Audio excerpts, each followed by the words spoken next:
Yo, yo, yo, yo, yo, yo, yo.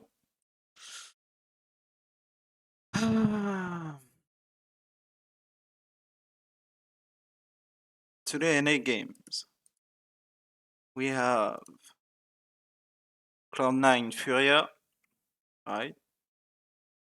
And then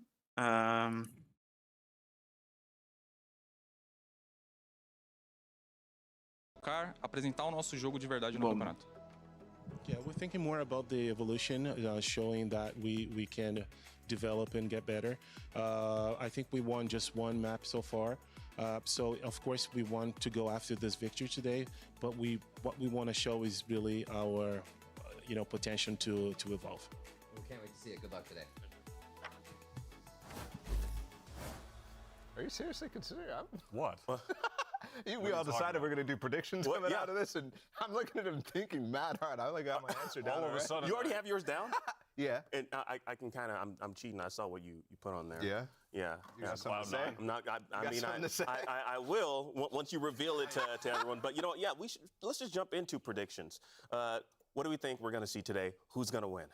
I don't know why suddenly in this moment when it's come to me. You got like 20 seconds. Well, then you go first. All right. This has no meaning whatsoever, but like because this Not game my is analyst. Kurt's not my even analyst. playing. Unbelievable. And they're going to win. I don't know They why. win I guess today. whatever. I'll go C9, but for some Yeah. reason suddenly I have a feeling the Fury are going to win, and I can't explain it. It's just in the air. And Well, I you don't know get what? it. I don't know why.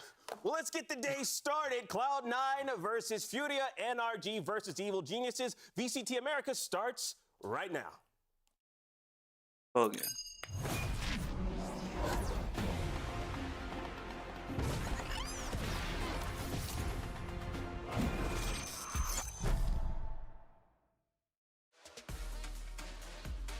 They don't have Luka though. Oh my god, Kratos is jumping out!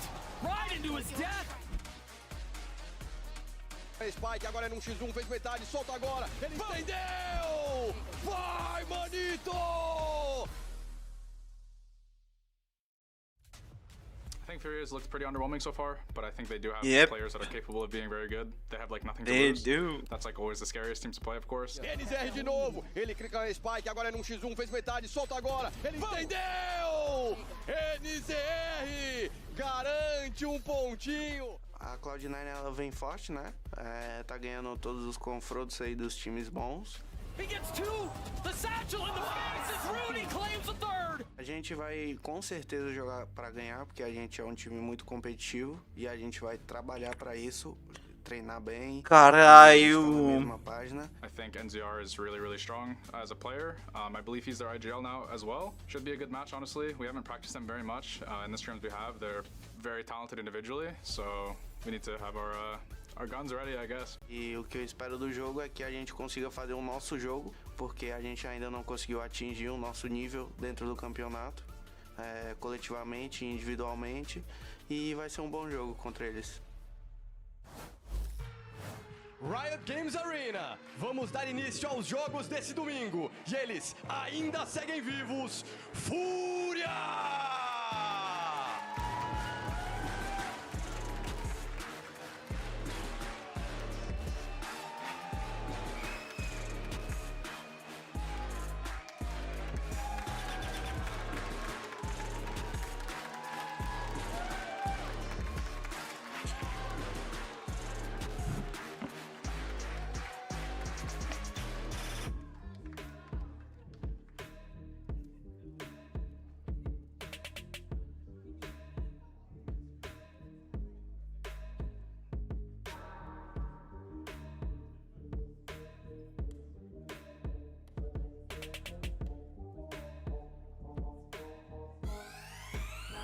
And now, let's bring out their opponents. Cloud9!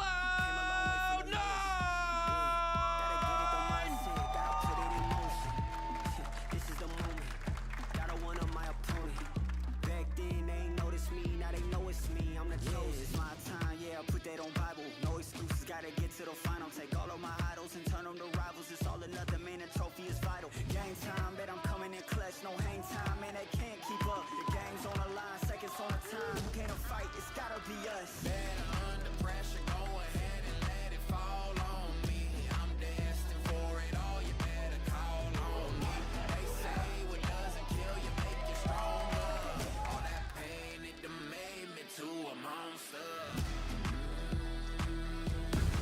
Well, the stakes are definitely high for Furia. You know, I feel like we keep harping on this whole, like, they have nothing to lose. But I feel like they still have something to prove.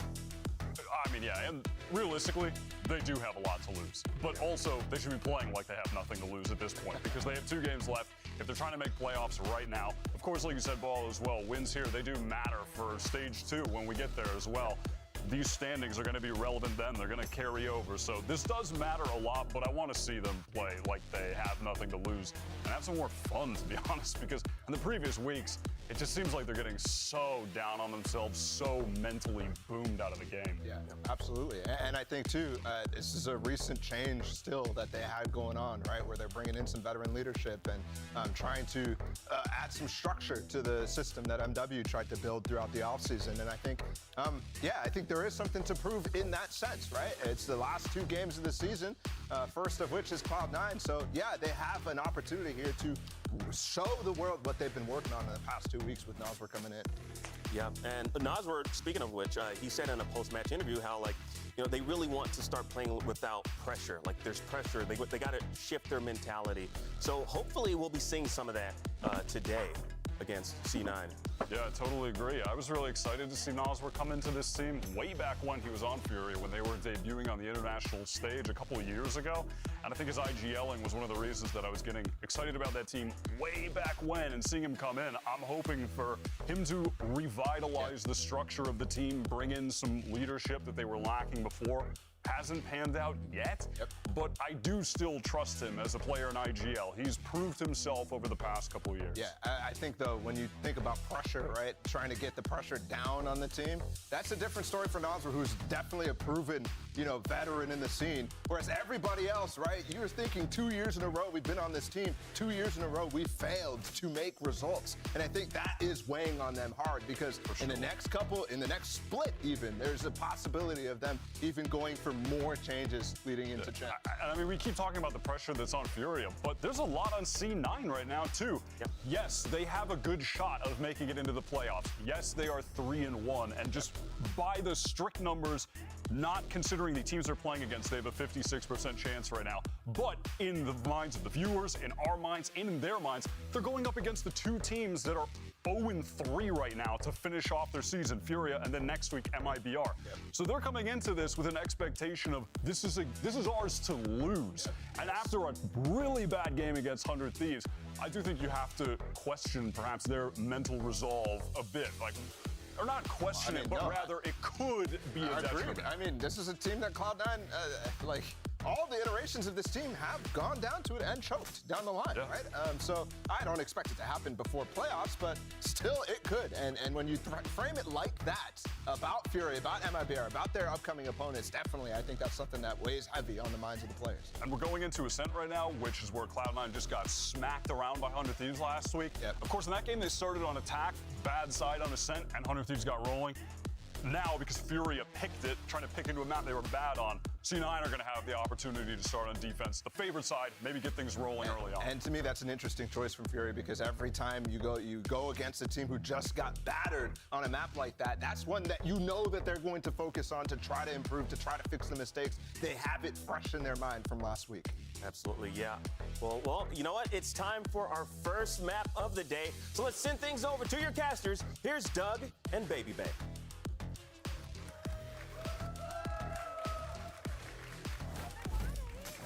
Always a pleasure. Thank you so much, Dre. I think when you think about this match, you've got really a fascinating story from both sides. Cloud9 coming off of a loss that I don't think many people expected.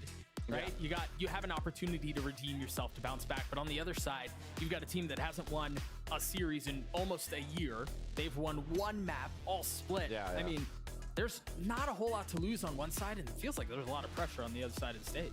What interested me the most was that interview with MW0, where he's basically not even saying that they're trying to win the matches. He's like, we just want to show that we're playing a decent game, which is, I mean, I guess it's baby steps to get there, but that worries me because I'm like, okay, they're not confident to win. Like, I feel like I'd be going into this series with the mentality that I'm gonna upset potentially some teams, and this would be a great opportunity to do so, starting on the attacking side.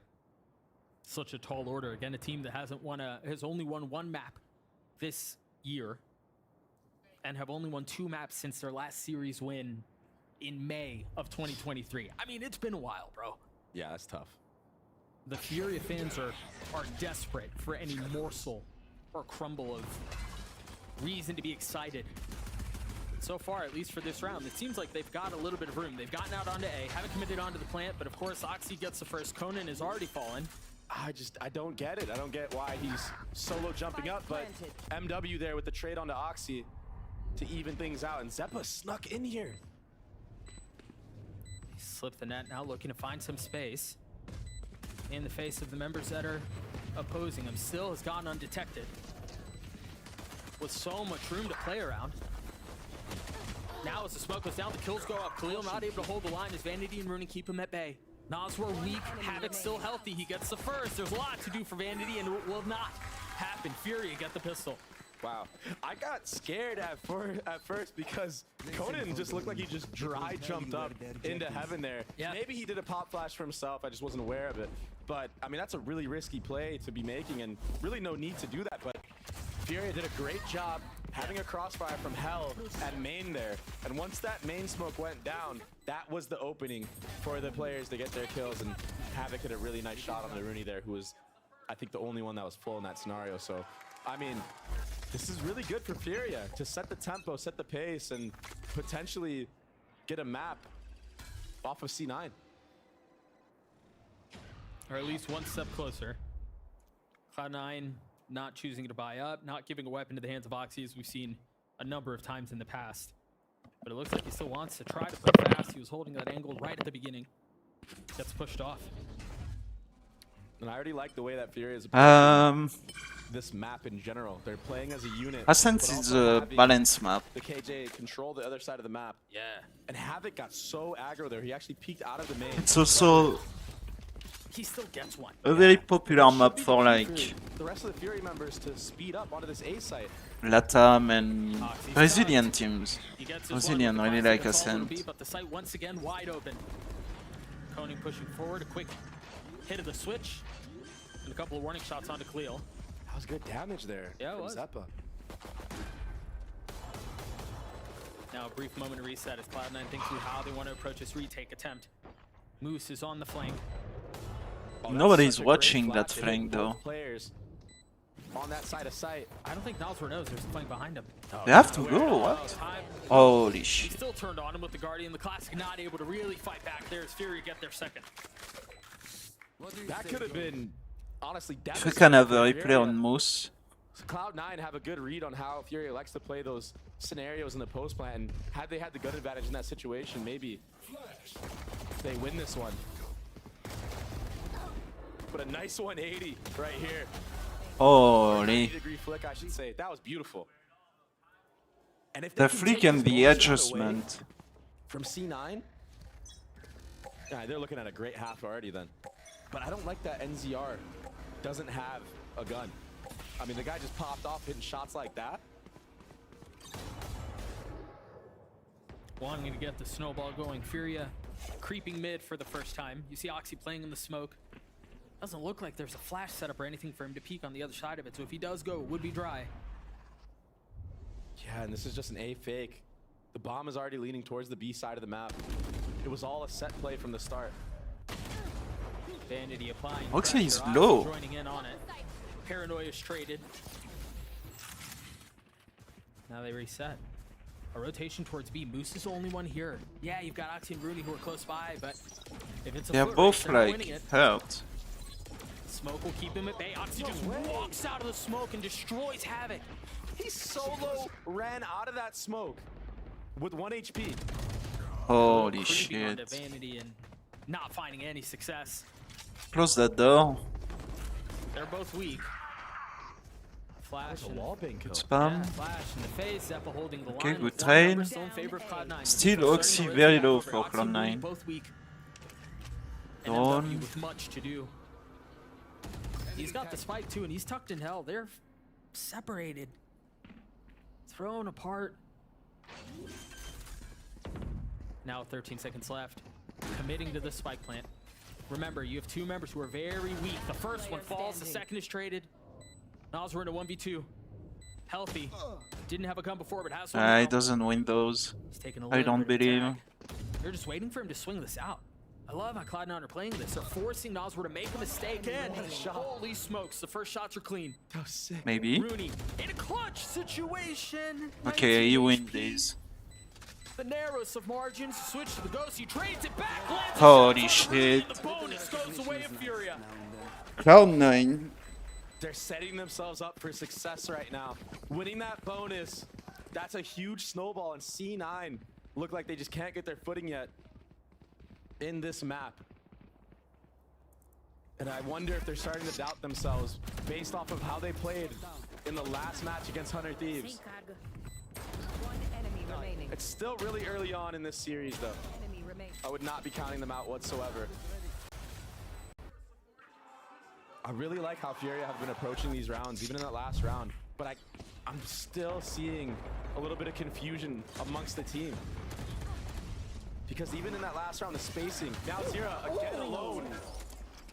Oxy taking faces. 2 clean shots with the Sheriff. And just like that, a little bit of hope injected into the round. But is it going to dwindle away, or will it hold? Oxy dashing forward with the blades, finds Conan. I don't think he ever saw him, but Khalil plucks him out of the sky. Oh my gosh. The spike is well out of reach now. It's sitting back in spawn. What do they try to get a couple kills here and then reset? They found the first. Rooney tucked. Vanity gone hunting, looking for a weapon. They're going to get away with this. Vanity upgrades a weapon. The Paranoia leading the way. Looked like Noswar got tagged, but it doesn't matter. Khalil gets the third on the round. Furia up 4-0 early. Yeah, that Nowzer's a freak right now. He really wants this win, I can tell. He hasn't even died yet. Yeah, he hasn't even died yet. Now he has that Hunter's Fury online. Wait, the second one was full blind? Full blind? Yeah, okay. I mean, what's Havoc supposed to do? There's nothing he can do. Whatever, bro. But what's so impressive is that Furia actually came back into that round. Yeah. They worked together to fish out the players onto the actual B site. Oxy got 3 kills that round, and I think you saw 1 person. Yeah. That's just silly. But you're right, Noswar has been nuts. In the smoke. Vanity trying to catch the timing. MW puts one between his eyes. And Rooney again is stuck in this miserable spot where he has to hold the site by himself. Shocks and drones looking for him. Trying to find him and tag him. Rooney's on the swing. Taking a fair bit of damage and finally falls. And as they try to funnel out behind it, thinking they had a little bit of space, they're just walking into a brick wall. Spike planted. Moose in a 1v3. They're all healthy. They all have ults. They're double facing well. This is a fresh look for Furia. And I know Sentinels is somewhere watching this game, praying to the Valorant gods, praying to Furia to do the unthinkable. And the attack Odin, this is huge. Saving the dart for back sight there as well, to be able to get that spam in the first place. And he's played back for almost every round. Let's go, guys. That's fine. It's fine. We might need pause. I think they might. And sure enough, that's exactly what they do. So a timeout has been called. Furia up 5-0. Ults online for Furia. They have guns, they've got money, they've got really everything they could possibly want. Yeah, they have a real good chance here to use their ultimates to snowball the rest of this half. But 5 rounds on attack is insane already, for Ascent especially. But they need a bigger buffer than that. We've seen Furia give up leads before. Whether that's in the actual series that they play or in the actual score itself. And they came here swinging. Yeah. And I liked how they've been playing. Like, they're playing together. They're actually getting trades. They're still a little bit discombobulated when the actual hit comes in. I noticed their scaling isn't really on point. But so far, C9 have not been able to punish it to the most that they could. Yeah, so I thought this was going to be one of the good timeouts, one of the tactical timeouts where we're quick back into the action. There's a strategic reason for this, but lo and behold, that's not the case. We've got a tech pause gear. So as soon as we know what's going on, we'll keep you all informed. But for now, that is the cause for the delay. Yeah, I think it has to have something to do with Rooney. You heard him there at the end. He was like, I think we might need to pause. So maybe something wrong with the setup. I'm being told that it's an audio issue. So again, we'll get this squared out. We'll get this fixed and we'll get back into the action. Fury just rolling. So it's a Cloud9 tech right now. pause. Feels It's little not reminiscent, a to be honest, of tech the Cloud9 that pause. we saw. What was this? It was only like, what, 4 days ago? Yeah. It wasn't that long ago. Yeah, they got dismantled completely by 100 Thieves. On this map. But they actually did really well on the defensive side, C9. It was the attack where they lacked. They only won 1 round, I think. Yeah, it was tragic. So this is something new. You know, like C9, even in that 100 Thieves game, they strung together like 6 rounds, made an attempt of a comeback. Fake but ultimately, comeback. yeah, I mean, you're not coming back from an 11-1 on Ascent. No. Fake comebacks ever the issue. And they just have to stop the bleeding. Maybe this tech pause could be the key factor in stopping that bleeding. Yeah, and just a change of stringing momentum. some rounds Yeah. together, getting some momentum for the attacking side, because Vanity, although he got shut down by 100 Thieves with his calling the last time they played, he usually tends to be a really good attack side caller. Yeah, agreed. So I think if they can bring this back to even a 6-6, I think that would be more than ideal after being down 5-0. And they can do it. Oxy, he's slowly but surely warming up.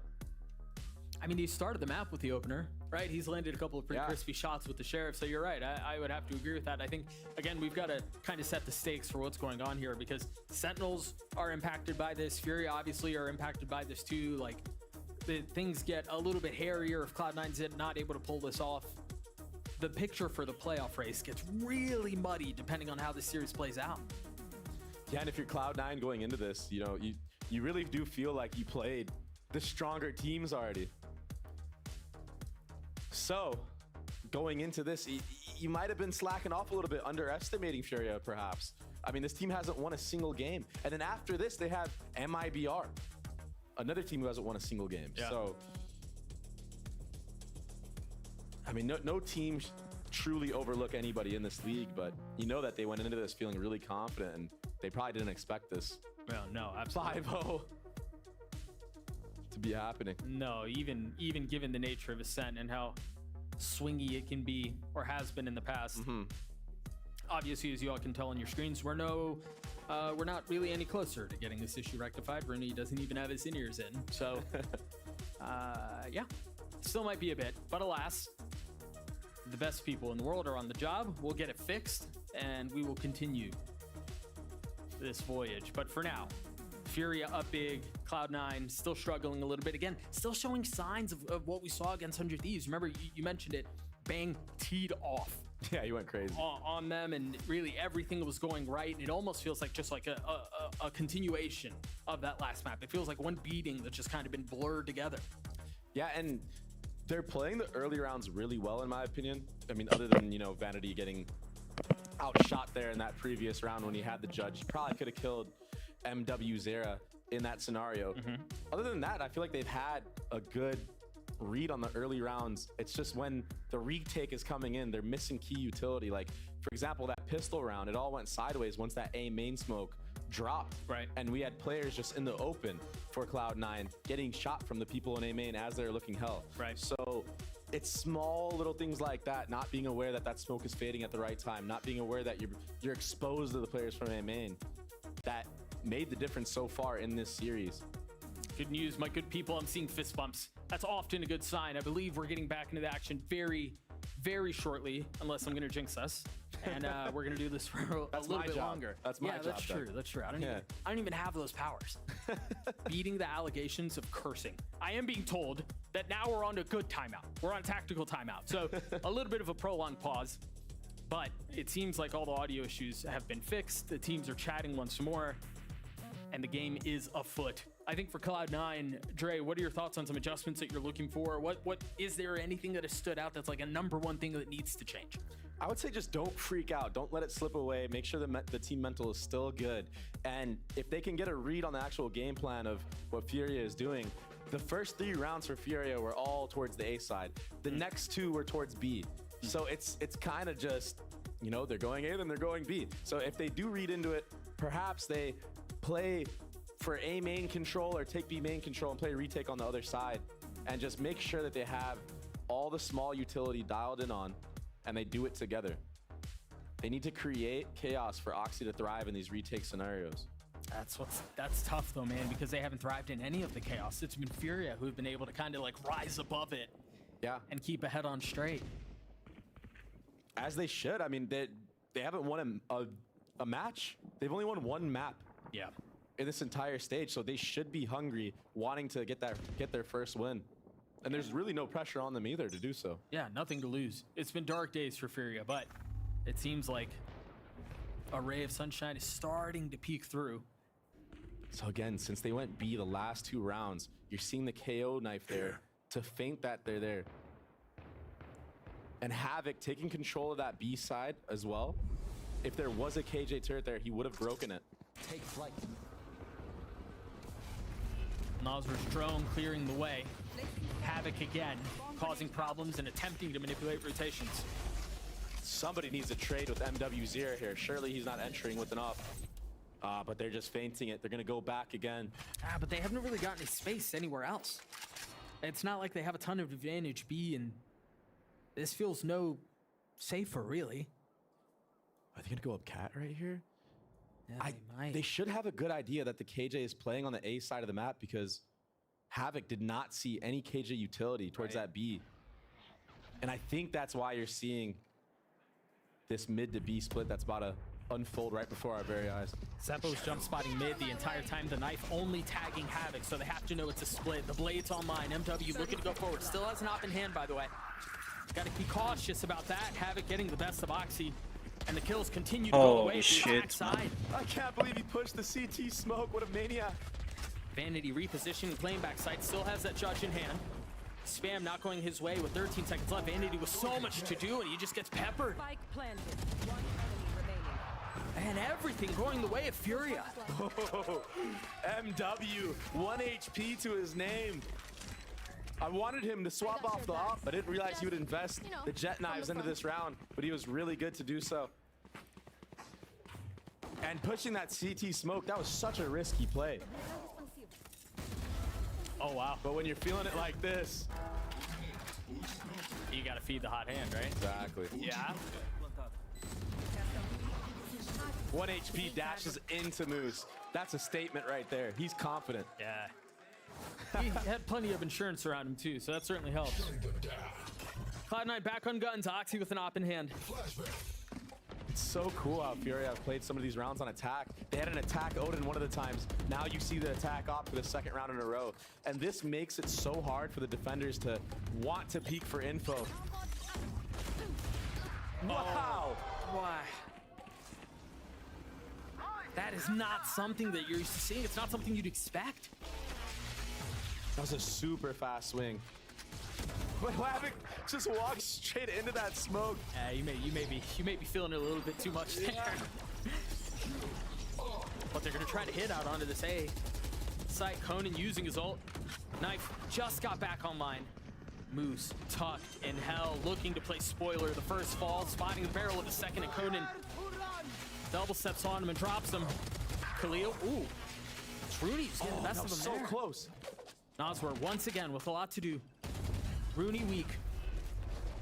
Vanity now rotating over. Last player standing. Plenty of health. Noswar has won one of these already. And the opportunity to do it once more. With the paranoia in his face. The door broken open. And Rooney repositioning.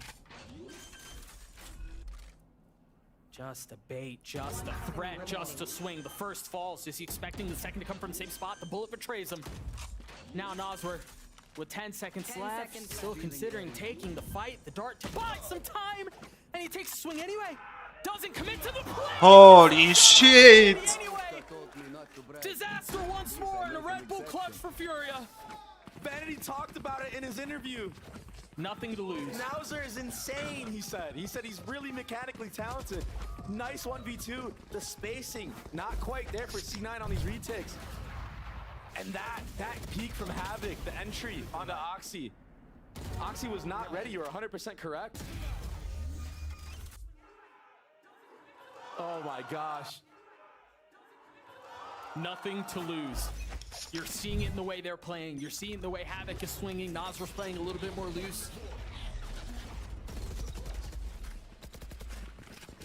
I mean, it's so freaky when you give a team that has nothing to lose confidence. I mean, they're so ahead right now. And they're not taking many risks in the beginning of the round. No, dude, that just, one smoke in the choke comes out or a molly comes out and they just delay. They just got Zeppa's ult out for very little. Yeah. A smoke and a knife and a dart, or I mean, refreshable utility. They've been able to get away with this, but Oxy, once they know. How do they know? Did they see him? No, I think they have a hunch that someone's there, but. Oh, the hunch is confirmed now. Down, B. One is all little B. You should run. That's the key for MW to walk into sight. He should win this. And I wonder if they come back cat now. They already are. He's got to take a lot of space here for this to feel secure. Yeah, all he needs to do right now is just hold an off angle onto Heaven. Oh, of course he's pushing. He's going really deep, though. 30 This should seconds be red by Zeppa. There it is. A little bit of an overheat there. But they still have the space. They've managed to get the spike down. The problem is Cloud9 have been able to upgrade a weapon. And they already had some. There is a flash available from Zeppa, but this knife will get He's gonna catch the frame. Info and delay the retake. And the paranoia on top. They're playing this so well. This is such a good reposition from Conan. I mean, the clock is ticking. If they're gonna go, they have to go now. Zeppa jumps into his death. Moose is left in a 1v2. He's gotten it down to one, but the clip runs dry. Tragedy ensues once more. Cover going on. Just when it looked like Moose was going to be a savior for Cloud9. One in the chamber. It's these moments, these 3v3s with the retake. C9 just can't get the correct trades. And honestly, Furia are doing a really good job in these situations too. Yeah. Conan repositioning there. Into hell. And then having somebody wrap around off of contact. From Havoc in the main. I mean, this is nice play right now from Furia. Even going back, the heads-up awareness to deposit MW in the beginning of that round. Fake the KJ ult. Cover going out. This is really good stuff from Furia.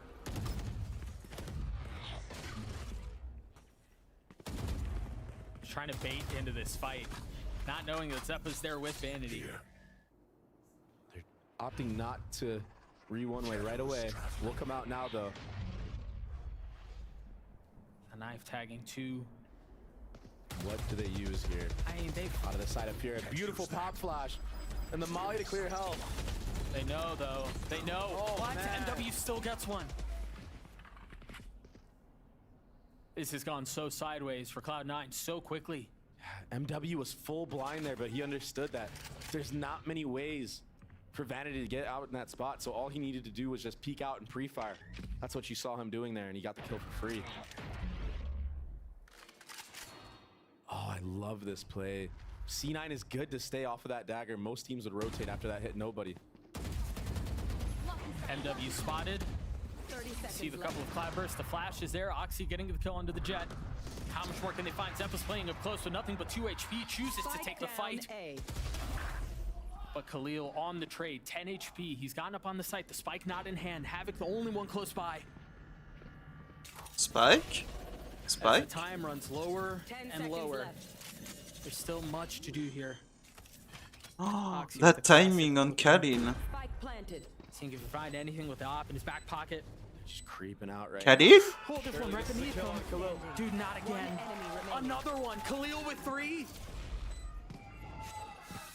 Holy shit, C9.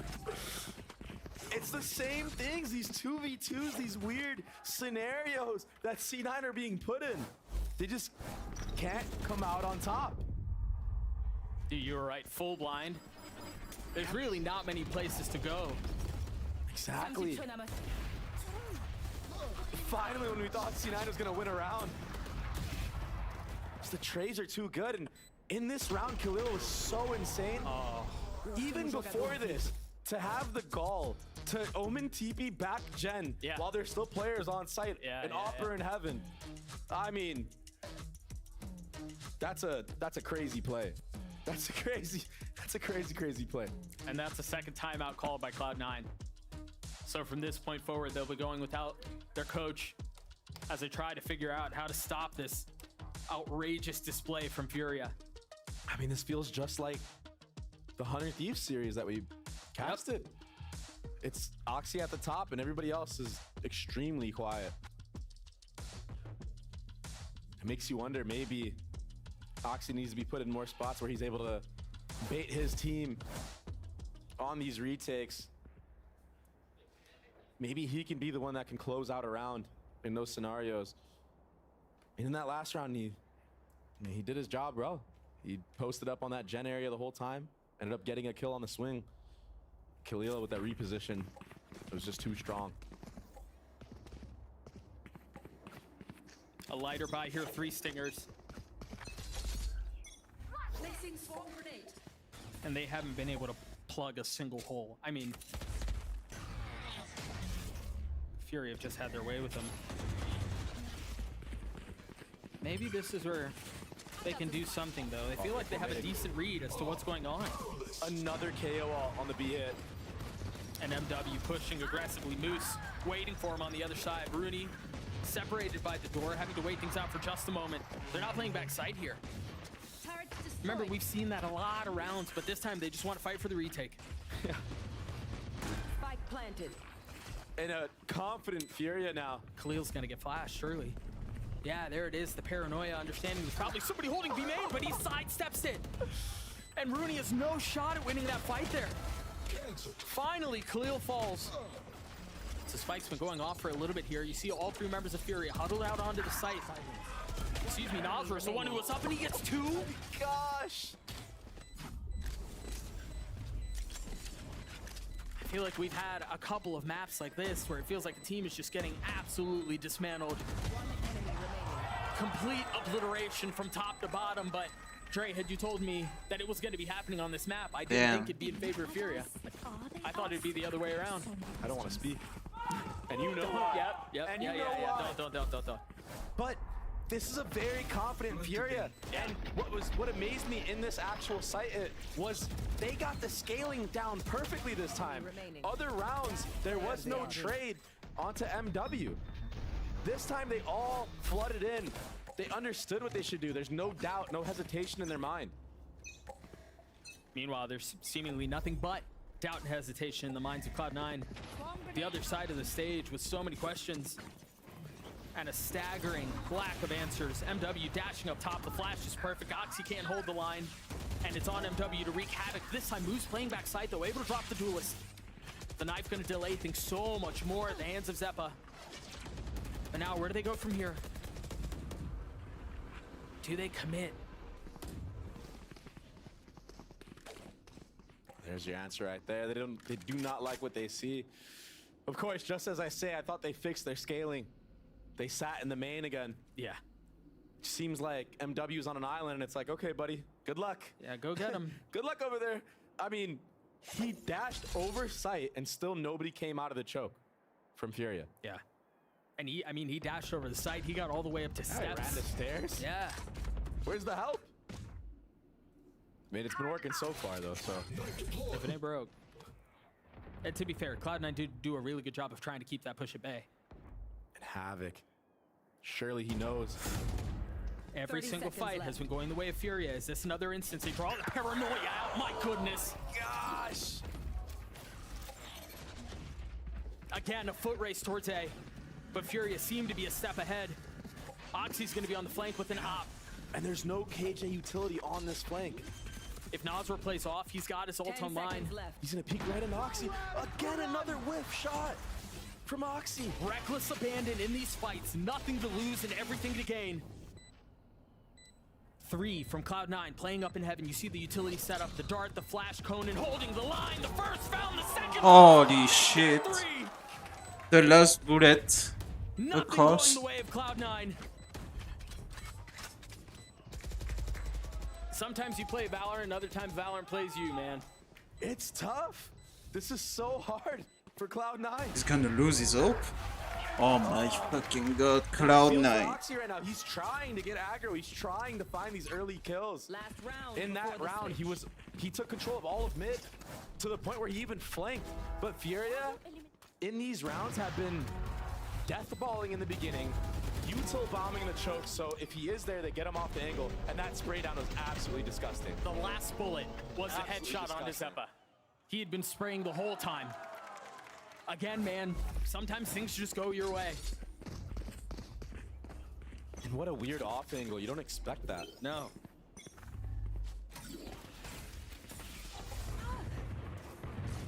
This is good for Moose, getting a little off angle off of this turret.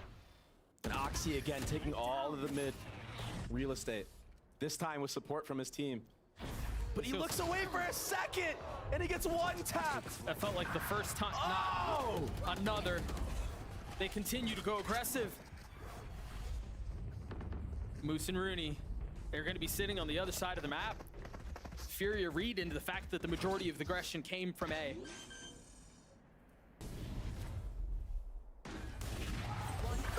Another kill. Flawless to end the half. A flawless half. 12-0. Switching sides.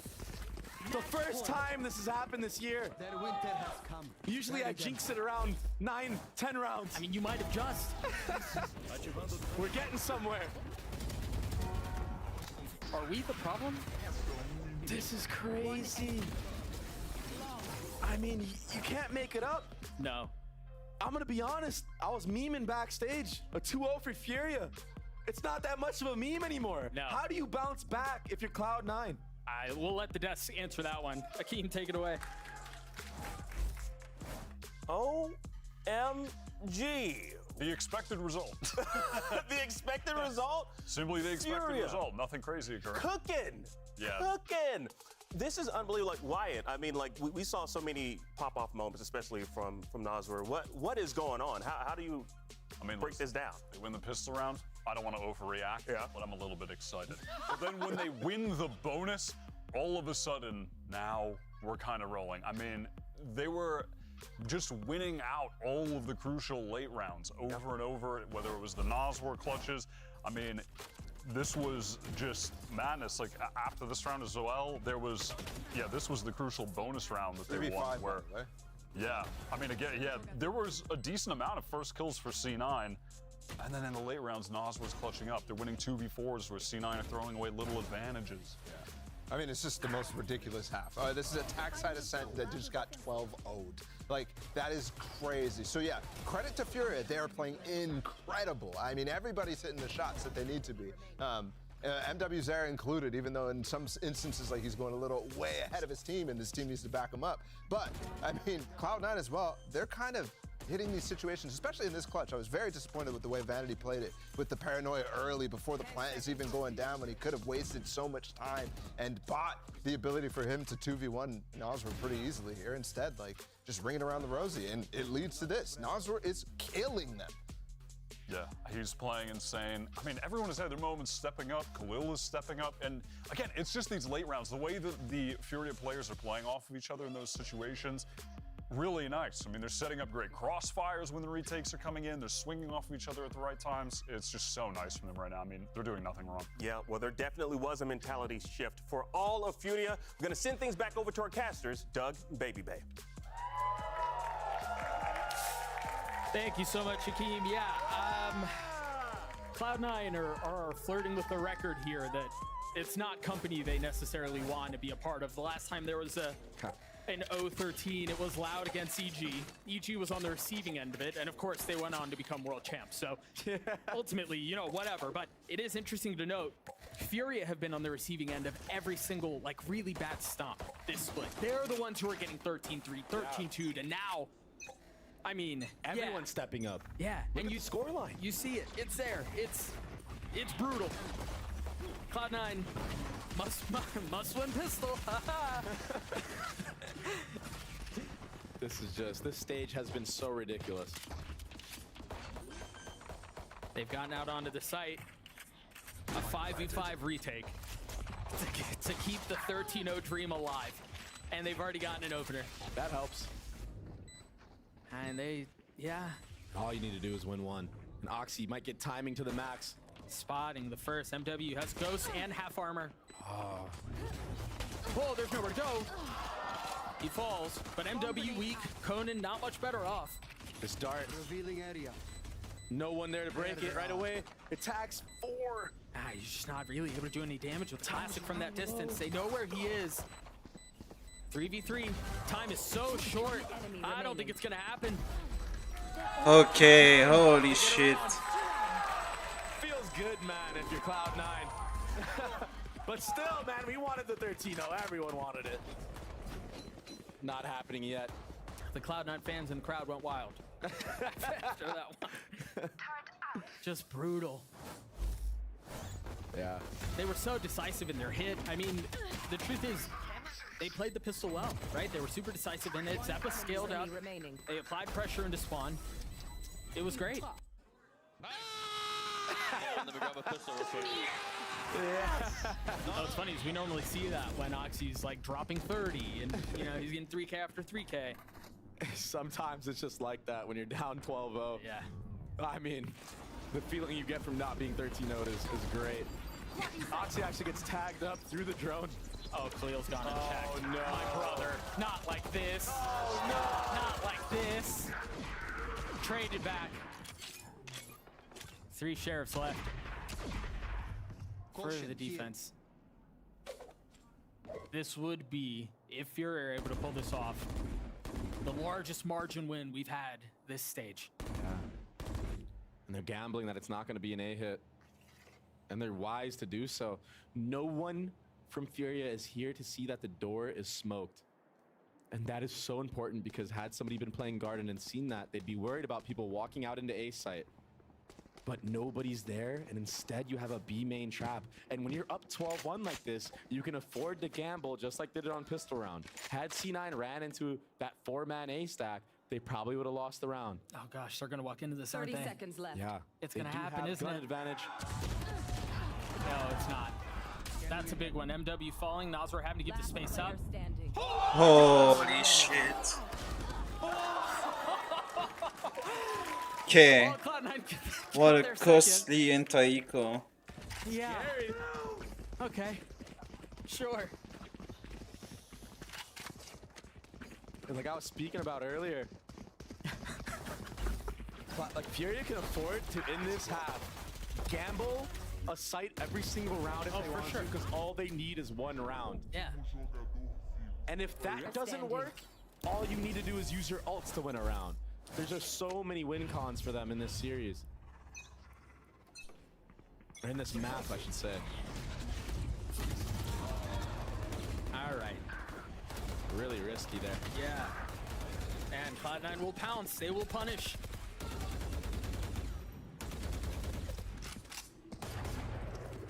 They still haven't been able to work their way out of main, though.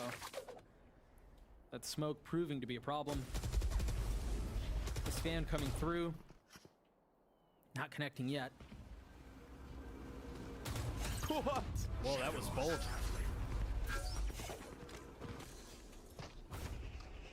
And now Oxy with the dash.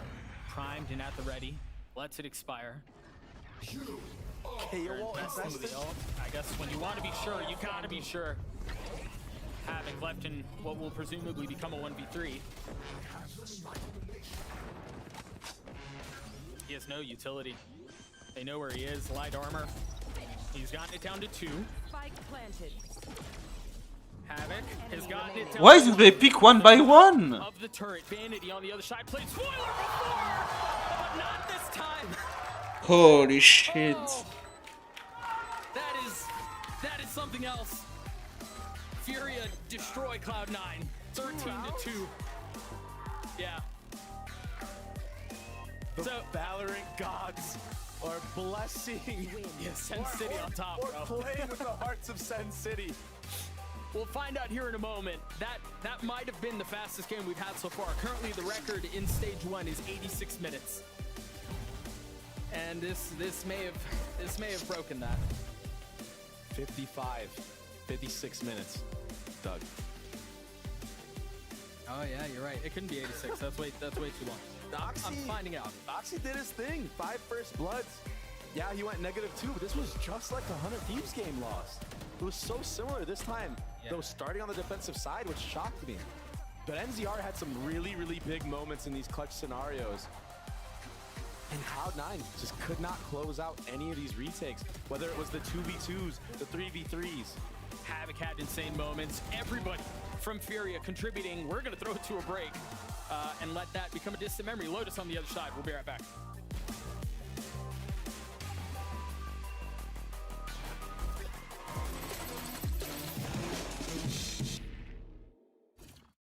Excuse me, would you mind taking a picture of us? Oh, no problem. Thanks. Ooh, yes, problem. You need Verizon. Trade in that old thing and get a new iPhone 15 Pro with tons of storage, so you can take all the pics. So many selfies. A preposterous amount of panos! That means panoramic. And as many portraits of me as your heart desires. How about none? None, yeah, none feels right. Trade in any iPhone in any condition and get iPhone 15 Pro on us. Only on Verizon.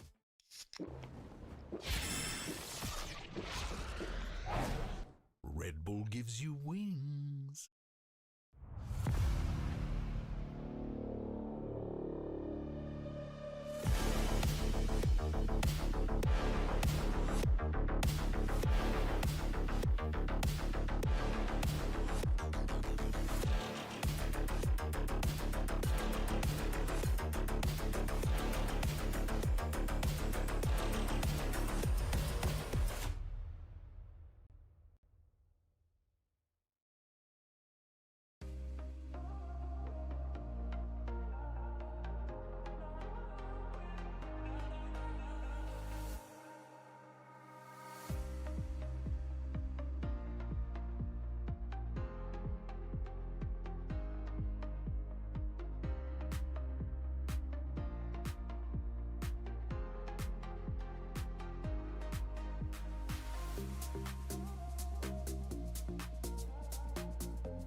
They don't have Hookah though. Oh my gosh, Tyler's just jumping out!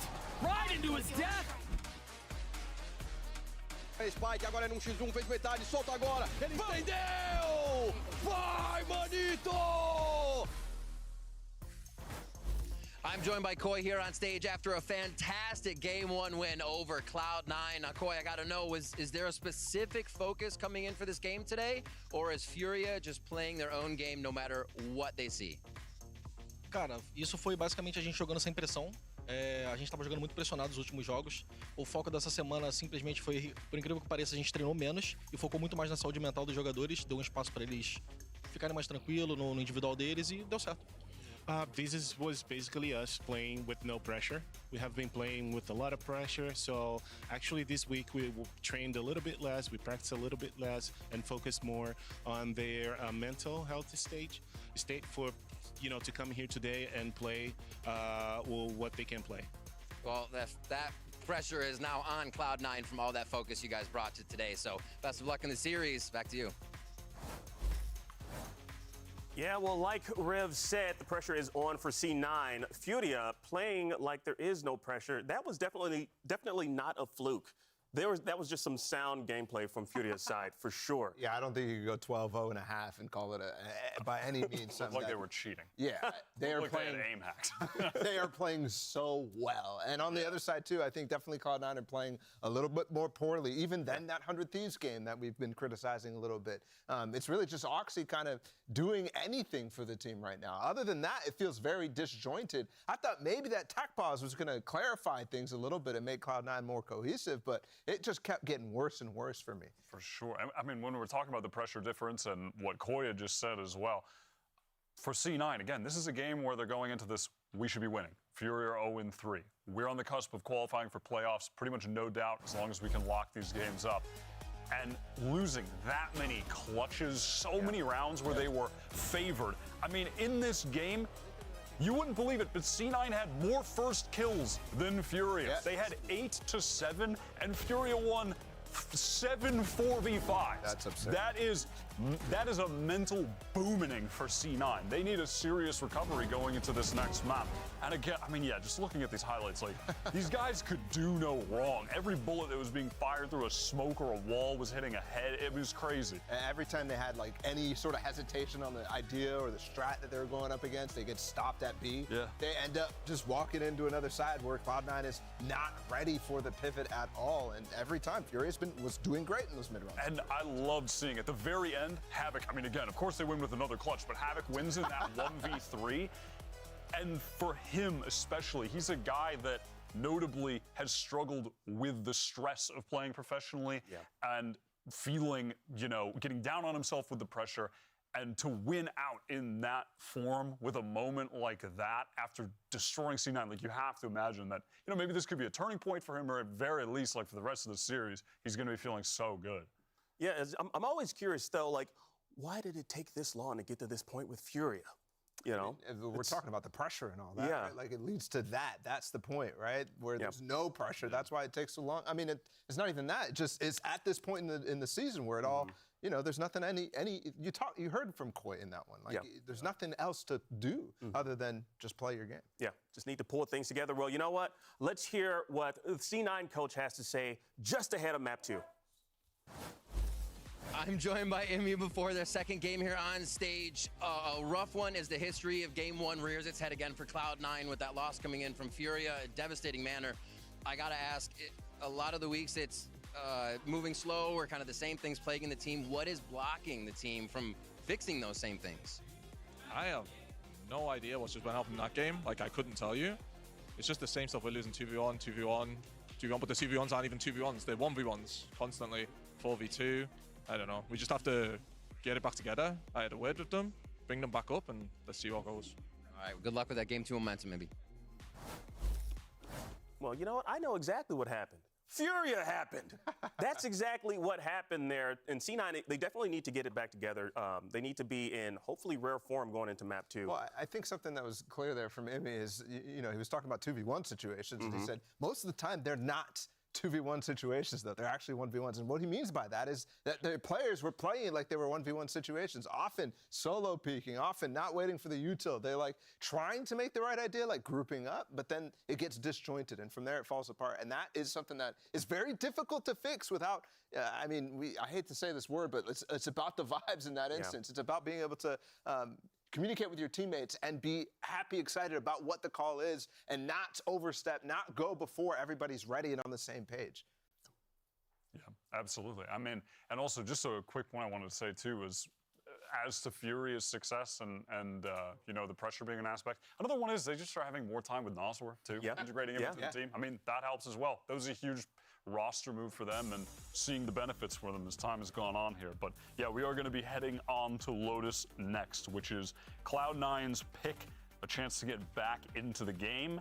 Starting on defense, of course, you know, Lotus attack, the favored side, and given that Furia just went goddamn crazy on attack, could definitely see them carrying some serious momentum into this on the favored side here. Absolutely, and with the way that Cloud9 was playing that Ascent, a lot of times leaving it into fast flood retake situations, I think that is the key stylistic choice that they make on this map as well on defense, right? So you might see a lot of the same. I'm honestly terrified right now for Cloud9 and extremely excited for Furia based off of the map that we just saw. Going into this next one, I think it's still perfect for them given the situation that they're in. Definitely. I don't think it made a huge difference on the previous map, and here, I mean, this is just pretty much your default comp right now on Lotus with the Fade, solo Fade initiator that Furia are running here. It's a great comp. We've seen it be super successful for a while. But on the last map, Moose actually switched over to the KJ. Normally, he's just playing Cypher all the time, and he's going to be playing KJ here as well. C9 favoring this solo Gecko again. They picked up a win on this map against Loud a couple weeks ago. Of course, that was some deadlock silliness from Sadok that was not paying off as much as it did yesterday, but still, that was a solid win from them. So expecting some good play here, a bit of a resurgence. Yeah, well, is this happening? Can Furia shut down Cloud9 with a 2-0? Well, let's find out and send things back to your casters in Doug and Baby Bay. Thank you so much, Lotus, an opportunity for something fresh and something new, because surely that doesn't happen again, right? I think Oxy's about to go absolutely viral in this match. Yeah? I think he has to. But I thought it was going to happen map one. Out of the gutter and just allow them to thrive in this comeback, because they're a team that once their mental is shot, it seems like they have a really hard time bringing it back. And I thought that that's a problem that they solved based upon how they played this entire stage. They've been playing great. Yeah, they had that one disaster loss to 100 Thieves, but I thought it was kind of a throwaway, one of those where, you know, oh, it just wasn't our day type of deals. But that last map on Ascent was absolutely brutal to watch. Yeah, and if this continues to go this way, this is also not their day, and they haven't had their day for a couple of days. Yeah. If this continues. And Ascent is normally a map that Cloud9 is very, very good on. Just like this. Cloud9 historically has been good at Lotus. Yeah, it was a different roster at the time, but we've seen Oxy go crazy on this map. Yeah. And on the Raze, it might be the difference maker, honestly. It was their map pick. Let's see how much of a short-term memory they have. Oh my God, Rooney already gets just tagged up. He's basically useless now in this round. 35 HP. Just a body bag. And MW, they're all with Spike, scaling upstairs. Oh, they've made footsteps. They've got to know they're there. Vanity's weak too. 45 HP between the two controllers. And they can go B right now. The rotate shouldn't be able to make it in time. As I see that it comes in, yep. So they break the door. Oh man, Furia are playing so good right now. And they're going tree on top of it to not get picked from anybody on stairs or that broken door area. Meanwhile, Moose gets tagged. So that's now 3 members that are outrageously weak. Dude, Furia. And there's a Killjoy behind too. Superb right now. And they're hitting the shots. 30 seconds left. Look at, I mean, they're in their spawn, man. They're wrapping around behind them. They're doing everything right now. This is a Furia that we've never seen since probably last year. Oh! Shots connect. That was one of the weak ones. Kills getting traded though. They're staying in this fight. Moose and Rooney, the only two that stand. On this crossfire. They're separated. There's no way to be able to control and expect where Fury members are right now. You've got them completely encapsulated on the site. Enemy remaining. It's the trifecta setup. Yeah. The forbidden triangle, some would say. It's impossible. The tiniest of slivers on health. One enemy remaining. No time. But then there's a third. Oh boy, good thing time. Good thing it was time there, because that almost got real messy real fast. It's just unfortunate. Coden had quite a bit of whiffs in that round, but I mean, he did his job correctly, and the reactions from Furia into this round to bait all the A utility out, go back to B, and then pump fake all the way back. And even just the pathing they took to make sure you go tree so you're not stuck in the open and get crunched from, you know, that broken door and the stairs. Right. And this is where you see the frustration from Imi. It's not like they're getting outshot. It's not like C9 is doing things that wrong per se. It's just Furia is playing a really good game right now. And as I say that, Havoc gets caught on an island. I'm just Holy fuck. It's a meme at this point. I mean, Oxy has been really the only shining light in how this last map has gone. Much like we saw a couple of days ago, he's still getting his openers, he's still getting his ones, but they aren't really able to capitalize on that. And at least so far this round, that's been the same story. Oxy gets his first. What do Cloud9 do from here? How do they convert this? They've got everybody at A, and that's where Fury is. That Dizzy's so good. Conan had no shot. They're gonna snatch this thing back. Down A. Oh, that's a tough spot to be in if you're Khalil. Nice job from Cloud9. Getting the entry onto Havoc, who That honestly fucking mid's good, was dude. on an island right there. I don't know why he was alone with no utility, just dry peeking. That ultimately allowed Cloud9 to rotate 5 people towards that A site and just be ready for the speed up. Yeah, he was so far past that one way. That's crazy. Just on an island, bit of a throw. And then they did a really good job of stacking their utility. Cloud9 did on that. That's retake, big, which though. is too much. So reason for excitement, cause for hope. It's a huge economy reset. Dude. Havoc was trying to get revenge from the previous round. This will be a fast B hit. He's the only one with a gun here. MW with a frenzy here. He has so much space. He can flank the A players. You might almost have too many possibilities here, too many options. Oh no! Havoc with the Guardian, finding 2. The trade is there, and you mentioned he's MW. not ready. No. Vanity is not ready for this. No, there's no shot. Possibly the freest kill of his life. They're trying to tuck tail and get away, rotate towards A. Much to their dismay, Cloud9 are hot to trot. Weapons in hand, but numbers in favor of the attack. Moose not able to snap onto 1. MW taking the rope back down. Oh. Hey, buddy. Yeah, Rooney spotting the first. A gentle slide down and a footstep made, so they've got to know where he is at this point. It's not planted for Khalil here. No. Oh, this is bad. Oh, it's messy. 1 HP. No charges left. Khalil not much better off. Oh, the TP. He took the bait. Oh. And another 30. These rounds are insane. Havoc made up for it. He made up for it, Doug. He was so confident, even peeking the one way at C again. That's so brutal. Man, moments like that.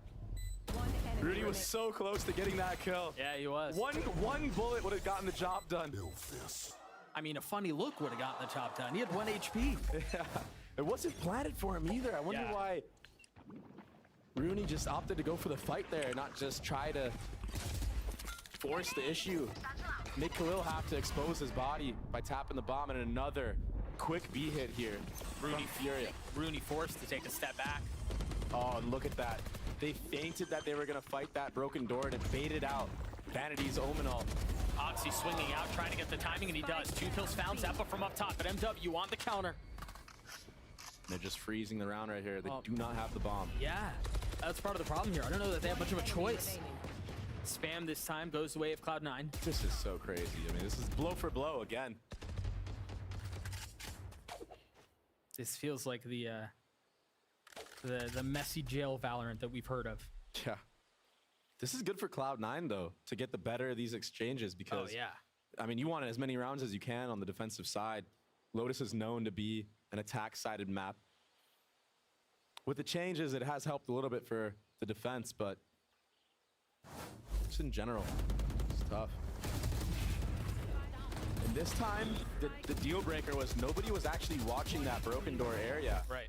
Whereas, it was just utility, yeah. Whereas the last round, Havoc held it down with a Guardian. Nobody was in the open here. I mean, that's a blunder if I've ever seen it.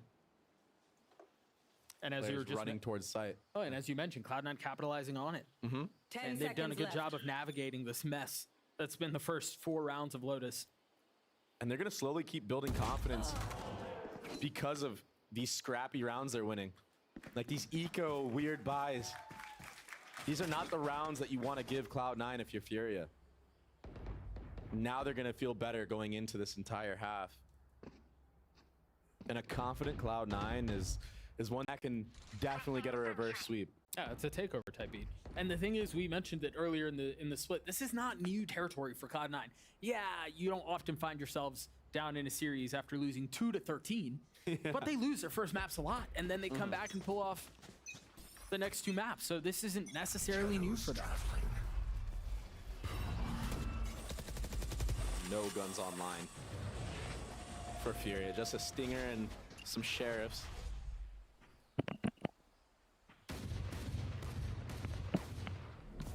They're making a ton of noise here, trying to see if they can find any free kills. Maybe draw rotations out one way or another. You see all the Killjoy utility set up at A. A tap at the door, and Oxy's kind of forced to stay. Oh, Vanity has an angle a little bit over the smoke. But he's kind of in a one and done right now. No one really here to trade him. Quick reposition. Gunfight. There's the one and done. That's cue to pop rocket. Yeah, pushing the pace. Finding some high ground. Trying to clear the space. But Zeppa is in the smoke. No way. He's in the smoke. Is he going to get away with murder? This is crazy. Creeping forward. The first threat has been dealt with. MW not finding any value. Now they know where he is. And the spike not planted. Conan can still TP and get out. There's not enough time. There's not a ton of space found anywhere else either. I'm still here, amigo. Super scrappy rounds. All map. Yeah, it's just a brawl. Yeah, it's a brawl everywhere. Breaks. That was a really risky play from Zeppa, but I like that he's going for these plays. I like that we're seeing confidence out of C9 and they're actually just not folding over like they did on the last map. Yeah, it's risky, but sometimes you got to play that type of style. Oh, for sure. And again, I do think it's because they're here so often. This is not new to them. So Furia call a timeout. Give them a moment to pause and reset because as you guys may have seen right before cutting away, this is a big round for them. They have full rifles. They have a couple of key ults online and then a couple more not far off. So we'll see how they choose to approach this in what has been probably one of the messiest games of Valorant I think I've ever seen. Yeah, it's so scrappy, and a big part of Furia's success in the last map on Ascent was conditioning certain defaults and then switching it up after like 2 or 3 rounds. Right. The problem you have here is we're already 5 rounds in, and you really haven't been able to condition anything and like set up win conditions for later in the half because it's just been so scrappy and brawly. I mean, you're winning an eco, then you're getting ecoed. And then you win an eco, and then you get ecoed again. And you get ecoed again. It's like, yeah, exactly. There's no real layering here. Cloud9 hasn't had to really do much besides flood in and make chaos against Furia. What's crazy too is for a 3-site map, you would think there's a lot more room to condition and there's a lot more room to throw eye candy. And they just haven't really been able to get to that point in the game. So maybe that's what's discussed on the timeout. We'll see what Furia choose to do. A heavy lean ace so far and a little bit of Killjoy utility to dissuade the push mid.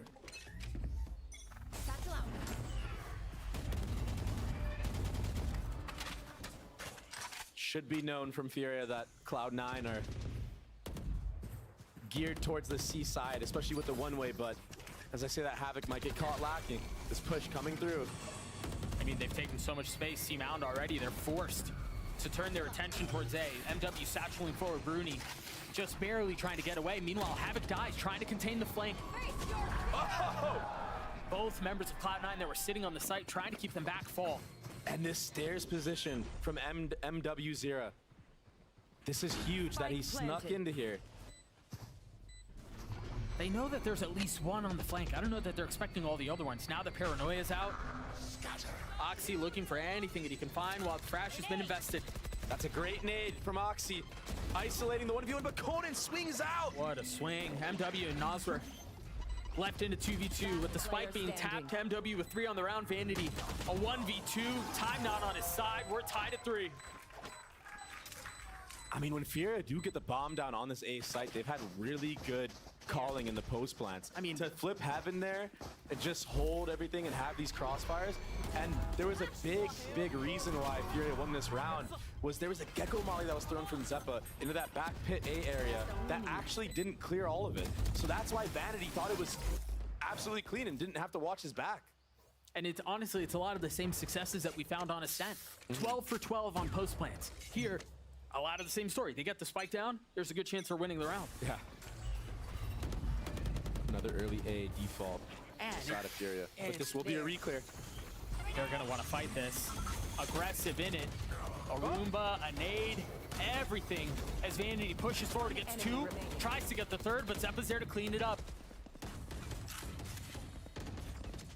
It's just a brawl, Doug.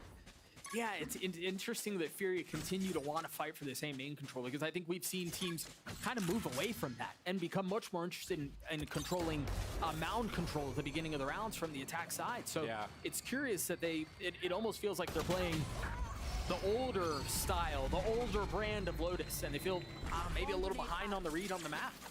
Because Cloud9 are taking Mount for free. Yep. Getting all the info, you understand that the enemy team is all geared towards A, especially with the sound that's being made. And I mean, Khalil should get that kill, I think, 9 times out of 10. Yeah, for sure. A big whiff from him. And that honestly changed the entire way that this round goes. If Vanity gets dropped there, he doesn't get max value.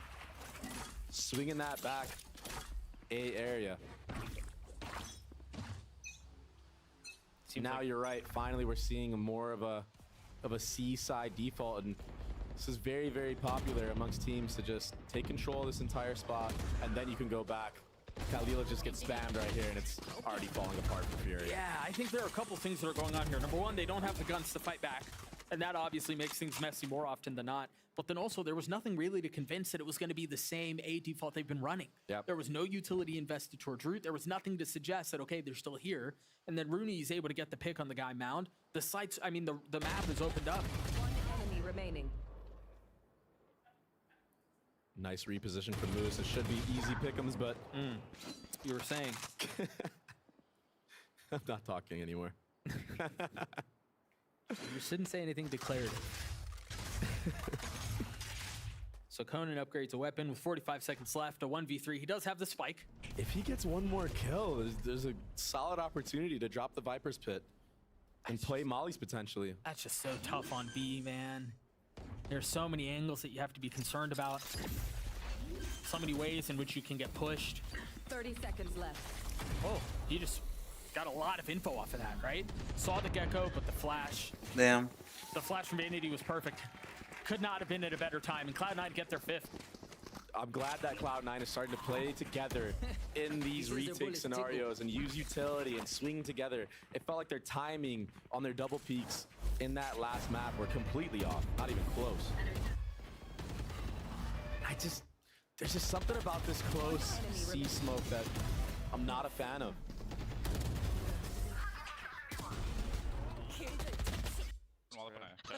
That just scared me. I was wondering how Oxy got caught lacking. Yeah, and so now it seems like Fury are back to what they've been doing really at the opening rounds, but this time with a little bit of an adjustment to it. This time they threw the Fade Eye out, they put the wall up A. There's at least a little bit more to convince that that's what's going on. And that's the smoke you were just talking about, right? Yeah. To counter the one-way. I like that they used it to condition them taking C-Mound this round, but it's just so obvious. And then they've got a cross set up with Moose too. Vanity gets his one, gets away with the op. He's got to try to stay alive, feeling some of the pressure. Cloud9 clicking here. I mean, the timings on their swings and how they're playing off of each other is great. Where are you? The Oxy there, a little ambitious peak. Spike planted. They don't need to really do that. They've gotten the spike down here. Remember, this has been a large key to their success so far. That Nightfall's going to tag 3, so they know exactly where they are. A quick step back. Havoc has his ult. Does he invest it? Or does he wait just a little bit longer to get max value out of the time that's bought? Such a difficult position to be in. Nas, we're dancing around the utility. The first will fall, and there it is. That's going to cue the ult. And Molly's for the bomb as well. They might keep this thing alive. Zeppa, not able to get it to half. There's nowhere for them to go. They just wait this out, and they're both stuck. Oh, Rooney stepped out of one. Excuse me, they both stepped out. Rooney gets both kills. Oh my gosh. 1.6. That was so close for Furia. C9 getting the better of these post-plan exchanges now. And this bait and switch setup. I feel like we've seen C9 run this so many times before. And that close Omen smoke just makes it so obvious that you're doing stuff around that side of the map. And it's almost unnecessary. It's almost better to just put the one-way up, use your fade utility with a satchel. That's mainly what we're seeing nowadays out of teams. And I think you're right, they're a little bit behind on these defaults. It feels like it. It feels like they're playing the old style of Lotus. And Havoc's gonna walk right into this op. Oh, they're using the dog. Oxy going forward with the ult in hand, gets in, gets out. That was nice. Contact rocket play. And he's able to preserve the op. And you look at the mini-map, everyone's already gonna lean towards A now. Zeppa should be wise to get out of this site. Play a 5v4 retake. You have good utility. You have the KJ ult. Choosing to freeze for just a moment. MW on the satchel across the paranoia up top. That was a great paranoia to take space. Zep still not down. Yeah, Zeppa on the sidestep. Still has plenty of utility here too. Once again, they get the spike down. This time they're dropping the pit. It seems like they're going to want to play for tree. This KG ult should be coming out. And I think this nade should break. The KJ ult. Nope. Just off and MW gets picked through the smoke. Now Oxy pushing forward. Got the lockdown, not gonna tag anyone, but they're gonna push into it. The pit, not a problem. As Nasr, he can't see a thing, still lands a shot, but the defuse comes through. Cloud9 back to their winning ways. I mean, Vanity ops MW through a smoke and then just runs it down through the Viper ult with a classic and picks up another. That's insane. If he doesn't do that, MW has a rocket to basically guarantee the round win. Yeah, Havoc had no choice there, man. And you're right, MW would have had the ult there. That potentially changes the entire landscape. Wrong place, wrong time for MW. And Oxy's having a performance right now. He's just so good on Raze. Vanity's in such a good spot here. There are a couple of things that feel drastically different from Ascent, but I think one of the things we haven't really talked about is how it's felt like Vanity has had a read on what Furia want to do every round. Well, it gets traded. But even then, like his positioning, understanding the turret was B, he was playing in a tight angle too. This has been really nice from Cloud9 up until this point. Yeah, they've definitely been ahead of the macro game. And that's a huge kill from Moose. The little re-clear. Quick peek on Havoc. Rooney chooses to use the pit B. Zappa's playing contain A. And they have all the utility to confirm where the hit is headed. Smollies will be popped to delay and allow the rest of C9 to position for the retake. Moose is ahead of 30 this. seconds left. Unless they plant bend.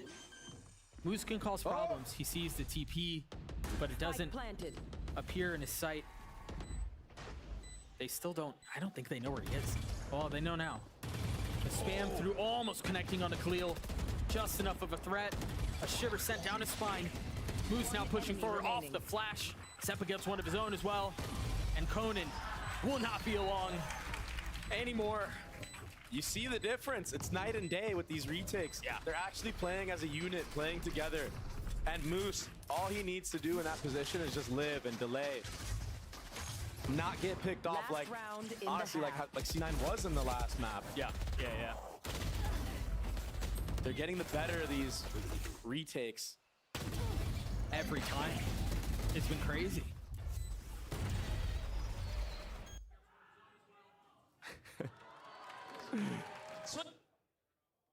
A little bit of audio problems. I think he was screaming so loud that his mic couldn't pick it up. He just peaked all the way through. He peaked. Last round of the half. Cloud9 putting up an insanely different fight from what we saw in Ascent. When it felt like nothing could go their way, maybe not to the same degree, it feels like they can't do any wrong here. I mean, Vanity's hopping, repositioning, he gets the Haunt out. Meanwhile, MW satcheling forward, gets Oxy. They found a little bit of space here. And with this, potentially another lease on life. No way. But it's another kill that goes into the way of Cloud9 in a way that you wouldn't necessarily expect. The Paranoid is not going to tag anyone, but a tap to the door for Moose. He wants to take the fight. Potentially ill-advised, but Rooney's mopping up Furia. They've gotten some space, but I mean, at what cost? Nazar is 5 HP. Khalil has no util, and he's taking some damage as well. This would be ridiculous if they could pull it off, and it doesn't seem like it's going to be the case. Rooney, go get it, man. They want a PC. Oh, sorry, guys. Wait. Oh my gosh. That was so risky from Vanity, but he had complete and utter faith in Zeppa. Well, that's a fine, right? Making a statement. This Gecko has been getting so much value for Cloud9. Zeppa's been nuts on it. He's been getting so many flashes. No one from the side of Fury ready to break any of these Gecko eyes. His timing on his utility has been perfect. Fury haven't really known what to do with it. I think about that feels like the big difference maker on these retakes. Is they've been able to create so much space off of the utility that he's been able to invest. And then obviously the ult certainly help when they can't shoot back. And it doesn't feel like Fury have really shot back at all this half. A 9-3 lead in favor of Cloud9. We're going to throw it down to Riv, who's hanging by at the co-streaming booth. Thank you very much, gentlemen. I am joined by Tiny in the co-stream booth. It's very nice to meet you, but this is not your first time here. It's your second one. How are you enjoying the vibes again here at the Riot Games Arena? Always great. The crowd is super loud and super packed up today. The game is a little bit shaky, but I'm glad that everybody is like having a lot of fun here. Speaking of shaky, you watched, since you're a Cloud9 streamer, you watched the team beat Lev, right? And then you watched the team almost get 13-0'd. And you're not allowed to get off this wild ride. How do you cope with this? I try to stick with the script. You know, we always lose first map, and then after that, it's fine. So I try not to be too invested in the first map, and then the second and third is always like, okay, now I can really like lock in and be like, oh my God, are we actually gonna win this? All right. Then who do you think, doing all right already in the second map, but who do you think needs to pop off for this to be closed out for Cloud9 to just take it? I think we need to keep doing what we're already doing. We're very confident right now, just like running into the ult and just doing as much as we can to get as many kills as possible. And I think we're looking really good right now. Just keeping up. Basically everybody on the Oxy mindset right now. Where can people find you? Thank you so much for coming out, but where can we find you after this and where you're streaming? My handles for everything is Tiny. I do vlogs and I also stream almost every single day. All right, Piplop, thank you so much. As we throw back to the casters, we're also going to throw stuff to the crowd. Take it back, gentlemen! Yo, I want free stuff. I want one of those. Yeah, for real, I want free stuff. Yo, also, very quickly, dude, sometimes I feel for the Cloud9 fans who are forced on this emotional roller coaster every freaking week. Poor Tiny just kind of concedes the fact that you can't get invested map one because you know it's just likely not going to go your way. I feel like I was the same way when I was on FaZe. I feel like we would always go down 9-3 in halves and bring it back and just make it so stressful for the fans. And yeah, Cloud9 is definitely doing that right now. But man, when they look good, it's just all a well-oiled machine. Yeah, I mean, they look like a 3-in-1 team that could beat anybody. Yeah. Right? And then when they look bad, well, we saw what that looked like on Ascent. Dude, the lows are so low for this squad. Yep. And I don't even think it's gameplay. It's just mental at that point. But I'm glad that they're able to bounce back in this map and show more than signs of life. And Oxy, dude, when Oxy's on a raise, yeah, 15-9. He's too good. He's been insane. So reliable on raise. Meanwhile, Fury have been anything but.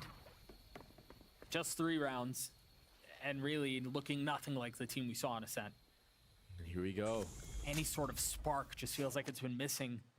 But now they desperately need to find some flint if they want to have a shot at this. On the defensive side of Lotus, it's going to be tough sledding, but we'll see how they choose to play this. That certainly helps. The free kills are the best ones, and they've gotten a second, but Zeppa getting back sight, swinging right back our Cloud9.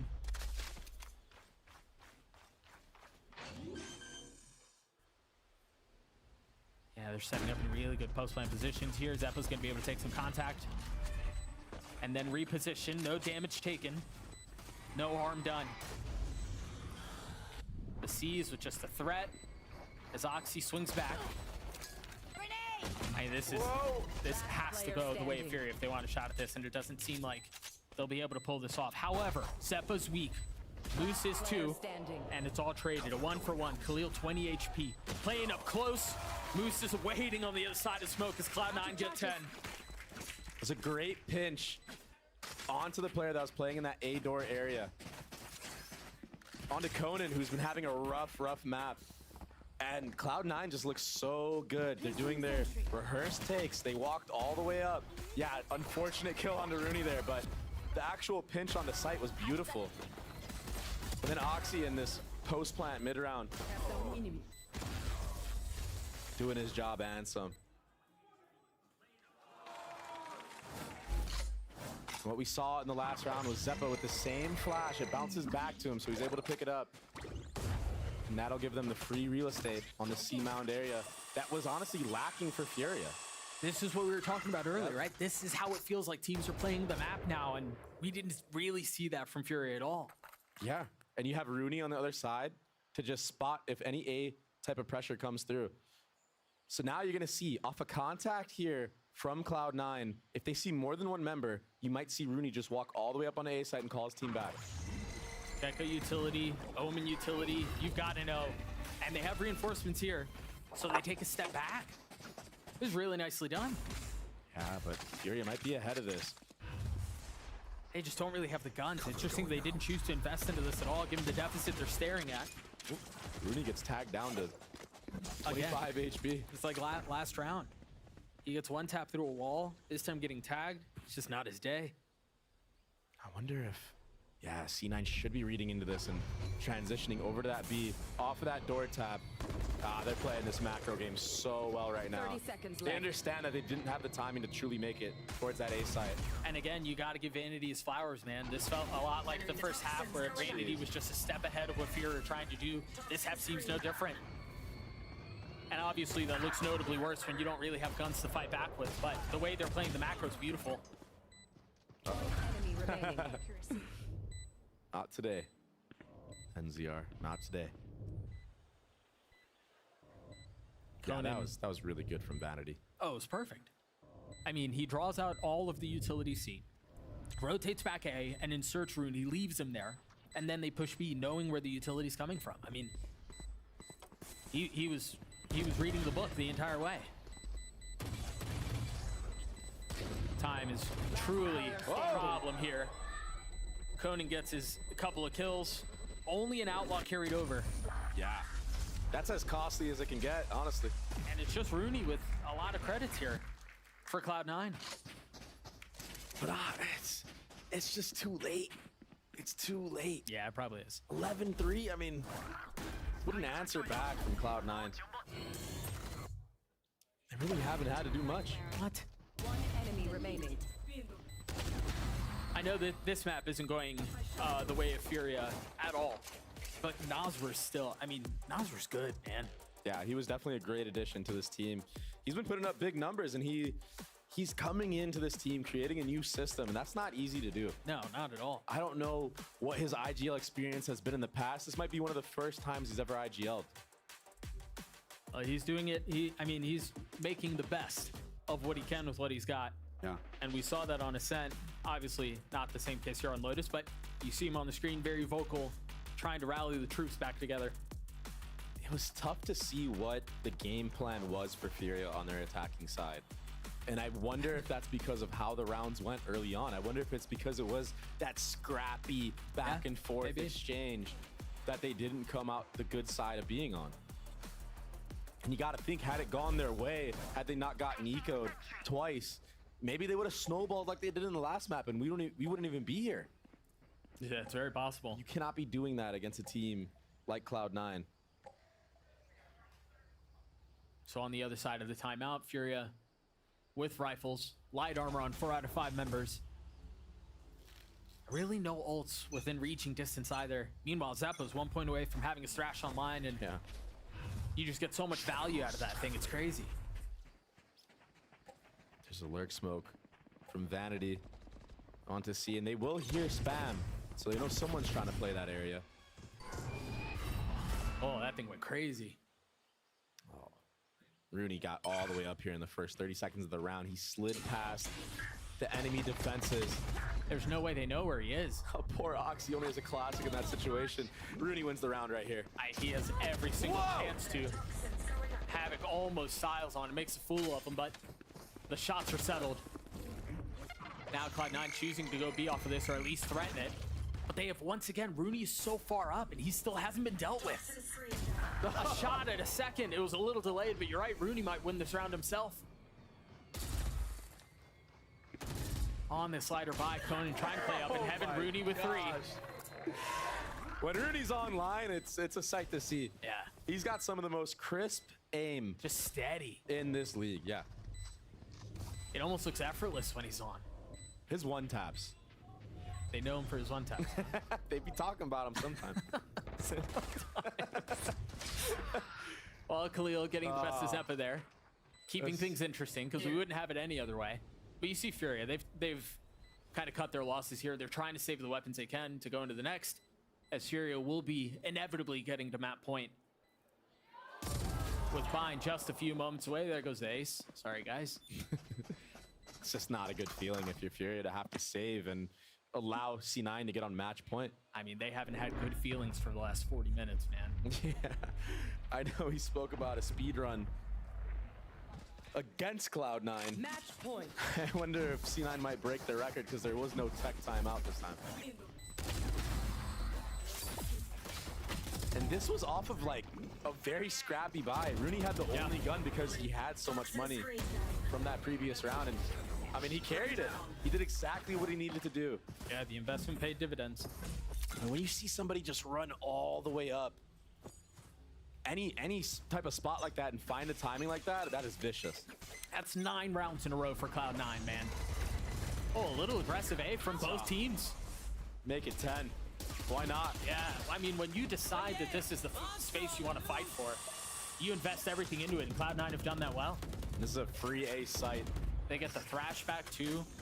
Zeppa once again playing this Gecko character so well. You're gonna see Oxy tap this door here. I think this is wraps. Yeah, that's gonna keep 2 players towards just that one little tap of the door, and that smoke being stairs. Whoop. A little wide right on the pass. All C9 have to do here is just death ball. If you death ball and play the numbers game, She's still gunning for you. You're making it so hard for Furia. I mean, death ball, and then you have the thrash. You still have utility to play with. Vanity's taking space into waterfall. He's gonna get his 2 kills here. Nazar's gonna be left alone. He's one tapping them on purpose, Doug. That's insane. Oh, he knows. Okay. C9 answers with a 13-3. Destroy Furia 13-3. This has been what feels like the swingiest series I think we've ever had. And Vanity got up so fast from his chair after that round. He's like, that's how we do it. Yep. He's trying to get into bind as soon as he can. He had 4 first bloods. Oxy played super well, as you mentioned. Just, I mean, the value that he provides on Raze is insane. His Raze is some of the best. Rooney went 17-8. This is the Cloud9 that we've seen all split, right? This is the 3-1 Cloud9, the one that has been surprising people with how well they played, with Oxy going Super Saiyan every time they cut to his camera, with Rooney having big clutch moments. This is the Cloud9 that we expected when the day started, and honestly, To keep it a buck with you all, this is the Furia we expected when the day started. Bind on the other side of this. We'll see you guys after the break.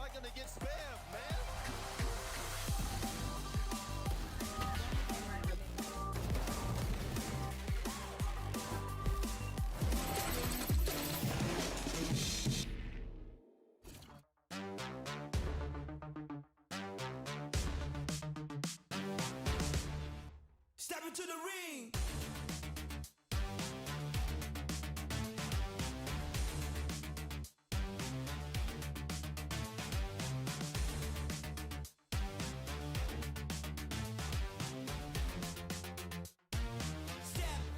Step into the ring.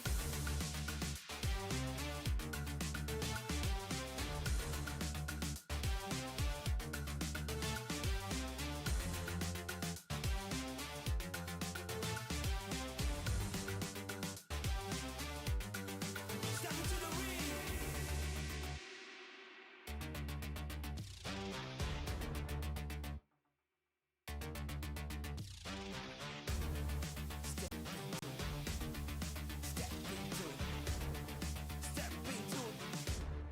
Step into the ring.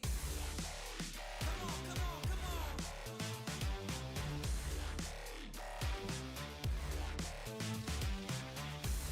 Let's go.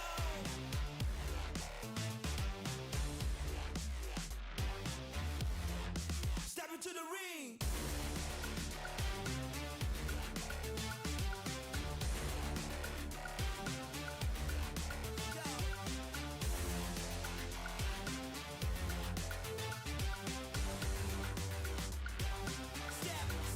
Step into the ring.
They don't have Luka though. Oh my God, Crouch is jumping out! Right into his death! Spike agora é num X1, fez metade, solta agora. Ele entendeu! Vai, manito!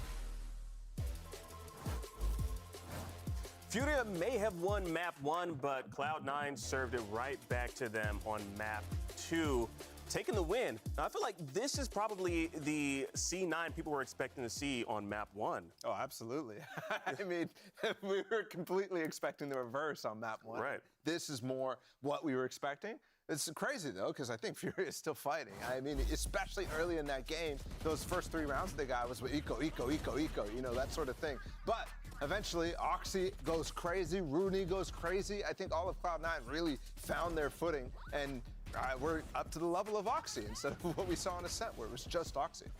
Yeah, I mean, at this point, maybe Ascent, either we're hitting the drawing board or we're trying to get it out of the pool at this point we're playing, because two series in a row. Yeah, 2 series in a row, pretty much blown out on that map. And yeah, obviously night and day. This time, notably, they continue to get more first kills, but they actually converted on, I'm pretty sure, all of those rounds where they got the first kills, versus on map 1 where they were losing so many 5v4s, cleaning things up. Of course, again, this was their pick, and you could just see a difference in their setups and how they're playing around them. Like, it's just not the same, honestly. I think when you looked at how the game flow was going for Furia in comparison to Ascent, it was a lot less control garnered in those early rounds. And I want to actually show a round. I'll head over to the telestrator and continue a conversation that actually Doug and Baby Bay were having on the cast, where they were talking about how this C mound control was really working out for Furia. You can see here, this is a situation that we were seeing a lot with this smoke right here, this big one that they're throwing to cancel out the effects of the one-way. A lot of times there's a few options here, right? You could take your team and walk through the smoke, and that basically allows for the left side of the mounds to not be aware of what's coming out from there. So you could dry walk through. Other times, especially when you're playing a Sky, you can go ahead and flash through. There's definitely a lot of options. You can even wait it out, cross to the other side like you would do with a normal Omen TP, and wait, and then double swing through both sides of the smoke at the same time to catch them by surprise. So there's definitely options, and Furia tried a few of them. It just wasn't quite working. So when you're talking about being outdated in the ways that you're dealing with this, you just don't actually have the tools in this comp to really utilize all the different options. So let's actually show how Cloud9 was canceling and taking advantage of it. So it was a really brilliant setup, because in this situation, Fury actually waits out the smoke, which is a nice idea, because if Cloud9 was walking up top mound, they see nothing coming through the smoke, they're gonna think, okay, they're not actually doing anything. We're thinking that they're on the other side of the map. In this case, Fury says, actually, hold on, let's not show anything, let's wait, and then let's prowler through, let's use more utility to actually come through and try to fight the players who are still on mound, at least clear it out, and that could catch them off guard. But instead, Vanity's actually just posted up with an op. He gets his first shot, right? And what he's doing right now is trying to make as much noise falling back afterwards with his life still intact while Moose stays in the corner. It's a very basic bait setup, but when you think about the ways that Furia was trying to counter the mound setup that they were doing, Cloud9 played that one perfectly, and I think that exemplifies a little bit of the struggles that Fury were actually having in terms of getting map control and being able to get in positions to win 4v5s like they were on Ascent. 100%. And watching that clip back too, it leads me to believe that in Fury's case on this map, they weren't as well prepared for what Cloud9 do on Lotus, because Moose playing in that position, they're very common. Actually, like, you will see him at boxes with those bait setups a lot. Like, that's something you have to be prepped for playing against the team. So everything that Cloud9 have been doing to find success on that map just works again. Fury not prepared for it. Yeah, so I'm kind of curious for the analysts, of course. I want to know, do we think that Furia might have been playing things a little bit too by the book on that last map and not taking more chances or risks? Yeah, I think so. I think especially as you start cooling down. I mean, early on in that game, they were taking mad control of A. They were getting deep in the spawn. But as that stuff stopped working, right, as Cloud9 really started hitting back, they definitely shied away from it over and over and over. So you weren't even getting in positions that they were getting early in that game. And that's a big problem, because if you're not doing what you were doing to get those risks working in the first place, then yeah, it's not going to work out. Yeah, we're heading into bind here, and I have two big questions looking at the agents, like one of which, oh wow, so Havoc is actually on Cypher. I wanted to see if Moose was going to play Cypher again, because he has some really unique setups, plays off a ton of kill trips, and that's the kind of thing that can be hard countered with prep. But he's also so creative that I want to see if he's going to be bringing more to the table in that regard. He is going to be on the Cypher again. There you go. And just in the case of Furia, they have not played this map in the year 2024, the year we're currently in. So this is their debut on Bind. C9 had no idea what to expect coming from their side. Yeah, that scares me, though, because this is a team that so far we've been seeing not necessarily the prep work pay off, but just being able to flow with the team and individually play. And I don't think you're going to get that when you haven't played the map so far. Yeah, well, can Furia bounce back and take down Cloud9? Let's find out and send things back to Doug and Baby Bay for the call. Thank you so much, guys. Yeah, map 1 was a stomp. Map 2 was a stomp. And so inevitably, this must mean that map 3 will be a stomp. Sure. For who? For who? That's the question. Yeah, I would have to agree, but also map 1 happened, so what do we know? This clearly has just shown us that we know nothing about what we're talking about. I mean, the script says Furia beat themselves? C9. Themselves? On Ascent. So did 100 Thieves. Where else did 100 Thieves beat C9? On Bind. Oh, you're cooking. Are we going to have a dead mouse? My gosh. Are we rolling it back? I think it's going to be a tough one. I think C9 is going to learn from their loss against 100 Thieves. And like, how they didn't learn on Ascent.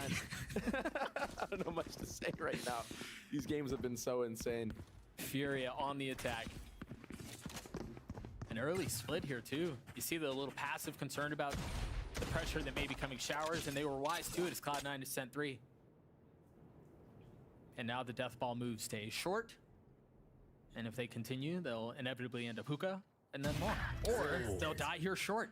The trade should come through from Oxy here, but well, never mind. Crossfire. Yeah, they will die short. That death ball not really finding any value. Furia with so much space. They can just waltz their way into A. Oh, they're not trying to get cheesed by anything. The spike goes down.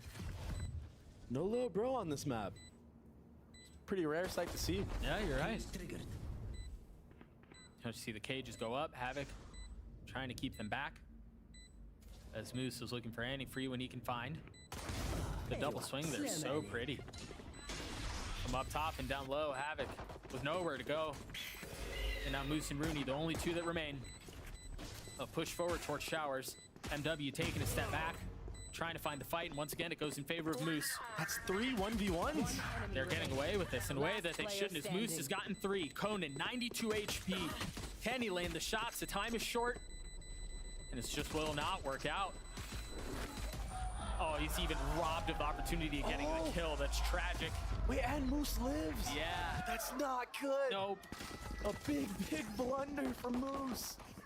I mean, he hit some really nice shots. I get it. You like that ghost, but... He got his 3, but you can't like it that much. Give it up, man. And this was just a nice default hold, but yeah, it was. It just fell apart on this post plant. I mean, how are we letting this get to a 1v1, though? Yeah, the fact that you mentioned it. There were, what, 3 1s that played out? Yeah. That's not a good sign for Furia. They played the beginning round really well. Yeah, I mean... Conan's popping off across the stage. He's popping off, but... Man, that was close. A messy round, but honestly, given how the series has gone, not surprising. So far, you know, I spoke a lot about conditioning in the last map and how Furia didn't do any of that. This time, I don't know why you're laughing like that, Doug. But this time, they do decide to take B-Long again for a second round, so it seems like the game plan is here. Just do a little crossfire on short with a cam and shower. And slowly work your way up this B-Long, not get cheesed by any of these close corners. Man, maybe Havoc can take some space up short. Vanity's been calling really good on these eco rounds. The stack is here. If Furia commit to this, it could go sideways. I'm wondering if he sees more than one person on this site, like with the dog, if they cancel. He saw under hookah, he saw 1, 2, and that's the TP that I was talking about. That's the cue to go. All 3 of them slowly funnel their way through the teleporter. They need to take this timing before the rotate comes in. And it's quickly on the way. The shots from Rooney not landing. Havoc finding some space, and they should be able to commit to getting the plant down. Now the question is, how do Cloud9 choose to go about this? Do they try to fight into the chaos and hope things go their way? It seems like they're not really concerned with trying to flood or maybe waiting for Vanity to take some space and maybe catch a timing. But Conan, who's just jawing off the stage, just across the stage just a couple moments ago, waiting for it. The game plan here is just getting as many exits as they can or just die to bomb. Yeah. Footsteps should be made. Maybe when those footsteps are made, you'll see Cloud9 do a triple peek from heaven. Try to get a snag on one of these players, but yeah, they just want to die to bomb here. Yeah, they're not even giving him that. Vanity should go down here. Yeah, he did. Right on cue. Smart for C9 to not feed any more ult orbs for Furia. So going into this bonus round, I mean, there's really good guns online for Furia, though. You've got 2 Guardians, you've got 2 Bulldogs, and a Spectre. And light armor from the side of Cloud9. This could be disastrous. We've seen what Furia can do when they win the bonus round. I like their approach so far on this map. They've conditioned the B-Long, but nobody's there now, so Zeppa throwing this flash B-Long, he'll understand that no one's here, and you might see a TP crunch. Trying to be fast about it, but they're concerned about what might be on the other side of hookah. They haven't shown anything there. MW satcheling forward. finding some space, getting past the utility of Moose. Oh, there's nowhere to go there. Yep, that's not safe either. Havoc still landing the shot, steadying the crosshair. And he's out. Meanwhile, Oxy's on the flank, trying to be quick with it. Trips will keep him back for now. He does have satchels, but yeah, I mean, the timing might just not work out. He might not find a way through. It seems like they're waiting to see if they're going to take TP and try to end back A. Or B, excuse me. He's gotten past it. Do they know? No, they don't. It was right out of the audio range of NZR. They've got to understand that this is a possibility, right? They know. Nas, oh, he looked away at just the wrong time. Oxy gets the kill. The pressure's been applied. Bomb is still not down. It's a 3v3 though. You see two members of Cloud9 creeping up, trying to play around pipes. They think it's safe to play back site, and I hate to break it to you, it's not. This is a crazy plant. They're that scared of Oxy. Oh, they've dealt with the first, but now the plant's not for them. They have to maintain U-Haul control here. They can't afford to let it go. Zeppa on the tap. Rooney not able to land any of the shots. He's left alone. They're both weak. Again, a funny look at either of them, and they die. 7 bullets isn't going to be enough. They're pushing forward. The first one falls. The second not connecting. Havoc playing his cards as best as he can. We'll get his 4. We'll get around. It's too early. Don't say it again. I can see the thoughts on your face, bro. No, I actually want to talk about how Havoc is playing right now.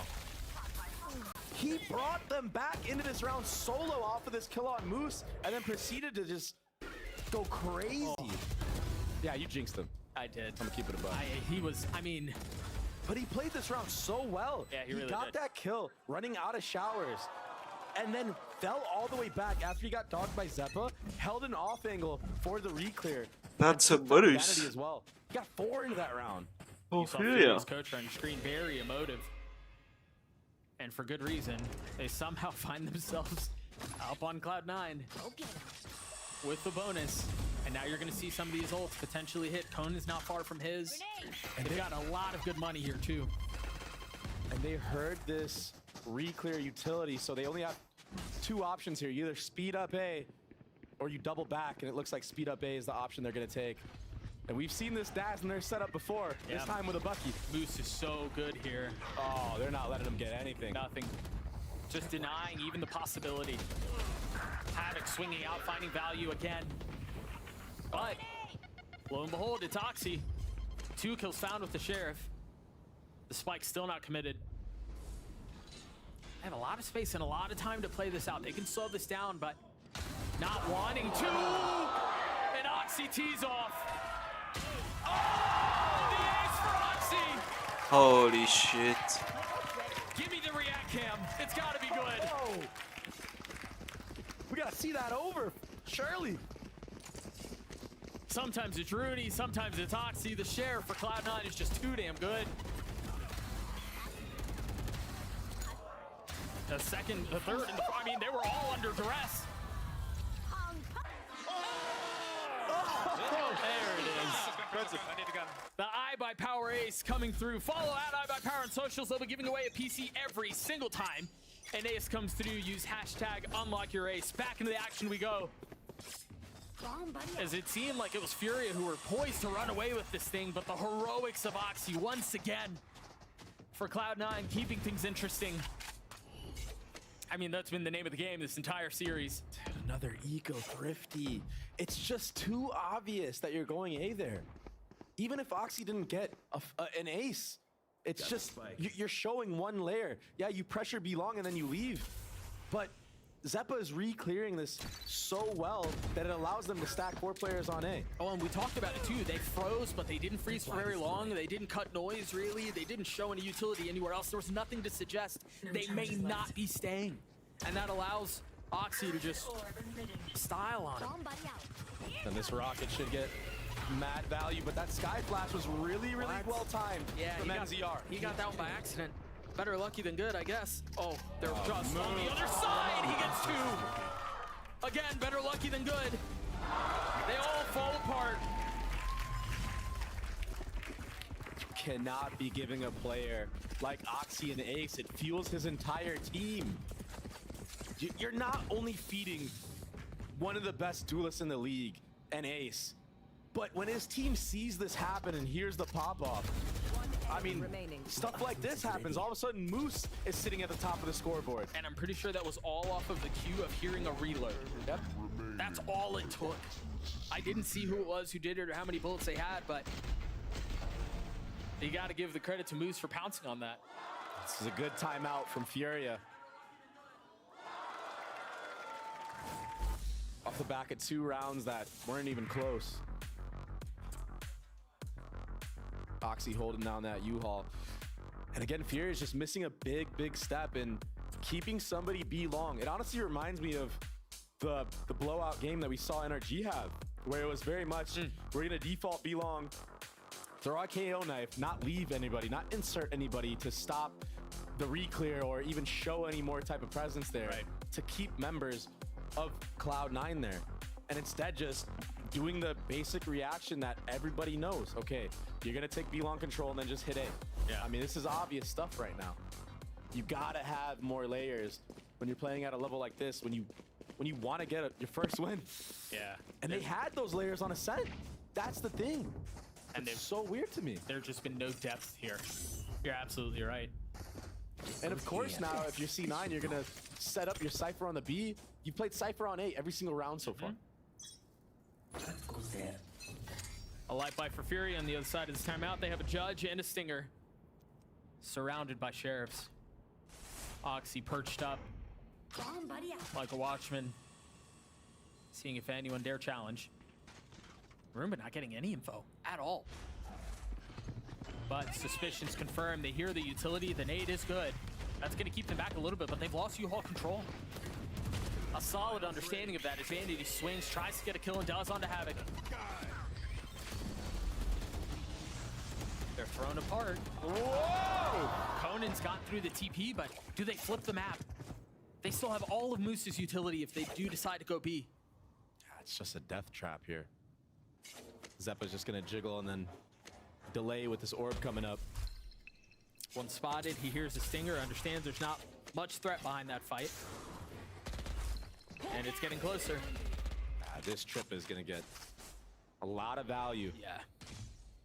Unless Furia decide to contact all the way in and explode off of it, but Moose is already positioned here. And you mentioned it, he hasn't been here this entire half. But they cleared it out, Wise to it, they contacted up. Moose still gets his. Utility or not, it's traded. Zeppa's gotta get out. Takes a little bit of damage. But we're using a Brimble in a 2v3 with no gun advantage. Yep. With short time, you're surrounded. Enemy remaining. I mean, great, we got the bomb down, Doug, but that's a huge ult to just be giving away like that on a round that's already not in your favor. That does not feel like an equivalent exchange by any means. Nice try, man. And so Cloud9 will tie us up. And I mean, for Furia, it's been, I mean, yeah, they're at 3, but it does not feel like a tie game here. It really feels like Cloud9 have kind of got a jump on this after the first couple of rounds. This is all off of an Oxy ace. I said it, you cannot be giving this kid an ace like that for free. Oh, wow. Yeah, that was very awkward. Yeah, it was. Not only are you allowing C9 back into this game, but you're also putting yourself in a bad spot in terms of ult economy. Had Khalil saved that Brim ult here, I mean, you're going into rounds with almost 5 ults online. And again, for whatever reason, the game right now plays more snowbally than it feels like it's ever played before. Ult economy matters more than it feels like it ever has. So to kind of let that one go by is tough. But alas, that's a decision they made. And so that's the bed they have to sleep in. They still have a couple of ults close by. Nasr and MW. Moose has a really cool cam here on top of this hookah area. That's really good observing. I mean, look at this. It must be Sapphire. There's no way it's Prius. This is so sick. It's almost like a one-way cam. Surely nobody looks straight up there. No. And even if you hear the sound, you're just kind of looking around, seeing if you can find it, and then there's a swing out from Oxy. It's set up beautifully. Oh, that'll help. Another one to be found. Oh my god. Cannot control the spray.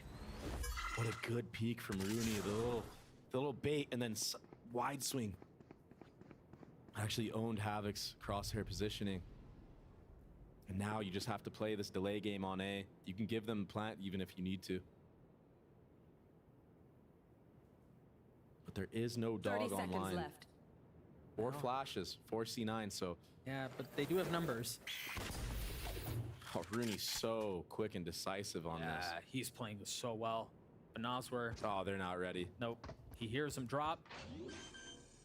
A commit to the plant, and now with 10 seconds left, MW from so far away is gonna have to frag his way out if he wants to win this. That was cool.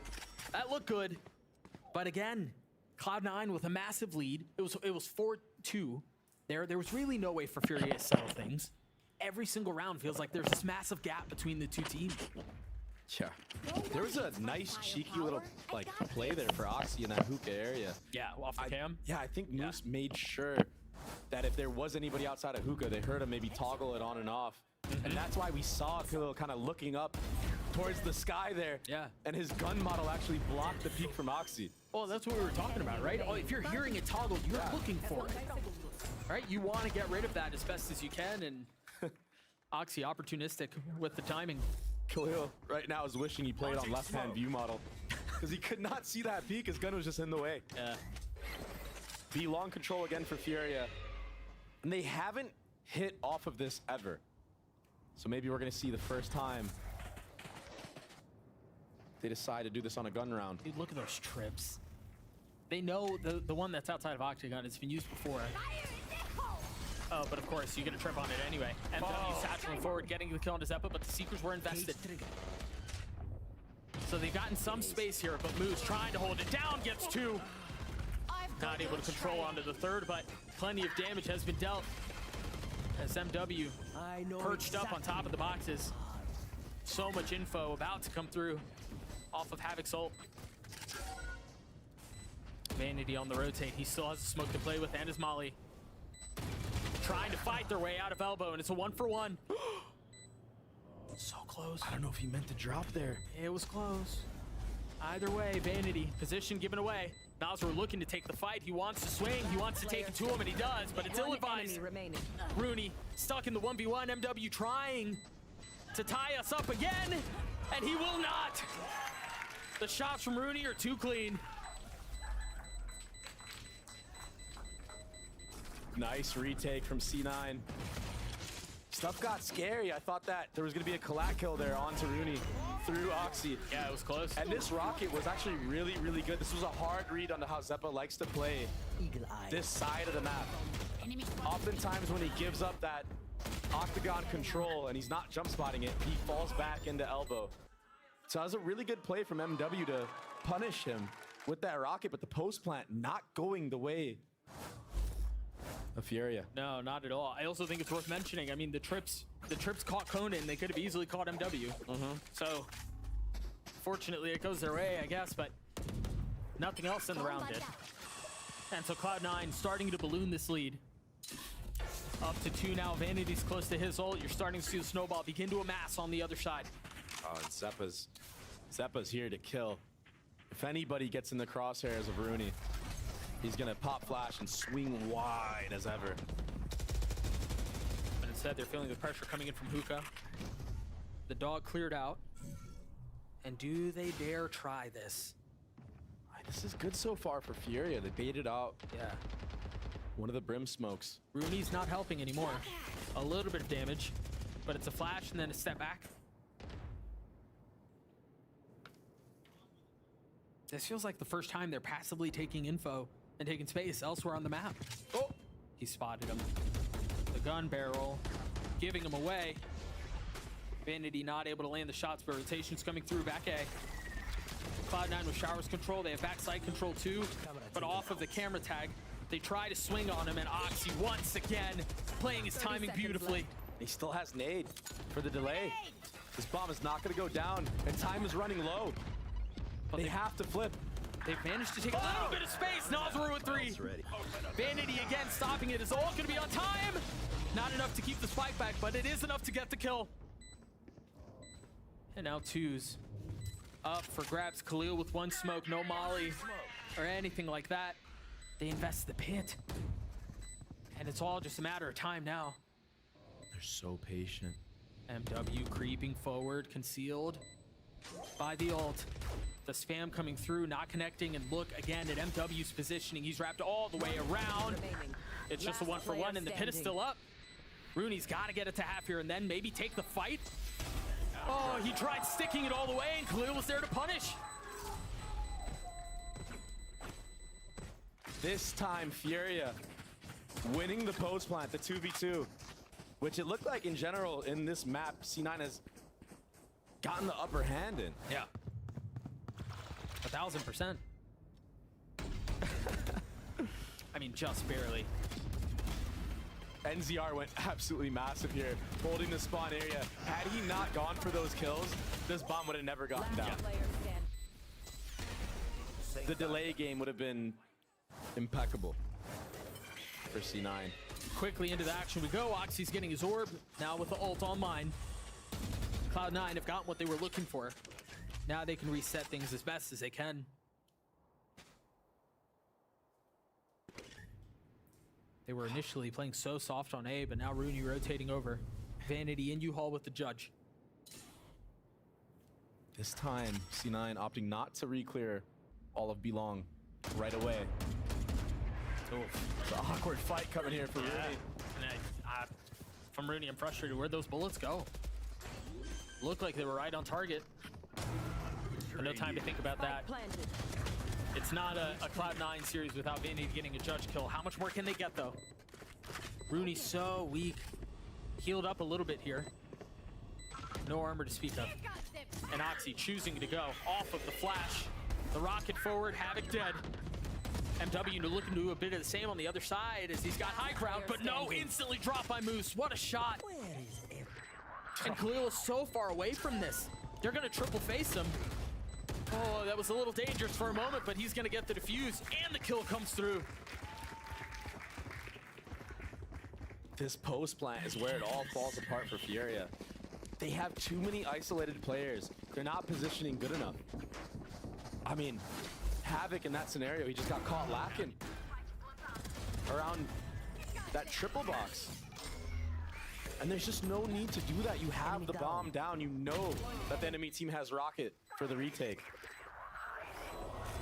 Oh. Huh. The lineup misses on accident. Nicely done. Still so hard to win if you're Khalil in that position.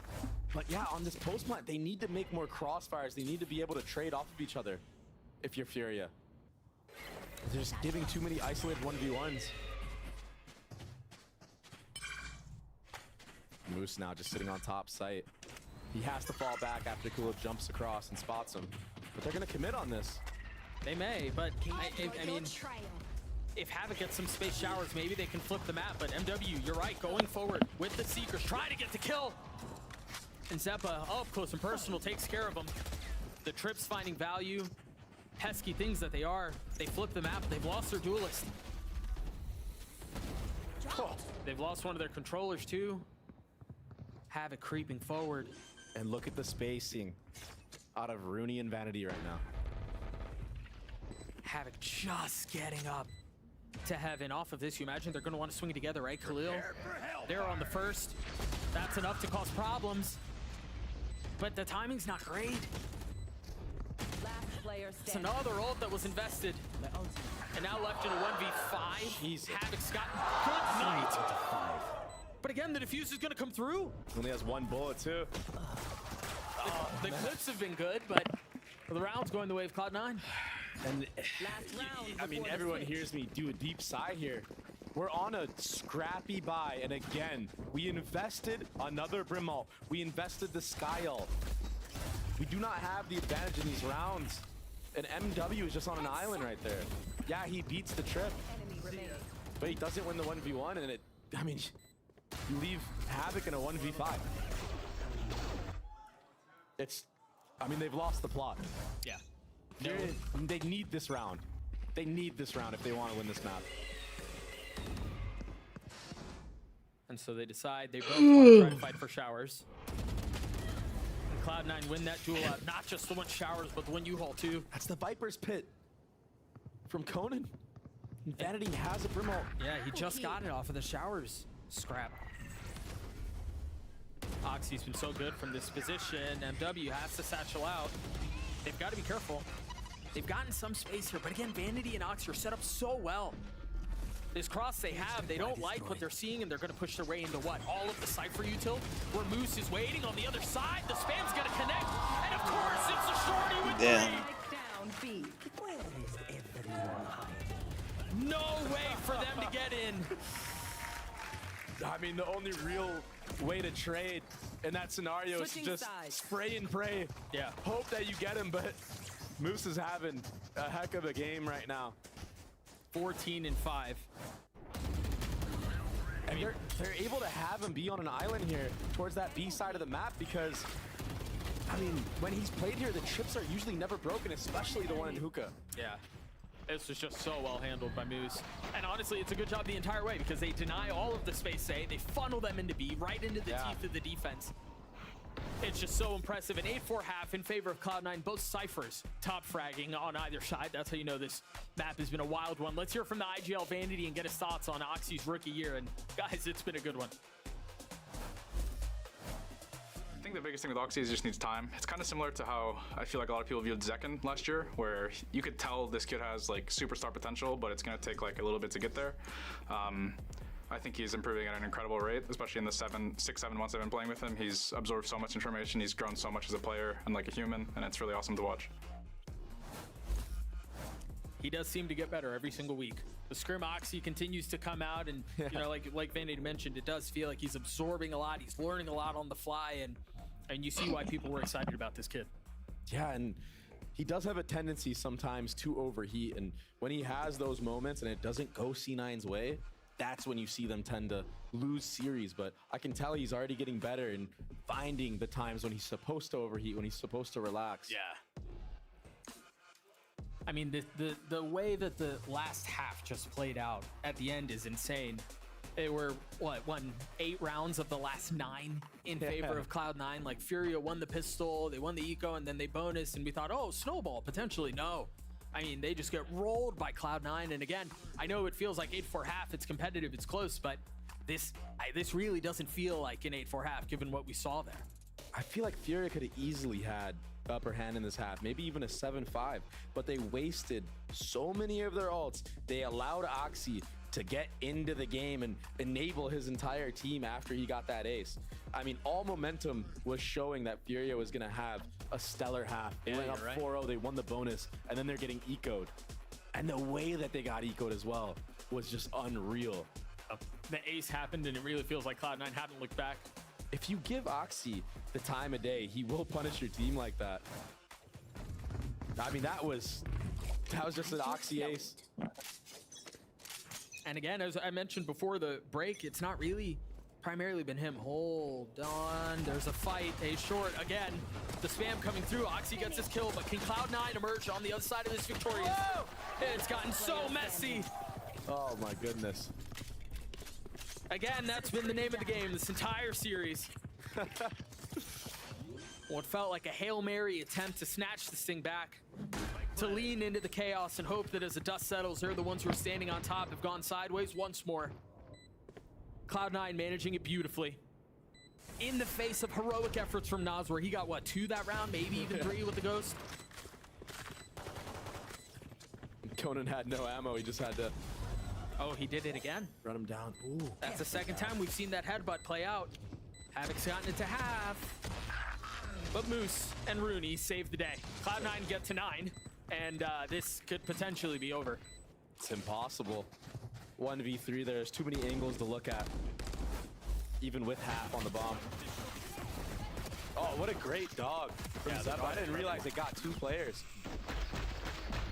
And I mean, when you got no ammo in your gun, I guess you gotta go. You have one choice. You gotta do something. So it's now 4 rounds in a row for Cloud9, going back into the last half. 9 of the last 10. And Furia desperately needing a miracle here. Of some kind. Of any kind, really. That is the info that Furia is playing for that hookah area, and that's why you see Cloud9 just contacting up Belong. Free orb control. They can leave Oxy here if they need. interesting that they choose. Oh, that's a free kill. Oh, yeah. He had That's nowhere to go. beautiful utility. Yep. Also interesting here, too, how Cloud9 are choosing to prioritize the benefits they could have. What?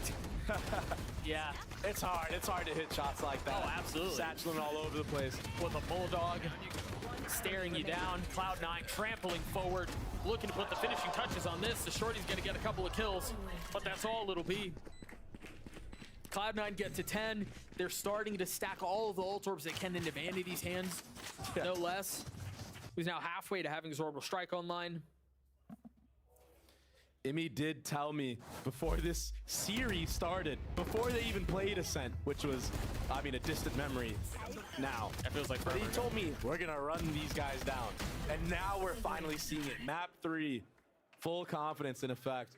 I mean, they just ran into spawn like that. A little bit reckless, but they're trying to make a statement. They walked on Ascent so they could run on Bind. It's been crazy. Nice. Oh! A little bit of a missed cam there. I mean, it doesn't matter too much. He'll pick it right back up. It'll come back in, what, 10 seconds? They have to give some of the space up, though. And so you see Furia taking a little bit of a step back.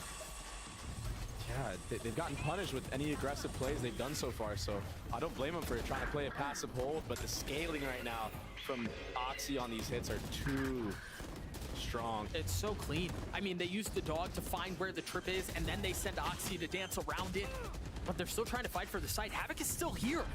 They've gotten the spike down, but do they know? Havoc dancing around, Khalil and MW, providing distraction, and Havoc can win this thing on his own. 23 HP. Moose waiting, the crosshair trained. As you see Havoc trying to reposition. Yeah, he played his life as well as he can, but now he has so much to do. Still has to get the defuse, and I don't know how Havoc wins this out. This feels impossible, but the shots will land. Damn. Havoc's shots. aim in this map has been crazy. Bomb's not defused yet. Oh! The BM. My ultimate is ready. I mean, technically he's not shooting the body. That wasn't the body. Oh! He's doing it now. I really do be jinxing everything. Yeah. That's crazy. That's the first round they've won after losing 5 in a row. Going back to the last half, losing 5 before that. There was a strong chance they could have lost this round too. Yep. I mean, we spoke about how good the scaling has been from C9. Damn, that guy's a wizard. Yeah, how did he live that last span in 63? I mean, it felt like he was doing magic tricks, like he was Houdiniing his way through. He was on site the entire time. They had no idea. He really was. He finessed that smoke so well. That's a crazy 1v1 to win. Yeah. The fashion that he did it when he's 1 HP. And Moose was holding the angle. I mean, he was there. Cloud9 once again creeping up Belong, potentially into the teeth of 4 members of Furia here. Oh, really good damage done on the Vanity, but he will get healed up to full. Narrowly missing the kill there. Yeah, C9 don't want any of that smoke. And that's why you see the rotate coming out from Furia. And Zeppa's job here is just to keep as many players as he can towards this B site. Toxin screen down. These trips are crazy. Oxy's gonna get caught. Yep. Oh, there's no fire in the hole. Not that time. Havoc playing that beautifully. He wants to win so bad. I'm starting to believe the message shots that were sent in the previous round. He's trying to keep back sight. He's using the ult. Gonna find so much info. There aren't really many places for Cloud9 to go here. In a 2v4, if they decide to push forward, maybe they can get these kills, but they're still outnumbered. It's not gonna go their way. Vanity will fall as well. Furia get to 6. Just like that, we have a game on our hands, Doug. I don't know that I'm willing to go that far yet. But they're certainly making a run at it. That's the Raze ult out too. Yeah. That's a W round for Furia. Yeah. Oh, for sure. Any two round steps ahead right now. Any round felt like a W round for Furia there. Yeah. Given how things had gone, and that will inevitably draw a timeout out from Mini, or excuse me, from Imi. His letters are so similar. Mini's back. But yeah, I mean, a round that Furia desperately needed to win, and For it to go in that fashion, I think certainly helps, but I think the one thing that's worth mentioning is, yeah, Oxy invested the ult there, but it's so early in the half, and they still have a 4-round buffer, and they're still 3 rounds away from winning the series that it doesn't feel like a super expensive investment. Yeah, and Vanity's gonna do the tried and true, buy Oxy a gun.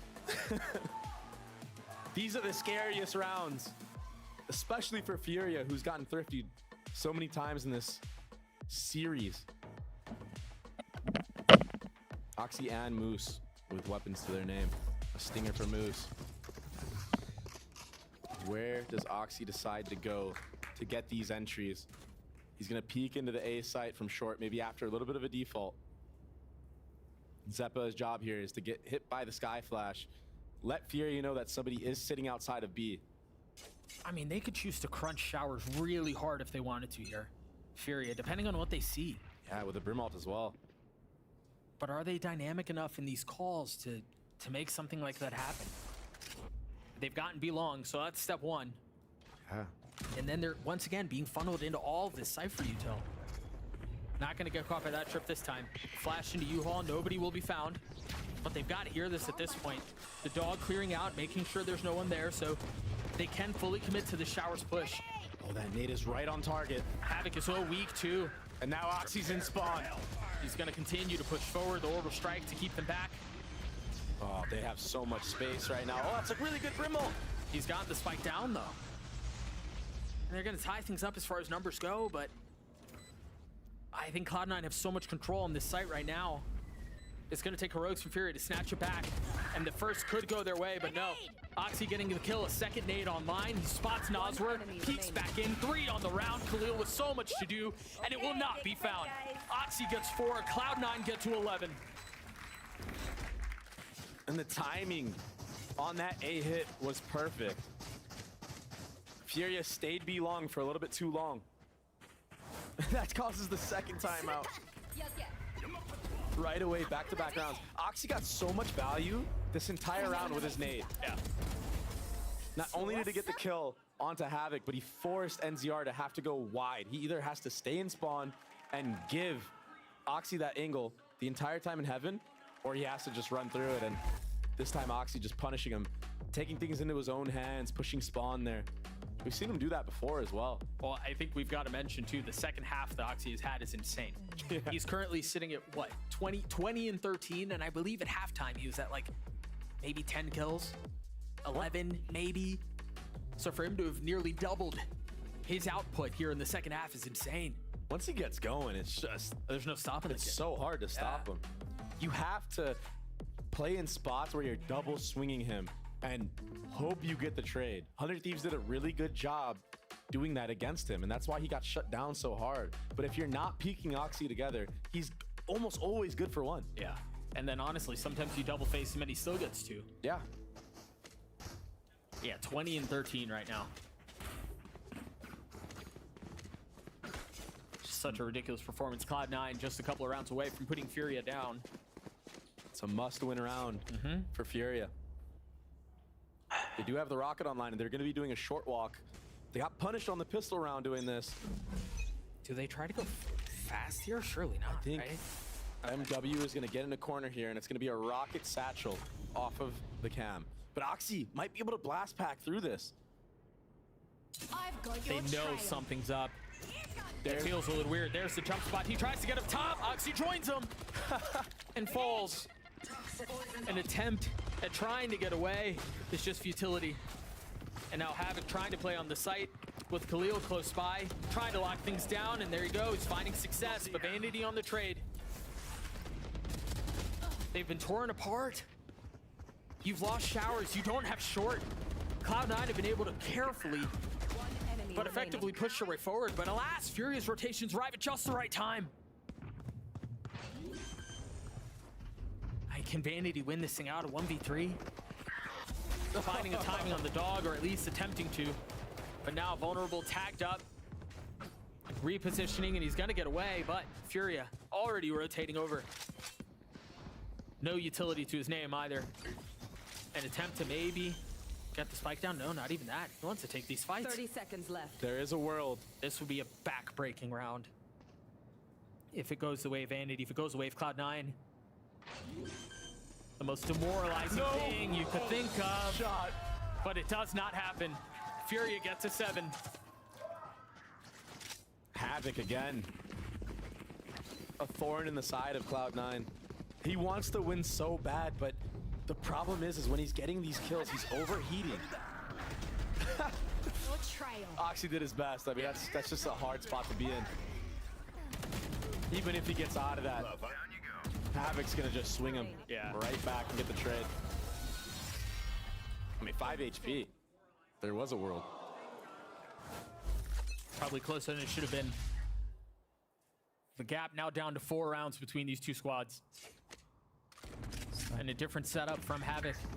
The Trips heavy B this time. He's got the cam. And there's a lot of presence here too. They're playing so heavy on their Cypher site. I think Moose heard all 3.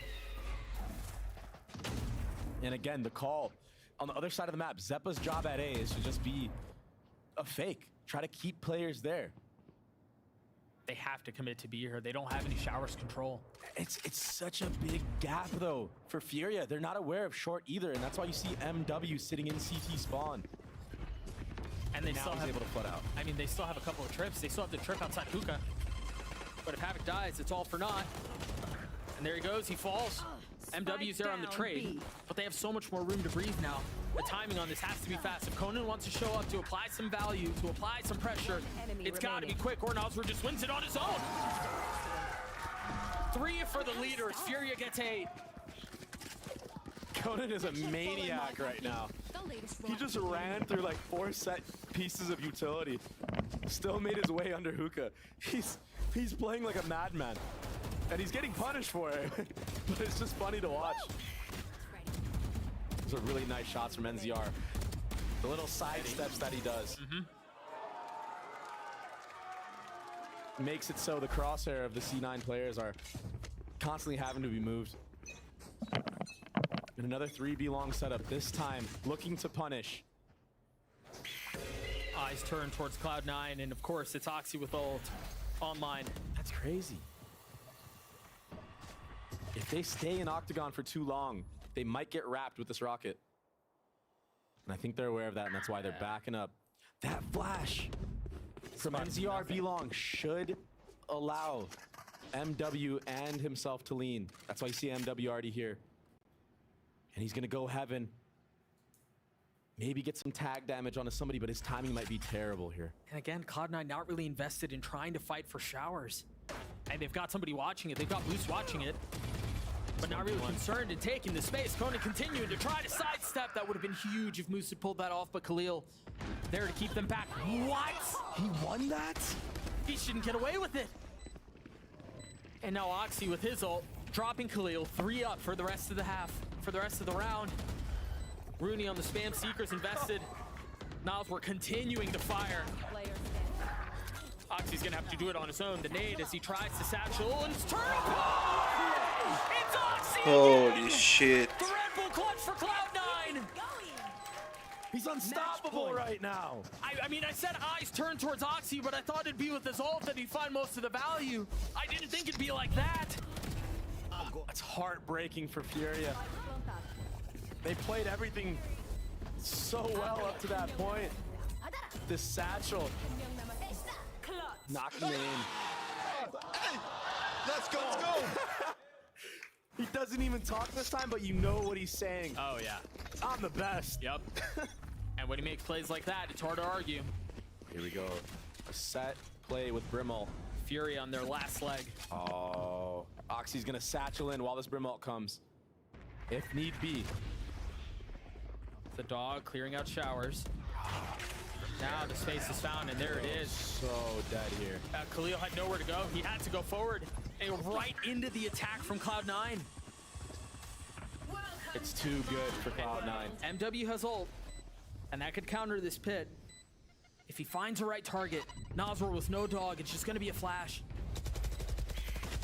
Still 2 satchels, and there they go, pushing forward, looking to find a target. It's not the one he's looking for, but it's still a target found.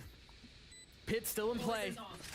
And they're playing so far back. Rooney still has a molly too. Yeah. Oxy Zeppa walks into the pit. Zeppa watching the flank. Time is ticking. Fury are trying to brute force their way into this, and they might have done it, but no, Rooney keeps them back. Enemy remaining. Conan and Zeppa 1v1. You said he's been a menace, you said he's been good, but Zeppa's played this beautifully. He's too good in these positions. Leaning into the time, that's all it takes. Cloud9 take down Furia 2-1.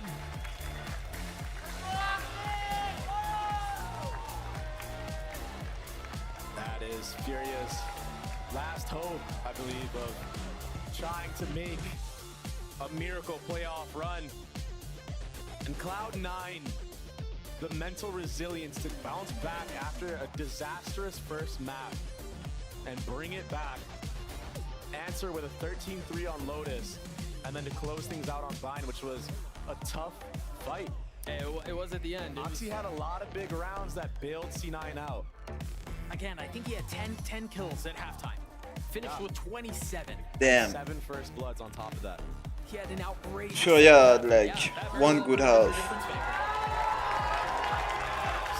And it was the first half of Ascent. But a big win for them. And they play MIBR next. The chance to have a really good score going into this playoff. Oh, absolutely. But 5-1? That's not bad. That's insane. That's not bad. We got to talk about the teams they've taken down. Yeah. Lev, Loud. Yeah, they lost to 100 Thieves in a devastating fashion. We almost thought it was going to happen here today. On the opposite side for Furia, there are a lot of things that I saw on that Vine map that I look forward to, but they just lost it on their attack side. Yeah. That is truly what it came down to. Yeah, Oxy had Oxy plays. That's going to happen in a series, but it's the rounds where you're just wasting ults that come back to bite you in the butt. It felt like it was just too little too late, man. Once they finally started to string some rounds together, they were already down in a tremendous fashion. Like, the hole they dug themselves was so deep.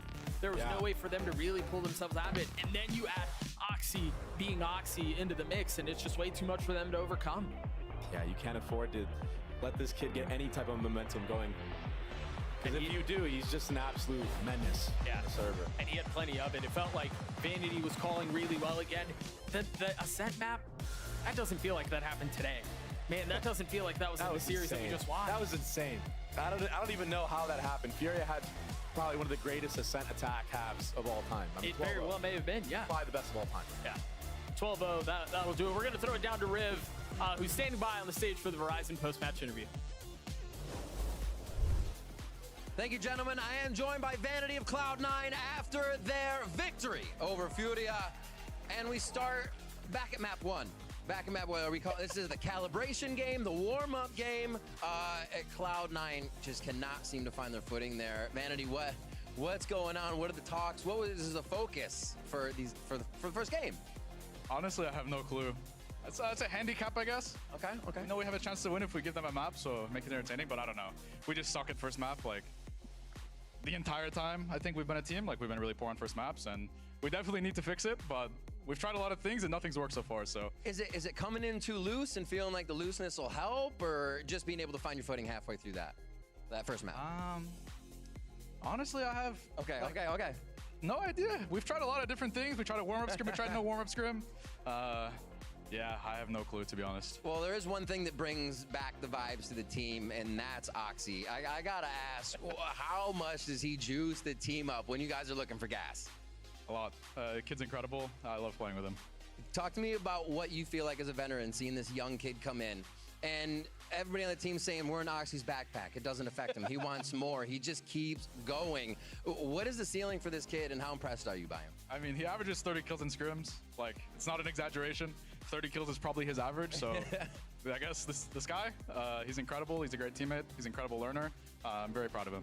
Awesome. One more MIBR next. How you guys feeling about it, and just focus on first map to go in there? Hopefully we can shoot back on the first map. Maybe don't need to win it, but let's be a little more competitive. But I mean, they looked really good in kickoff. They haven't looked as great in the regular season, but they're definitely a capable team, and I'm sure it'll be a good match. All right, C9 still in the running for playoffs. Vanity, thank you so much for the interview and your time. Let's throw it back to the desk right now to get into the next game.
Look what I've just made. The perfect pearl. Not too bad, but check this out. Whoa, a true Venus clam. Red Bull gives you wings.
Step into the ring.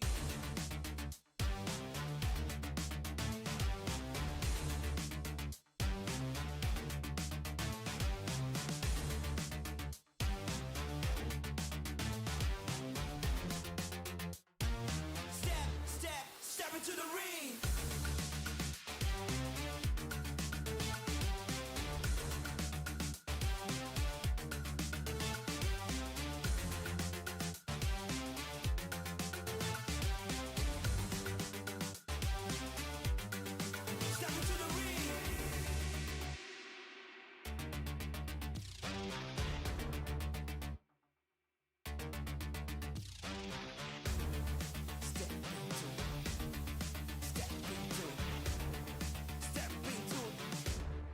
Step into the ring. Come on, come on, come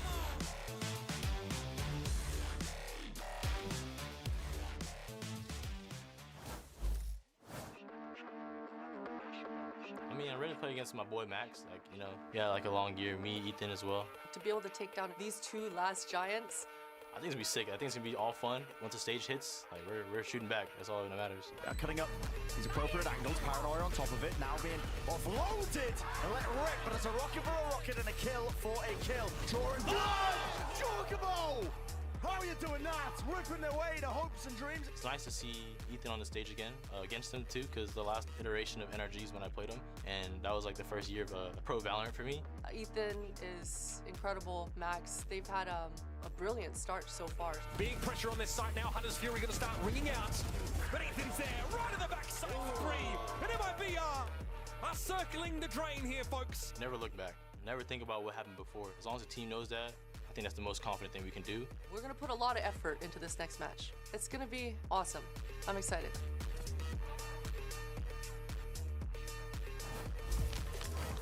Welcome back to week 4 of VCT Americas and our second match on this Sunday. Stepping into the ring, it's NRG versus Evil Geniuses. That's right, everybody, and joining you right now is me, Geek Heavy, along with Balla and Wyatt. How are we doing in this ring that we just stepped into? I'm just dying because the ring on the floor over there. Aw, what happened? Yeah. That's hilarious. He stepped into the ring and got knocked out. Got KO'd. Poor Furia. I'm super hyped for this next game. I mean, it matters so much. All the implications are crazy based on who wins in this next one.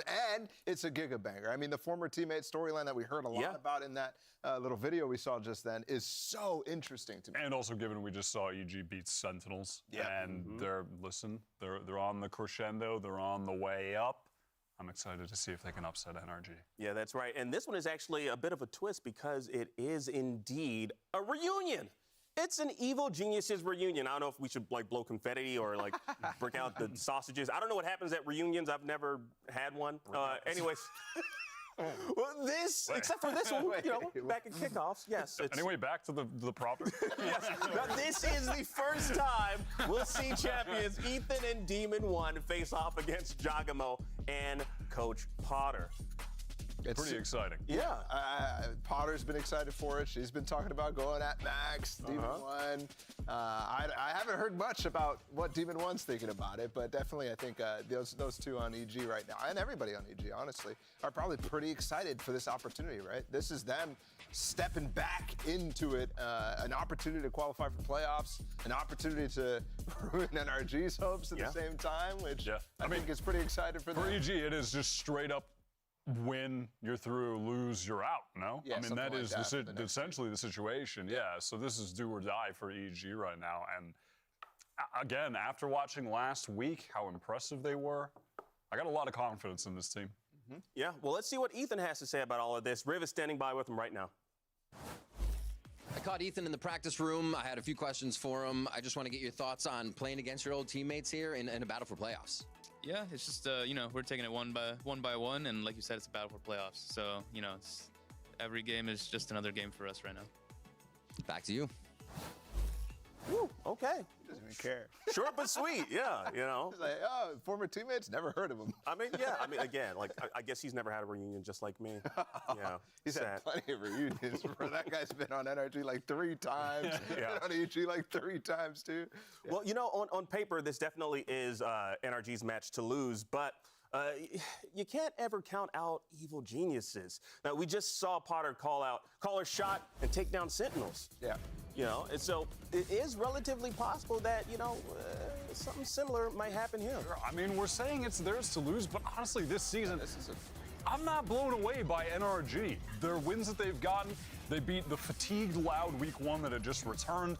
The other 2 Brazilian teams trounced by Lev. And when you're looking at this, the quality of play that EG brought to the table against Sen last week, obviously the confidence for Potter coming into that was like, I mean, we'll see. And then they just beat them. I really think that, the idea of NRG being, the massive favorites here, I'm not feeling it. I think they have a lot to prove. Yeah.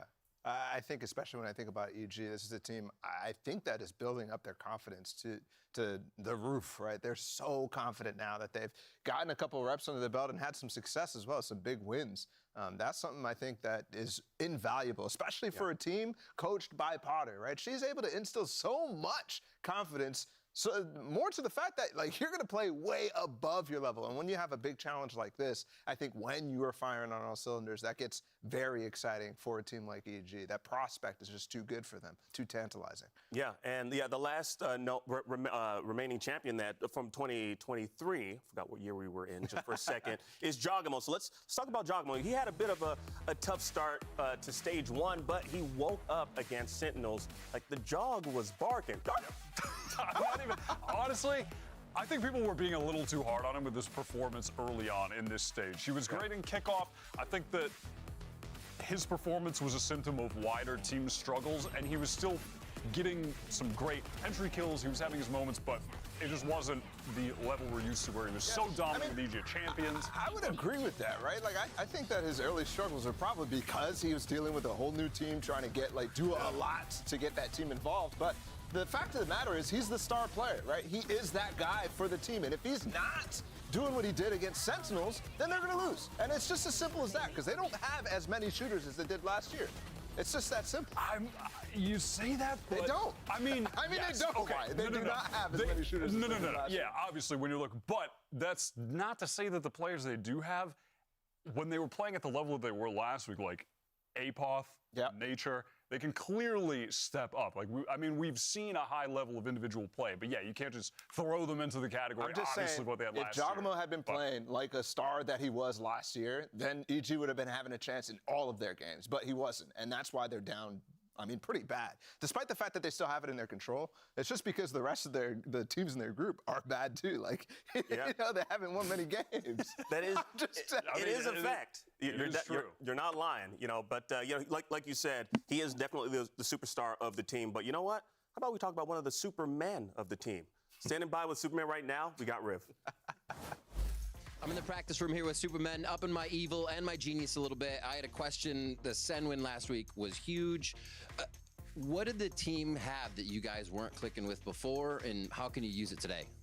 Honestly, we had a very slow start and put ourselves in a do-or-die situation. So pretty much going into the last week, I feel like that gave us an edge. We all play better when our backs are against the wall. So hopefully, you know, that will keep us hungry for the win today.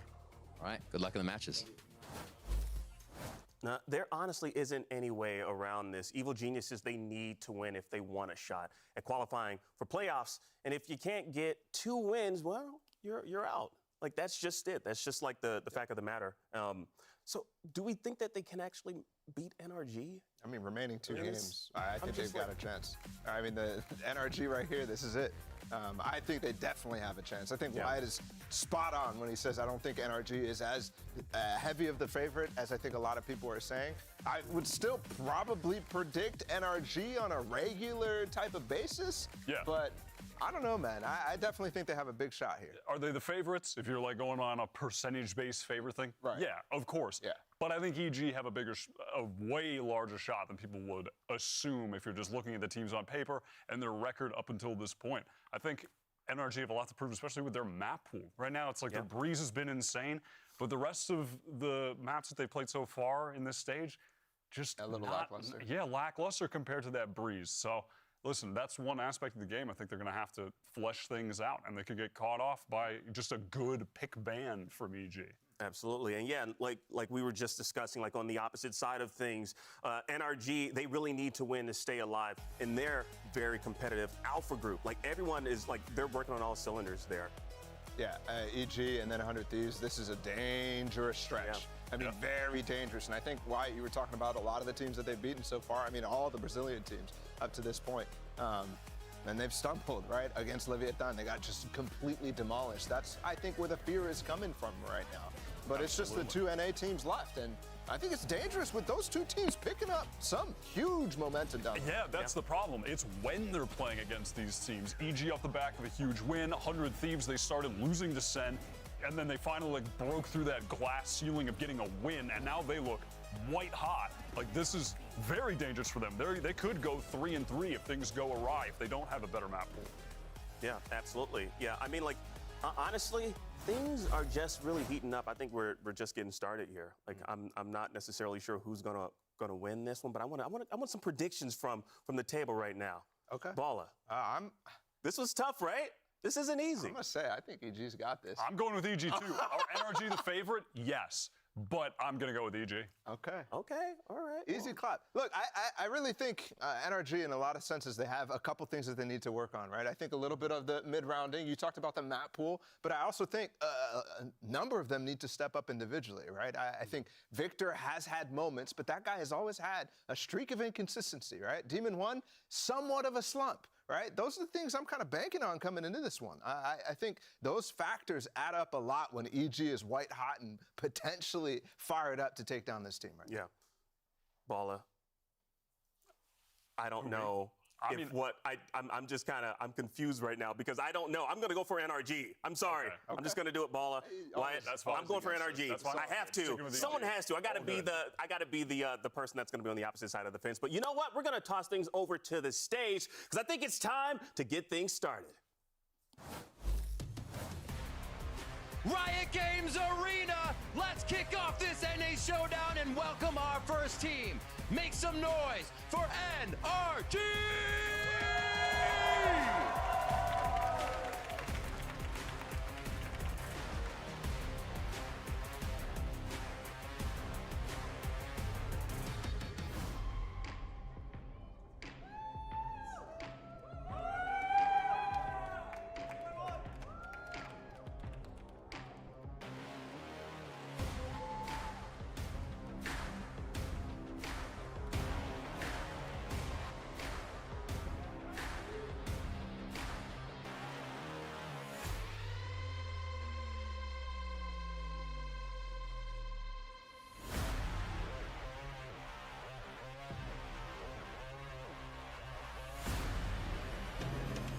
And let's bring out their opponent.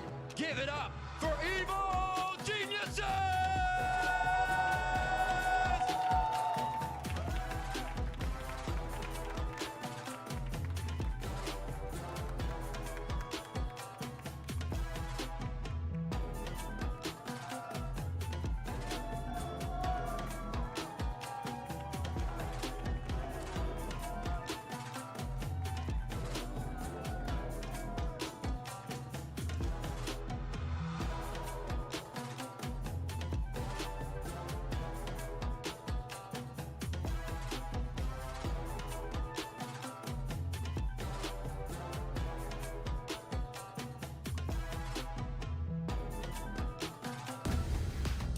Yeah, I'm definitely gonna keep the energy going for NRG. I'm sorry, I gotta stick with my guys. Listen, Have it's the to. reasonable pick. It is the reasonable Is it the pick. safe pick though? Yes. Okay. It's definitely the safe pick, without a doubt. On paper, but it's just for me the way that this stage has played out of the past couple weeks. It's the NRG just being lost against Lev. I just love watching the pregame huddles from EG on this side. Like they're walking out, you know, Potter comes out, and then all of a sudden, all the hesitation, the frowns, the nervousness just melts away. Everybody starts laughing, having a good time. Dissipates, and I love, Everybody's got a little special handshake. Y'all come out there. I will tell you, he looks hungry. He looks hungry. That dog looks hungry. And he's on the other side of the stage against his former teammates, Ethan and Demon One. I think this guy is going to fry today. Now, looking at the map pool, EG, they're going to take out Breeze. That's been NRG's clear best map. So they're going to pick into Ascent, which we actually haven't seen them play so far in this stage. Last we saw them on it, it was against Sen in the qualifying game back for Madrid, where they kind of washed Sen, and Ethan went crazy in that game. I think he dropped 27 on the KO to bring him over the finish line. So this could be the second kind of home map for NRG. We just haven't actually seen them have to play at this stage. Yeah, I mean, historically, this team has been so good, right?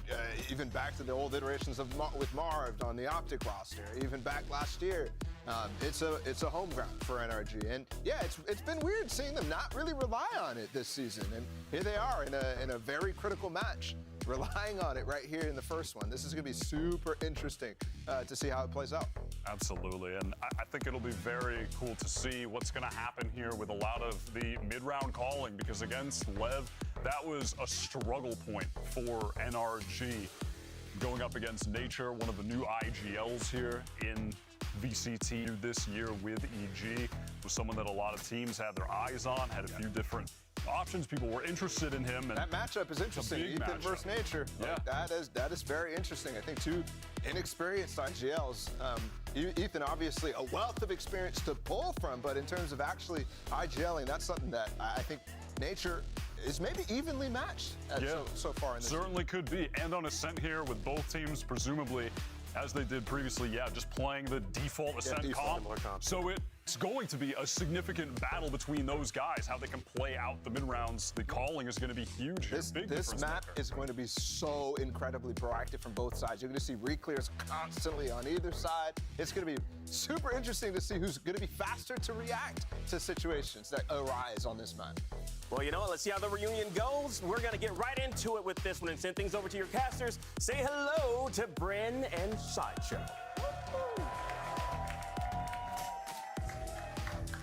Thank you very much, guys. Yeah, great setup here for this match. I mean, expectations a bit topsy-turvy, I think. You can tell that from the Death's predictions. You know, they're saying they don't necessarily think EG will be the favorites, but they're prepping them to win it. And, you know, I can see the arguments here, to be honest. They're a team that have said that they play better when their backs are up against the wall. It's their last chance to really make playoffs as well, really. The percentages are in the double digits for EG. They know they have to beat NRG, and it's an NRG that have quite a bit to prove. They do. It's not looked amazing for them recently. They clocked in and got their 3 wins against the Brazilian teams, and then it was struggles. The most recent game as well, Chet wasn't particularly happy even with the win that they ended up getting. And there are things on the line here. NRG need a 2-0 to clinch. An NRG win with any score would put 100 Thieves and crew through to playoffs and would eliminate Sen and EG. So from NRG's perspective, tons to play for, and a must-win game for Evil Geniuses. We'll see how this one begins. With Crash, he's going to send drone forward, setting up Demon One into that nice forward approach. This is comfortable ground for him, really. Loves to be put into these forward positions where he can really take advantage. Yeah, one of the ways in which EG themselves used Demon 1 on the attack side of this map was inserting him deep into spots like this, over towards Market, and then running a B exec where he dashed over to switch. Oh, and Sean, he's read it and shut down his counterpart. As soon as the alarm bot was broken, still looks like NRG don't want to slow down this hit, but still anchoring players to deal with. Apoth blind as a bat, and Derek dealt with towards the back. So an open plant now for them. NRG being able to get themselves into that post. Money is an energy, by the way. Section of the site. This is a fast re-clear, but Jorgamo, nature right behind him. Not too much util, but he spots out the shoulder. A couple of stray shots, not really doing the job. It's actually the paranoia on Marved I'm looking at. He's still holding it. As soon as they collect that contact, and he's going to send it flying. So and teams are playing Ascent more and more, I feel like. Done, softening up all the targets. NRG walking away with a nice and easy one there, despite losing Demon 1 in mid. And then that showcases how NRG are still going to be. I think it was one of the most banned maps. The puzzle goes wrong. That was essentially the exact same. Yeah, it's the most banned map with Split. It was banned 16 times. And Split 16 times too. And then it's Sunset and Breeze at 14. And I am going to be paying serious attention. And the least ban is Icebox at only banned 9 times. And Lotus only banned 10 times. And antis. Yep. Counter strat. Anti plays here. I mean, the drone getting the tag, but a spam damage, no kill to be claimed on Superman. But yeah, close attention paid, I think, to NRG. How to play in this one. Ethan, of course, you know, he's a very experienced player, but quite new to the IGL role when he stepped up onto this stage. And maybe that's where we're seeing evidence of those gaps. And I actually think NRG have looked really good on defense rounds on a lot of their maps. But it's the attack side calling where I think there is a little bit of an experience differential right now. Slow and steady for NRG, though. They don't want to run themselves into any stack of players. Got a lot of acknowledgement of EG just loitering around the A site. 50 seconds onto the mark into this round. You've got to start making decisions soon. And EG do seem to be guessing the correct site here. This is another situation where the clock starts to run down and NRG are grouped up, heading into the stronger site, but it's only Classics on the other side. How bad can it really get? There really shouldn't be much danger. 3 players spotted with that knife, but there's only 30 seconds in NRG. They can't really pivot. And Jorgamo pre-aiming for the dart position here. A couple of shots now fired into the smoke. They realize. Why am I already worried? Yeah, I mean, this one stacking all the players dash forwards into the smoke and dominating the position. Steeman 1 who's just going to be leading the charge for his team. They are lit up. Util is nice for him, but Jorgamo now stuck into this dice position. Time, 12 seconds. Got to deal with these players. Got to get the spike down or just kill them all. Why not? And a very nice pause there. Stopping the scaling on on A, so that they could just hold angles and punish the EG players that were looking to try to play off Jorgamo. And I like that. There was a pause there in the middle of the exec to allow a little more control into things. So even though Ethan knew they were running into 3 players on A, and even though they decided to commit to that, they had that little pump of the brakes in the round that allowed them to escape fairly unscathed. Not overstressing the economy, and NRG all bunched up towards B to start. Ethan 2 away as well from his ult with the no command. I'll be looking to grab the orb. Easily accessible. Flash. The dash, it's all going to be combined up to push these players away, along with that dart that's not actually taken care of, but Demon 1 will just go down to the spam. Isolated, I believe, from a bit of that util at the choke, and his team wasn't following up. Jorgamo still here. Trying to find that value with the dash active. Of course, he is suppressed, so unable to use too much in terms of the wave abilities. The NRG game against Leviathan, people were looking at Demon 1's stats at the end. He went 2 and 15 in first kills to first deaths, and they're like, Demon 1, he's tragic on the entries. Entries like this have been Demon 1's reality recently, where he goes in, and he's just getting annihilated inside his own cloud bursts. It's unfortunate, and it's set NRG up in another 4v5. Definitely going to see that. Duelist players having poor performances if the setup isn't quite there. Victor. Good awareness from Apoth. Victor dodged the recon, and Apoth still clears it. Walkabouts all over the place here. Ethan seeking advantages. Pop flash underhanded. 1 enemy remaining. And that will seal it up. So the bonus round, not too much damage really being done by NRG. Here's EG. Put their 1 onto the board. And we actually saw Apoth there push all the way out of B main. re-clearing that space as soon as he got the pick onto Victor, realizing that Victor would not be playing with all the rest of the squad. Yeah, I mean, what is that? The punish there, the first death onto Demon 1. And then Apoth swings around, pushes tiles to kill Crashies and Marved. Nasty stuff. Was there much damage done? Not really on an economical side, but it did get up this null command. And so, we're going to see any kind of anti-KOL setup? Apoth is... he's pretty committed to B. Yeah, he's very committed over towards B, so they did choose to go for a fast play. Could have been in trouble, but it's slow and steady again. Same play that we saw towards the pistol round, just a drone going to be committed deep into mid. Last time they set up Demon 1, he's not there this time. And look at this. This is 2 rounds in a row now that Derek has sent a recon dart from lane on B over to Cat for a mid player to play off. It's a cool idea, but he's used it twice now, and NRG is starting to get the idea of where it's coming from and what its purpose is. And they're walking down Cat now. Nano Swarm sent flying here for Superman as well to take up that space into main. Didn't actually clear this alarm bot. Not a little matter with the amount of players up forwards. It will get broken at the end of the day, but it's a player disadvantage that NRG are staring at. Gonna have to offset that.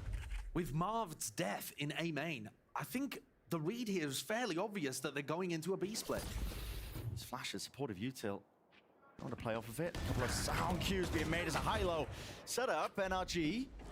One kill claimed. Dart rebounds just as the ult is sent flying, dashing forwards into the smoke as well reveals. All to be seen. Apoth. Oh, you're going to clean up so much more. This guy just on fire right now. Again, that supportive util, and their movement is just excellency. Is this their best? My ultimate is ready. We were asking who's going to step up for EG. The desk was saying it as well. Are they white hot? Do they have the fraggers? It was Apoth and Jorgamo who went absolutely bonkers in the game against Sentinels. And Apoth is starting out this map looking like he's in the exact same form and having the exact same confidence to go for these plays. Copy again, baby! Come on now! I love the fact that he's got that. But also Marv dying over in A main, it just ruins things for NRG. No smokes to go for a B split. That is so difficult. You're open to the angle deep mid, you're open to the spawn angle as well once you commit to sight. And this map, it does trend defense sided. NRG are going to be looking to get into good positions to put the occasional round on the board, not dominate the half. Could be damage here from the Shockies. Demon 1 knocked down. You're right, it's going to take some real miracle moments, I think, from the NRG players, just with the Sheriffs in hands. Marved postured his way into A main there, so he's been holding on to control of this since the beginning of the round, pretty much. Now he's going to set course for the rest of his team to join him. And I quite like the fact that Marved hasn't been conditioned to fear A main after he just got run down in the previous round. He's going to need that space on the map. And whether that comes with a teammate helping him out or just taking it on his own. Superman and Nature going to be feeling the heat. Forwards with the flash. What a commitment. And a peek is a hard commitment. EG just sending all the bodies flying just from that one flash. Full confidence as well to disrupt that NRG play. Victor's finding a nice timing, but in a 5v2, there shouldn't really be anything that he can do there.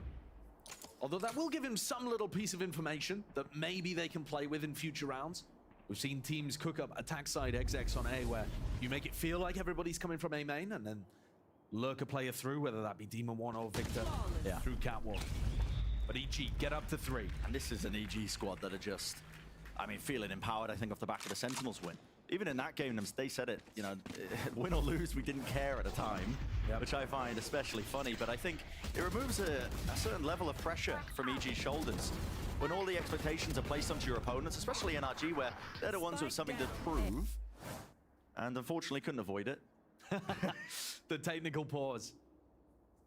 Well, let's talk Ascent a little bit, because the map pool for this match, it's an unusual one. It's a map pool that's weird for NRG this whole year, actually.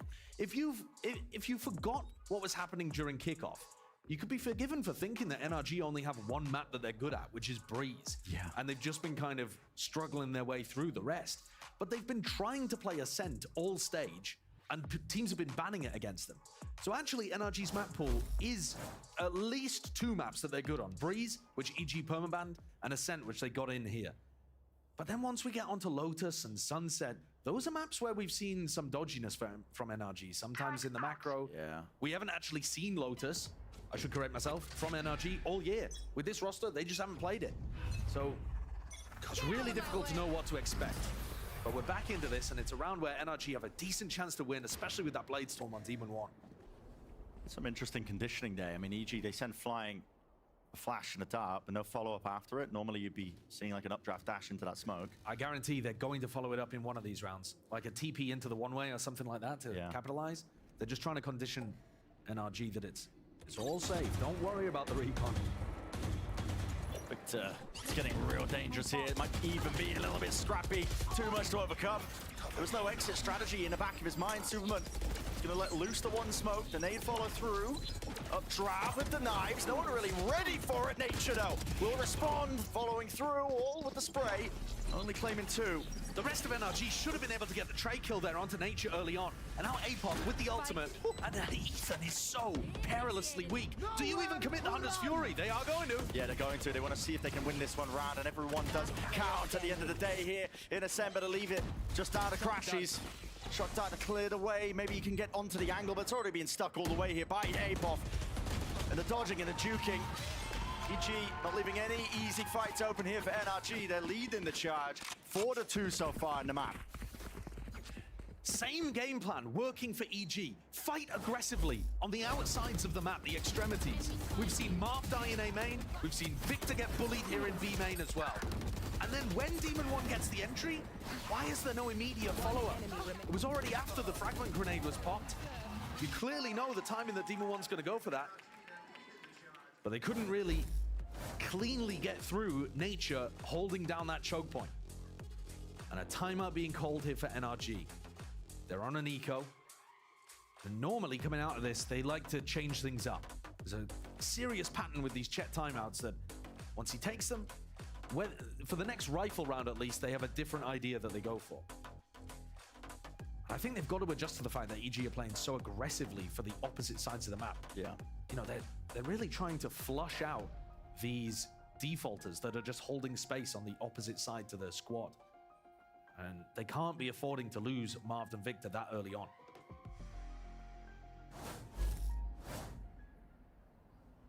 See if there's a tempo increase on the back of the timeout, especially into the rifle round. Just look at the scoreboard. The people involved in the 1-3-1 default, the 3 of Ethan, Demon 1, and Crashies, yeah, they're getting their kills. And then the 1s on either side of the map, 1 and 5, 1 and 4, just kind of getting bullied right now. All the pieces. NRG might be looking to call a faster hit, though, into this site. Definitely setting up for it. I mean, this is going to be Nanoswarm that I think lands into logs. The deep knife doesn't get broken, I believe, in time here, so it has going to stunt this push. They weren't banking on that, I don't think. Normally, Nature's going to be positioned over towards A, throwing that knife for the A main hit. You know, that's the most standard way that most teams are playing it. So the fact it's exactly there to stop that B main push is perfect adaptation for EG. Even a little flash reclear. Apop Telly wants to go for something like this one. They already know there's a player tucked into the bottom section of mid. That's Demon 1 right there. It's a double face. I'm just trying to take this one without any util to give away the timings, but 1 for 1. Apop cuts it up close now to the corner. There is danger in this round, but maybe Derek can Spike down, earn his merit in this moment, standing down his ground with the Nanoswarms to cut up some of the angles. NRG getting a move on now. Flood him into the site. Derek, though, he's got that stalwart position out towards the back, and he's the last bastion of defense. The only necessary one, really, for EG here. So after NRG's game plan of the fast B main hit gets stopped instantly by that 0 point from Nature, now, after the timeout from Chet, what did they cook up for this rifle round? They've got to start getting some attack rounds on the board. It's a defense-sided map, and it's NRG's pick. They're going to feel confident on defense, but you want a buffer. You need the buffer. Yeah. We saw that with Sentinels when they're playing on Lotus. Doesn't matter how good you are on one side of the map, you still need to make sure you're putting up at least some rounds on your unfavored half. There's a play, flash with the dart. I like this from EG. They're trying to be disruptive against what NRG would have called after the timeout. Exactly. Taking matters into their own hands. It's something that they did really well, actually, against Loud in kickoff. Making sure that they throw a lot of those plays into it, slow down the round to the attacking team. add in that hesitancy. This is the same pressure that Victor was facing a couple rounds ago, where it's Jorg and Apoth fighting him for all of that space. But he's not really calling for assistance. They're just ceding B main control to the defense. They're just spotting the one. ADS crouched up. Angles on lockdown here, but Team of One, like you might want to take the face into it. This one-way smoke was very well timed. Almost just immediately sensing that pressure, possibly off Derek getting smoked off from the angle.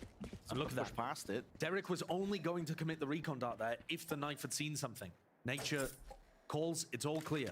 So the recon dart is saved for later on. There's 35 seconds here. Where are NRG going? There's just no options. NRG haven't created any space, haven't got any space onto the map this entire time. Not even the alarm bot being removed. And so they're going to have to go for a bit of a mad dash now and scramble into these players. Doubled up Superman alongside it. Derek, he's going to provide that cover and fire.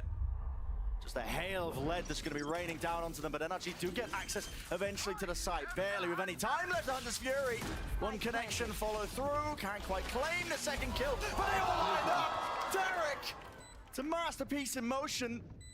And now surely set up for the EG win onto the retake. Marved, Iceman, stands his ground, repositioned down into hell, but it's just being assailed from the position.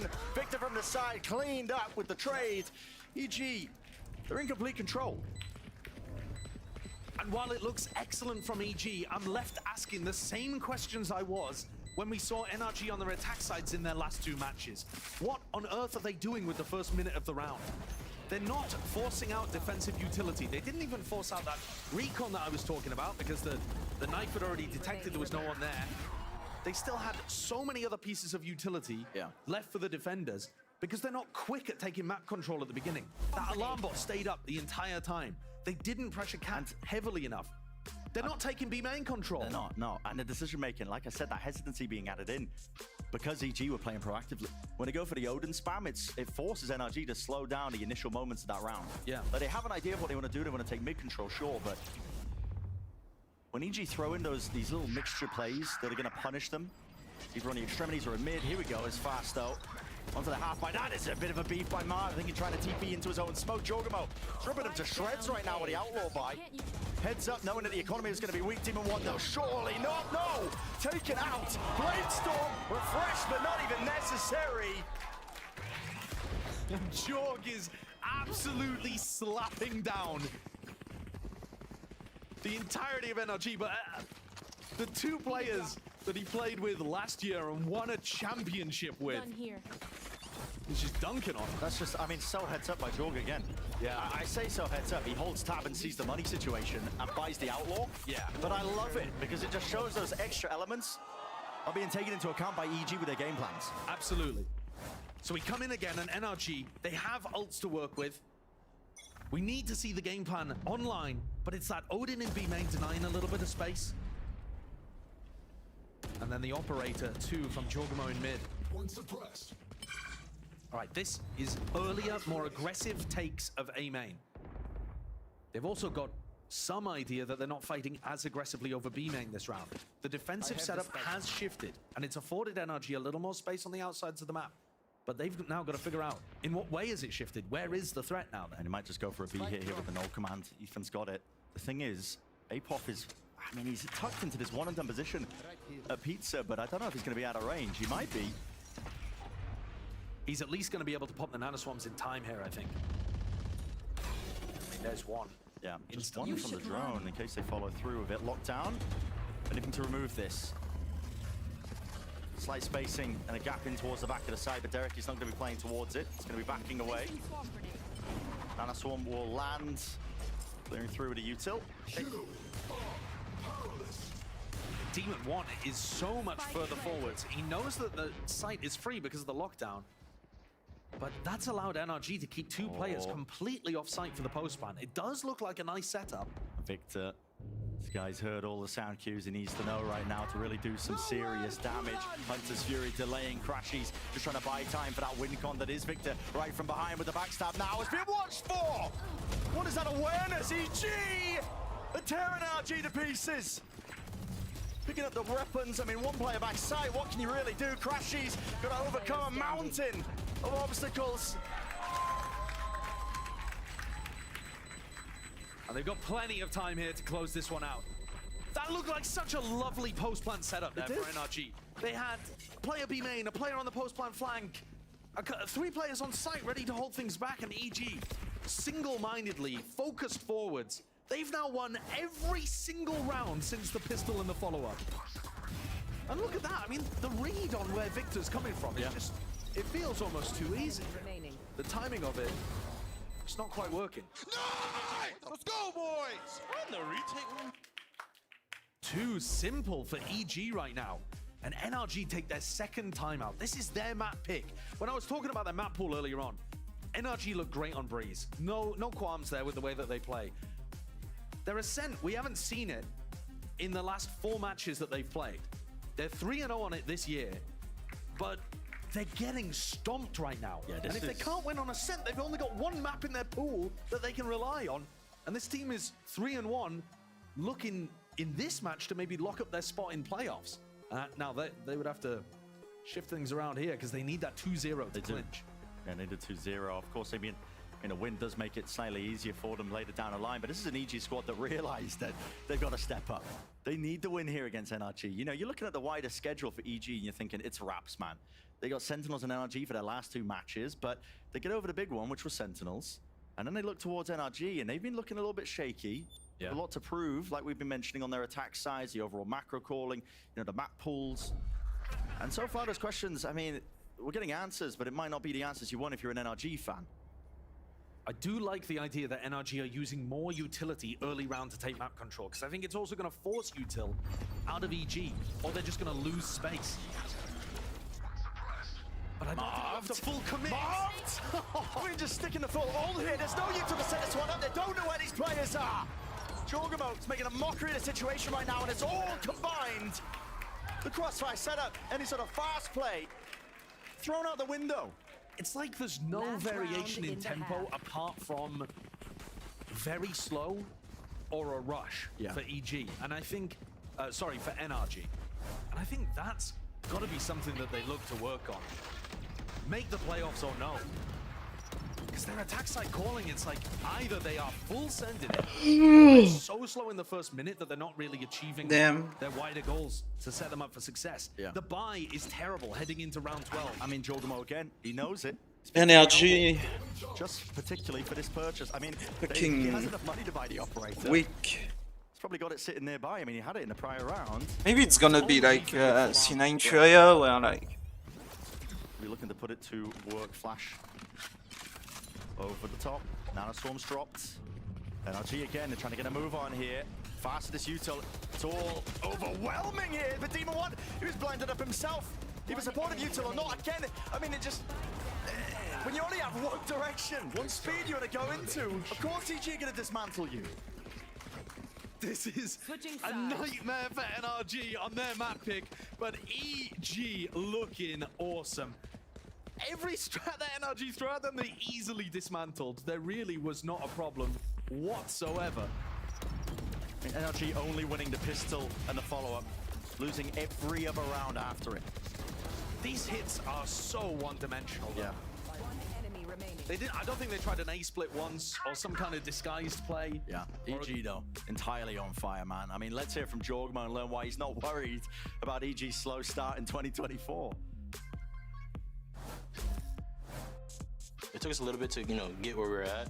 I took a few losses, that's how it is sometimes. The confidence got boosted for sure. We're back at full throttle, of course, and we're down 0-3, but that's probably like the same thing as last year. We're down 0-4, even worse, So I think that confidence of like not caring and just coming back to that level of like, oh, we can compete, feels great. To be honest, I think that you can definitely see that in their gameplay. Ever since they've turned that hurdle that was Sentinels, and it's all just been clicking for them, this team's got confidence again. Jorgamo's frying has been set up, the supportive util of EG has been impeccable. Absolutely. I mean, everything is working for them. And I think NRG probably have a very good defense side on Ascent.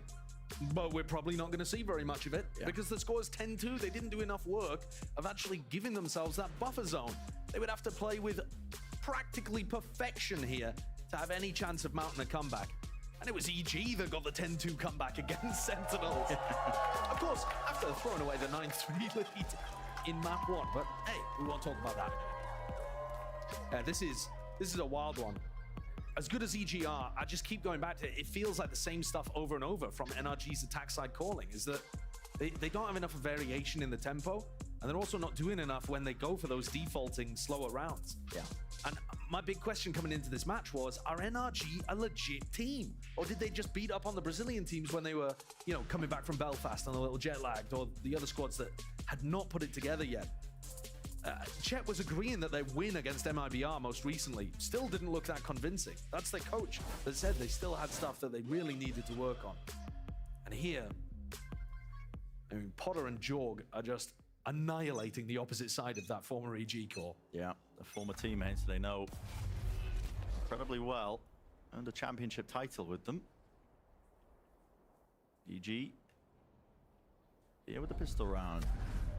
Like you said, we haven't really going to get the chance to see much of NRG's defensive sides. Haven't really earned themselves enough. Already, EG look like they're set up for a really nice play here, where it feels like a lot of it's... And the first kill going away of Apoth in mid. Apoth's just been on fire recently. They've gone forwards here. Apoth is eventually going to get cleaned up. Smokes drop down here. Superman's worried about the re-flank. Yeah, this pistol round, though, it was supposed to feel like an A split, but a lot of the players going through A main, and then Superman just stays for the backstab. Oh, Superman hears the reload. He hears the door being broken. Out wide are all these players. Missing a few shots. But Jorgamo is cleaning up the necessary elements, making sure that he's still active into this fight. And what a call by EG. I mean, dominating the smoke, taking up that position, overpowering the tree fight, just as NRG are flooding through. They have to worry about multiple directions, and they are overcoming the odds. NRG, they held strong, won their gunfights, and stopped Evil Geniuses from running away with this one. A desperate pistol round win there, when I think EG actually played the better idea of how they wanted to. But listen, at the end of the game, at the end of the day, it's a gun game. It is a gun game. You get shot, you die. Yeah, and NRG held on there. Those players flooding from heaven to generator, winning those fights. You can see how confident Apoth is getting that first kill, and the right click's just working perfectly for Ethan.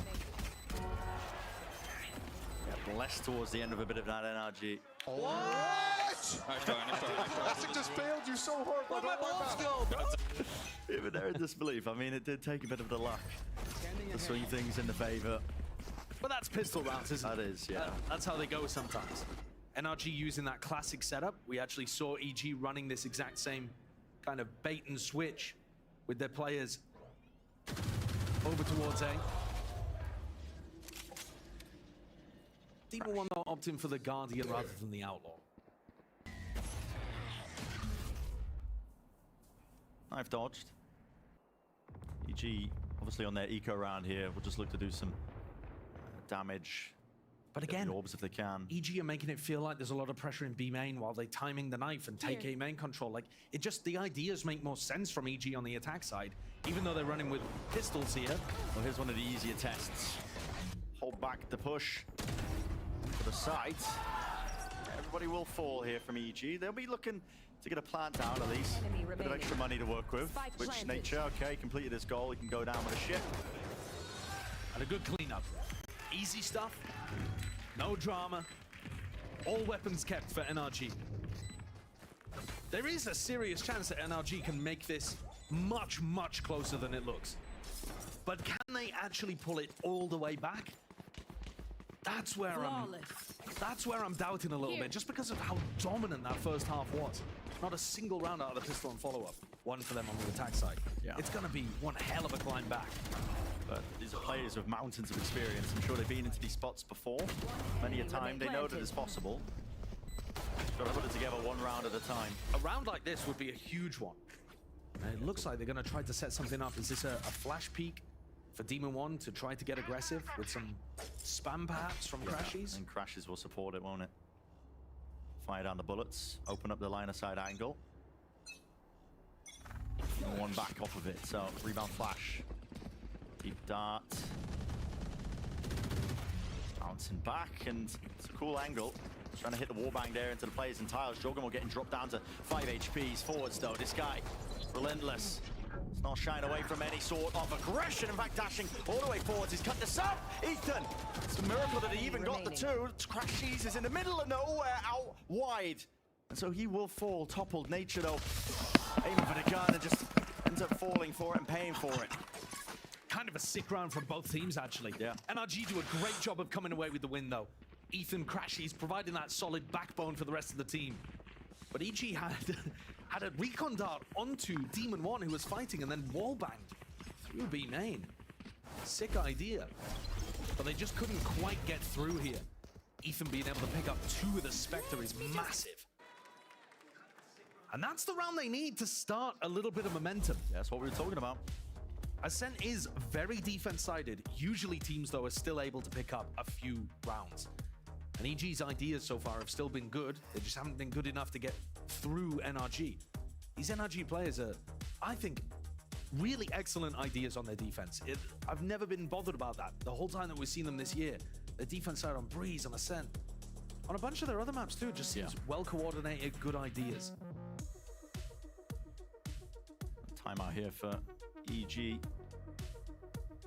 Still have a few more banked as well. I mean, NRG actually ended up using both of theirs within the first half, which you can't blame them when you're staring down, what, the 10-2 scoreline. No, but an opportunity like this for Chet to chime in, sorry. Yeah.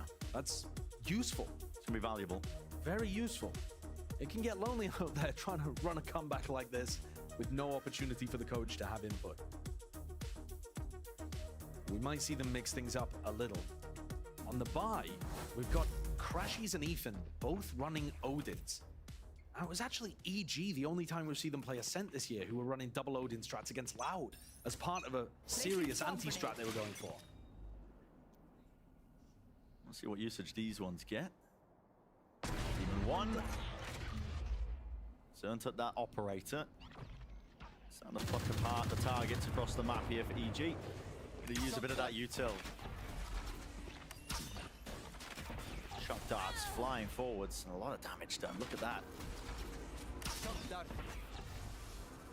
It's Derek trying to aim to take him out of the drone. Yeah. Counterpart at least with a shock dart. Not Doesn't work. quite It's finding cheeky. it there.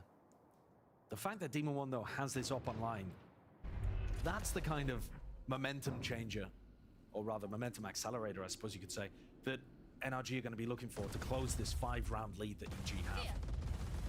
Once you have the op online, you can leave certain angles to Demon 1 and just kind of post him up around the map. I feel really confident he's going to be able to hold them.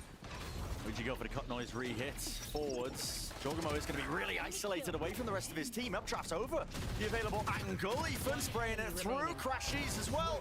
Just evading capture in the sideline. Or with the wraparound. So, again, NRG, they just get over that easy round. Of course, it was a weaker buy of EG. Victor got caught a little bit. So if EG run the same strategy with rifles online, Victor will have to adjust his positioning. He got caught by a fragment grenade and then a recon dart that came in over the top. Set up Jorg for the entry. Yeah. But okay, Potter took a timeout to try to get this round coming up over the line. So what is she cooking? Nature's got the ult. Plenty of chances and opportunities. Knife cross map by Ethan. Landed somewhere. Demon 1 though lit up.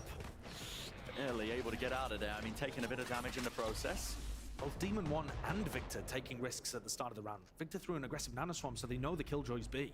Demon 1 could get a bit more aggression now onto this angle. He still has the dash! What's going on there? How are these kills being found? Jorgamo! Oh my! This guy's forwards now with the pace that he's taking this at. He's forcing out the ultimate, and NRG looking to really just salvage this operation. But they all go wide with the Hunter's Fury shots. It's a free plant for Derek. This is the round that EG were looking for, to try to creep things closer to that mark of 13. They've got a massive player advantage. I'm sure the read potentially was here for him. Victor, he's so worried about a backstab occurring just from mid. He knows that Apop's going to be lurking around that position. Door finally broke him. But a smoke already propped up. Crashies. Sentry. Destroyed. Just praying away there with a spray. But yeah, this is... got to call it quits. Wrap it up here. So EG finding themselves up to that 11th round. I want to take a look at the replay of this round as well. They're going to try to deny the operator, We'll see whether Crashes and Victor can hold on to it. But I think it was the up barrel that might have been peeking around the corner there that led to those ridiculous openings by Jorgamo. Can he survive? Can Victor keep this? He needs to hold on to it. He's got it. Yeah, barely. Yeah, I have a sneaking suspicion that Demon One's kind of reluctance to give up the angle over towards Cat, and in fact is kind of inching forwards. Has he seen anything? What did no, he see? It's No, just it's a prediction. just a prediction. Oh, what a read! What a read with the Guardian as well. What a great usage of a non-standard weapon in that spot. Very cool ideas. One suppressed. Just 2 more rounds needed for EG. Wrap up this first map. NRG, though, still with plenty of money in the bank. They can put up a bit of a fight for quite some time. But look at the way that they're giving EG control of B main and A main. Yeah, the drone is coming through now, but there isn't really any pressure behind it. Demon One's on a really passive angle, all the way towards back heaven. Compared to the way that NRG were taking map control and the way that EG were fighting for it, this is much more passive. Not intended. He's trying to break the alarm bot. He's trying to break the alarm bot that's behind him, yeah. Taken out of the drone, though, with that damage done from the Shocky. Dart, flash, reclear, beautifully called. NRG got to mix things up like that, and it does disrupt this process by EG. Standing ahead. Looks like you want to go fast, though. Injection of that pace. Hunter's Fury trying to clear the way into the back of the site, but there's too many angles to really account for here. And EG aren't going to be able to get too much done. In fact, Jorgamo wants to take it in a far more different direction. Can it the transfer? Demon One, nasty reactions, even getting his ally back up onto his feet. Flanking attempt up and around Superman. Has he brought them an opening? He cracked open his side of the map and already calling for the pivot. Yeah, it was a great call by Superman. They cancelled that B hit really early on. And with him being able to find the pick, there is just enough time to pivot to the egg site and still have this in a decent chance for EG to win. Superman needs more though. Needs way more than that! What's going on there? How the hell is he getting away with it? And they're just flooding the defenses. Any sense of a retake? Were they trying to sync up some kind of updraft double swing? That was so poorly coordinated from NRG on the fly. What a fumble! Yeah. They've let this one slide so far out of their hands. Almost impossible for Crashies to recover this. And while the economy is going to be good, this is going to put EG up on map point when it was NRG's pick. It comes back to that question that we were asking, you know, how many rounds you really need. Even though the map is defense-sided. Need more than two. We were throwing up, you know, saying that NRG, they don't have enough, really, arguably. And you can see why now with EG up to that 12th round. One more will do it across the threshold. Match point.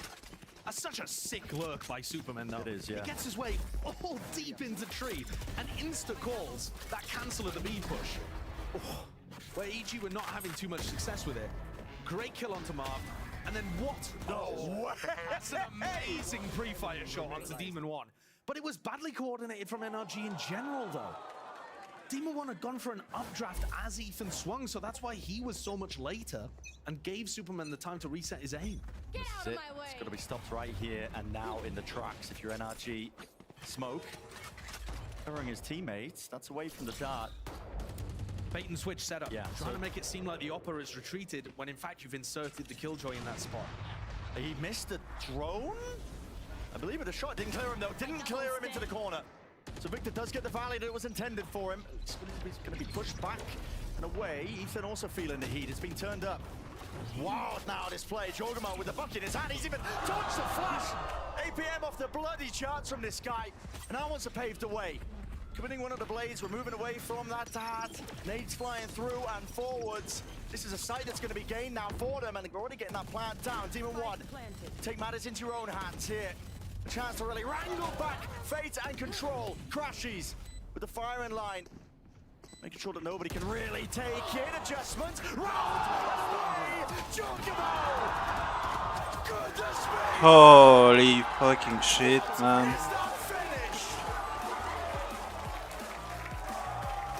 What an outrageous way to Jekdiff, the former carry of evil geniuses, and stamp your mark mark of authority upon the match. There's no way. I can't believe what he's done. There's no way. With knives and a bucky? I mean, that's a Valorant trailer moment. He's working the man in the neutral to finish map 1. NRG's map pick. Jorgamo. My God, I'm speechless. He's dropped 23 kills in 19 rounds. Almost got 400 ACS. I literally... What was the reason that he wasn't playing Jet on the old EGT?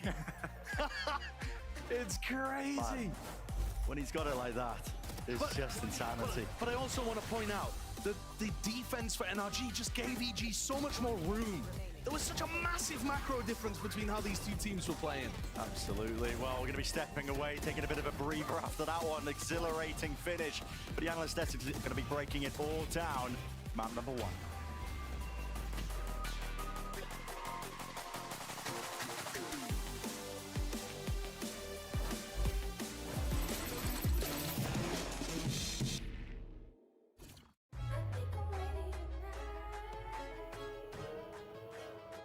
Hey guys, it's Jimmy Lin. In this series, I'm going to walk you through Attack on Pearl. Watch out for the stairs, clear this angle, you're going to be able to fight this.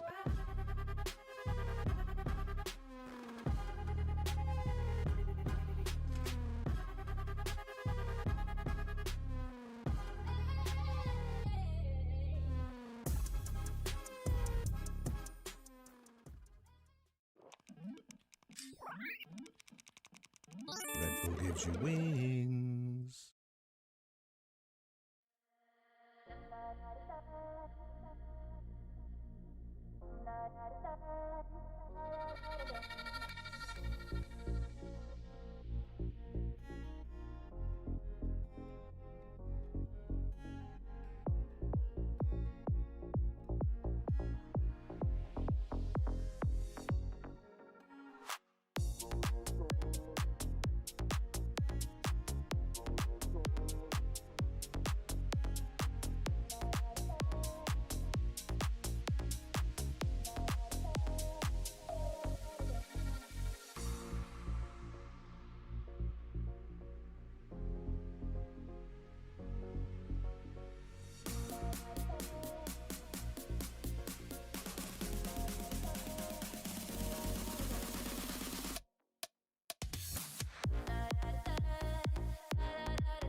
Texas taking a little bit of damage here.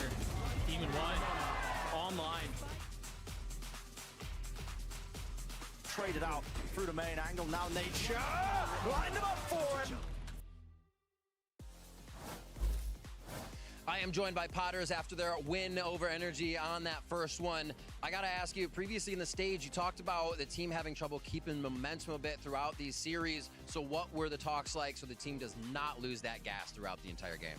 Well, a lot of it was about throwing rounds, and after that pistol round on the attack side in the second half, I was worried, but we've been putting a lot of work in, working double overtime, and I'm glad to see it's paying off. Well, the hours are putting in our work, and Potter, congrats on that first win. Best of luck in the series. See, this is why you never doubt the master plans of the evil geniuses, especially when Potter is at the helm. Oh, for sure. Where do we even start with this? Like, Jogamo, oh my goodness. There's so many places to go, but real quick, I want to give some credit to Potter, man. Yeah. How does she keep doing this? I think she's got to be the best coach at bringing the best possible versions of her players out when they're potentially at their lowest in terms of like confidence and everything. I mean, Derek was barely going to be in partnerships before this year, and look what he's doing right now. Yeah, Apoth, not really on anyone's radar. Didn't hear any speculation, at least in the offseason, about where he'd be going. And I mean, look at him in this game on defense. At one point, I know he was 12-2, anchoring on the B site so well. I loved in this situation his movement right here, the way he was baiting, Demon 1 into that fight. Again, look at the movement, the re-swings. You just never know where he's going to be. Sick. He played that so well. And then Jojimo just heating up. I mean, this outlaw round was crazy. Obviously, the ace to close the game was one of the sickest aces I've ever seen in this game in the past 4 years. I mean, that was goddamn insane. Play of the year, easily. Yeah, so without a doubt, that duo, I mean, like that entry into Demon 1, Jojimo was 5 for 1 on first kill to first death. Yeah. Like, here it is. I mean, play of the year. Play of the year. This is the play of the year. Helicoptering on people, like 1v1ing Demon 1, like they're both getting knives out. Like I'm saying, last year, I know a lot of conversation was had between, who's better, Jogamo or Demon 1? Who was the actual MVP? And Jogamo just doesn't care. It doesn't matter how that conversation ends. Look at these guys. I mean, it says versus on the graphic, but this isn't a versus. This is for the sake of the head-to-head, just showing that these two guys were crazy. They both popped off so hard for and Evil honestly, Geniuses. Thinking about how that half went and how NRG called their attack side, for me, I think a lot of it had to do with the fact that Apoth was on one side, and then the other side was held down by Nature and Jogamo with 1-2 punch combo sort of thing where you literally had no choices. So you saw them early on in that half going B, B, B, B, getting shut down, even with mid-rounding thrown in there. And then late in that half, even like the last 2 rounds, they just rushed A, and it was out of ideas. I mean, there's one stat that really tells a tale for this game, which is that on gun rounds, like pure gun versus gun, full buy rounds, EG were 9-0. I mean, that just tells the tale of the game. NRG, they got like the pistol round win. Anti-eco, like pure gun v gun rounds, not one against EG. That is crazy. 13 first kills, capitalized on all of them. I mean, what can you say, man? That was just lights out. Yeah, honestly, just right out of the gate, like EG, they were on fire. I don't know, y'all might bring me to the dark side. I think I might switch from rooting for NRG to Evil Geniuses. I mean, because Jogamo was popping off. He's crazy, man. Insane. Well, anyways, you know what? Let's hear what the NRG coach has to say ahead of Map 2. I'm joined by Chet before they head into Map 2. Last week, it was noted that even with the win on MABR, communication issues were kind of looming there. Did you see a change in that coming into Map 1, or is that still looming for the team as they hit the stage? I mean, I think we started out the map kind of strong, but then some of the rounds where like Apoth like lined us up or like he got like strong rounds kind of shut us down a little bit and gave us less confidence in our slow play or some of our splits. Our splits basically got destroyed, so we try to adapt like the last round of the half to just like picking up the pace. But I mean, I think they just were really confident. They had hitting their shots and we just weren't hitting our trades. All right, hopefully that momentum picks up for match 2. Good luck.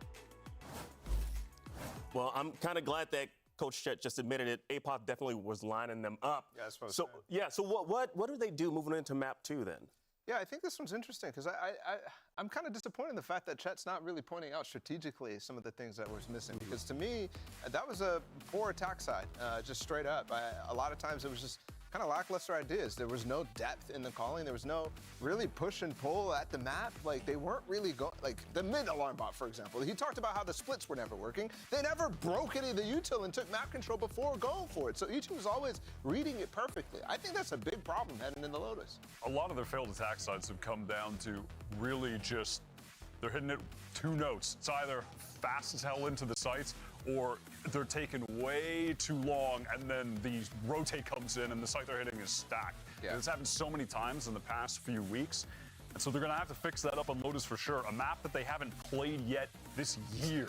So we just don't know what look they're gonna have, what comp they're gonna have, though frankly, it's not like they've really been doing much experimental stuff this year with this team. Maybe the Breeze. Breeze is the only one. That's the only one where they're bringing the Yoru there. So I'm expecting the standard thing, which obviously there's nothing wrong with that on this map. Tried and true. You get your fade, your raise, your double controller, all that, right?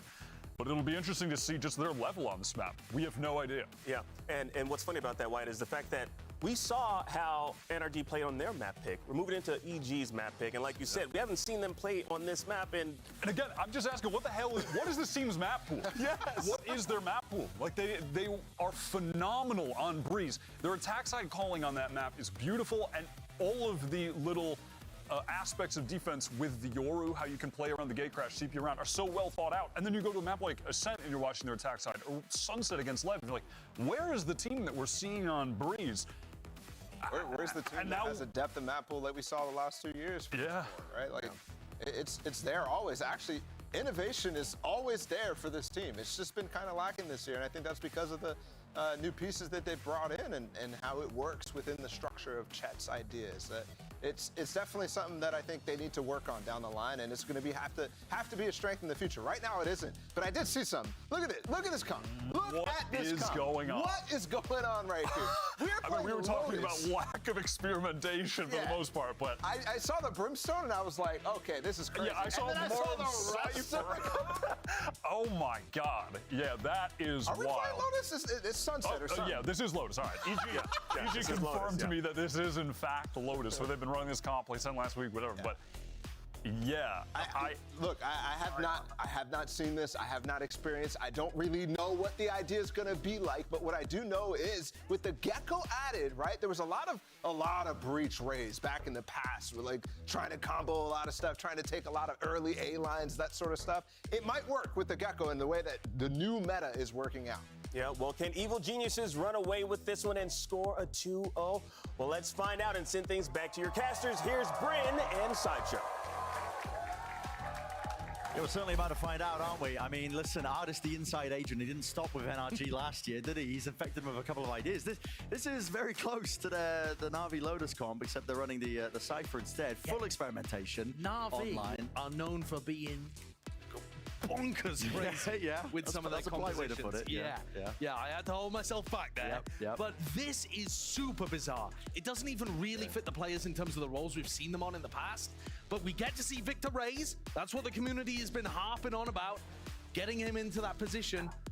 And Demon One back on Smokes. We've seen him as well, playing Smokes before. 4 Evil Geniuses on plenty of maps where they won that championship trophy. But Marved on the Cypher as well. I guess that empowers his lurks. This is going to be a weird one. It is a strange one, man.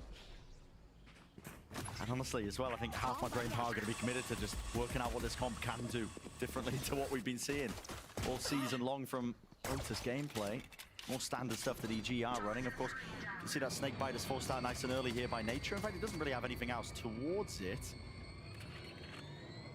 All the util really expended. A slight angle. Watch for Superman. And Marved is very committed. It's these kind of positions that you can really punish when a lurker gets into spots like this. Here. Doing that silent jump just to make sure that nobody's close there to the breakable door. Open wide though. Flash over the top. Smokes laid down in a pretty rapid fashion though, along with the paranoia. It's going to be buying time for the reinforcements to arrive. Boombot broken just in time. Another flash as well. Good connection, but a blind fire. Who will be winning the day out? Looks like an Archie for now. Nade rebounding. Beautiful. Nature out wide. It's very good in terms of the util. And it's found them disadvantaged position in a 1v3 for Apoth. Victor's got his back towards him. But surely the angles are covered. He knows. No one wants to peek for it. Wants to make a go of it still. It's NRG with the pistol round win. And Victor finding 3. Opening things up on Raze. Cleaning up as he gets that re-clear towards Rubble as well. Victor does have a good Raze in him. But I've been a little bit disappointed by the community uproar around the like Demon One Victor narrative, because I think you do need to give Demon One his reps on Raze early on in the year for him to feel comfortable. You can't just run Victor Raze every single map, I don't think. It limits their pool a little, but this is a great opportunity to see what some of their map pool might look like if they did pistol go for energy. Yeah, certainly. Other fans Like the last map. in terms of wanting this Right, kind they of own stuff. both pistol. That's the third pistol Much for more similar to energy. how So Evil Geniuses used Demon One last year, was allowing Jorg to just play the Raze on these kind of maps, and Jorg is a menace. Oh, Nature close to the angle. It's all watched. yeah, I mean, So another thing to note here as well, Bren, is because we haven't seen NRG play Lotus at all this year, we don't know how long they've been practicing with this comp. Yeah. We don't know whether EG have seen it in scrims. They might have played against each other, you know, earlier on, you know, kickoff time, and have some idea that NRG were going to bring this out, or what kind of things they're going for. so they value the orb on the Victor more than the orb on the Gecko, All thinking about how teams like Na'Vi have used and similar they are attack comps in the sending past. They've the got Raze decent synergy between stuff. Like the Breach is really good at being able to control the forward line. so she can like And then you've got these farm her flash dizzy orbs. combos that should be pretty potent. And this too. is too, she has her Victor's ultimate. Being sent forwards. Make sure he collects up all these kills as well as that. He's already earned up his showstopper. As good as a beginning as you can really hope for right now for NRG. Absolutely. Yeah, loading the ults into the right people. And Victor with a 3k, then a 4k, powering up the showstopper that they can use here to win A the Spectre bonus, to potentially. Bulldog, a Guardian. A lot of pressure is going to put on them really early Probably on buy to a prevent the snowball rifle. from happening. It is tough to stop a showstopper on the attack side. Yeah. It's half the battle really, and Lotus is just trying to mitigate, you know, just the attack side getting away Just with a things. ghost. I think now fashion with a bit of a snowball. One of the things I'm looking at is this setup over towards C and seeing if we can get one of those high trips. Some but utility. instead, Do APOP's you gone invest? a much deeper trip on site and one for info. The on B. showstopper. Hearing all that You presence, do. Why are you just letting this loose so damn Okay. early? Tree blinded with the paranoia still. It's gonna find someone. Will get the job done. There is a save gun Finish at there 3 towards Tree. Jorgensen for the breach. feeling that heat, has to let loose now with the He has a Bulldog. Bulldog, Let he him upgrades to directly the into Vandal. target. Necessary kill with Mark falling, Satchel evading all the sides, even farming up the orb in time. He's got his back online. Ult now available, and with the door switch, they hit this one and they want to go into a rapid approach once more. Ethan, 1 for 1. but one to start Yeah. this Demon One. 1v3 for the 1v3. bonus. You'd have to be precise. and With a snappy Guardian these too. shots haunt. One more layer to really overcome, and he can't quite land it. Tapping away with the Guardian. At the end of the day, Okay. well navigated by EG. I No will say. bonus for Yeah, great work. The fact that Jorg is able to go For half energy. an hour with Victor to get a showstopper of his own online. They crack open the hit. Love this re-clear of Marv's position too. But then Jorg is able to just fly in with his own ultimate and make sure that they don't drop that bonus round. They did damage the EG economy, so NRG have still set themselves up with a slight advantage heading in here, but it's nowhere near the cascading avalanche that it could be. So pressure is put back on NRG to try to work the map properly without massive ultimates to rely on. Looks like this is going to be a pretty steady game plan for them, which is just Mark taking liberties from B site. Oh, that is a fast way of taking mound control. Yeah, real rapid, isn't it? I am very interested to see if EG fight over that, how that clash would go. Door switched opens, making sure that they can clear out B again with the cam. Yeah, they still haven't cleared this cam. That's over towards mound. It'll just give EG such great late round info as to whether NRG are really poised for a C push. They're recording on for the C's as well. Combos up with a nade nicely in case they overstep themselves. Paranoia, or at least the Prowler, I should say. Let's get that connection. Demon One tagged up as well, finally by that cam that we were talking about.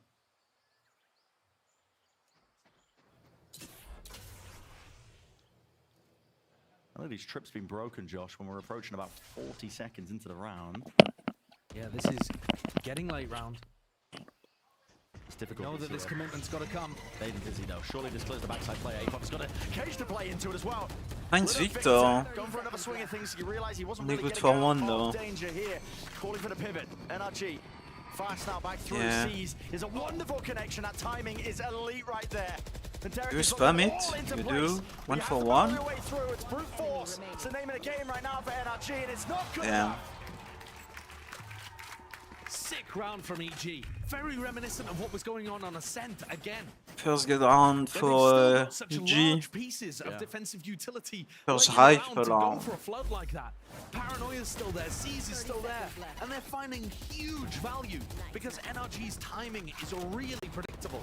Partly because there's only 15 seconds left on the clock. A great round from Evil Geniuses, slowing things down on NRG and stuffing them every time they try to come through a choke.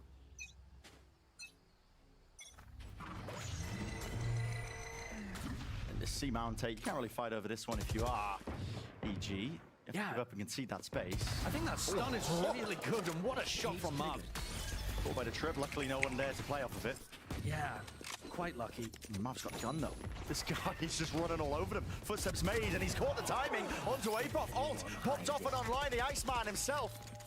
His team can't get it done, he certainly will. He is caught in all sorts of distractions. What a ridiculous classic Marv play. Breaking past his own limitations here, dropped down to 73 health, but look at all the space he's created for them. The A side's theirs, and EG have to give it up. The round's over just like that. And they're not even going to go for it. I think I understand this to a certain degree as well. When Ethan's one away from the ult, they don't want to give away any of these snowball possibilities again. Yeah, Jorgamo only on 200 credits. So just not feeling like they want to go for that. But yeah, Crashy's got his Thrash online just with the plant. What a round from Marv. We're talking about the fact that Cypher is not traditional for him, but the lurking style absolutely is. It's Forsaken-esque. And what an aggressive timing to find, recognizing, having that visualization that it would only be one player holding B, because that's how people standard play their defense, and just instantly pathing forwards. Yeah. Even getting caught by the trip and not letting that psych him out. Getting deep underneath. Apoth even got past Marv's trip. And he still found that angle underneath to win the Cypher 1v1. It's one of the things that having that Cypher affords you. But also, Fred, just for a moment, that ain't replicable. That's not part of a grander plan for NRG. That's a sick individual timing play. And we'll see Marv and Victor go for those throughout the series, I'm sure. But it needs to be underpinned by a really good big picture idea as well. And so that's what I'm looking for in this round from NRG. We've seen this mount take. The stun looks good. It's very difficult to contest.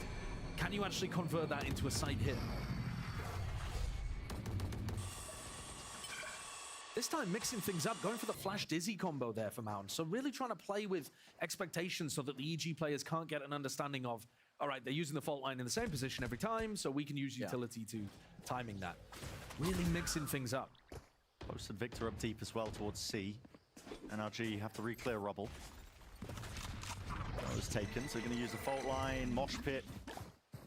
Good combination of the util to take at least back a bit of that space. And they're keeping Victor still into position, so that's the important element I'm going to be paying attention to. If they were hoping to take this A orb on Ethan, it's not here.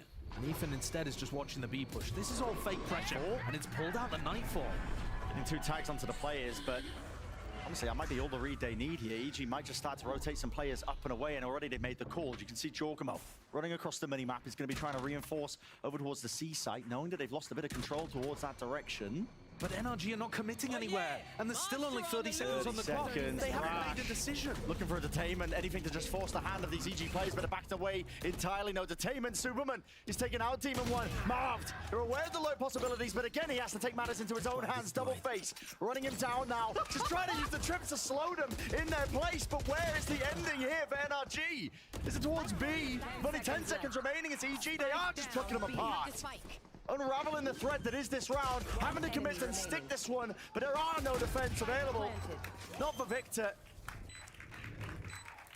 The decision-making needs to be snappier for NRG. Yeah. Make a call. What are you doing in that moment when the Nightfall hits? You're seeing the same problems rear its head as that first map. Just the inefficiency, I mean, settling in. They have a basic idea of what they want to do. But you know, Victor taking Mount, you pressure A, you try and force rotate, you go back over to the C. But you're right, it's too slow.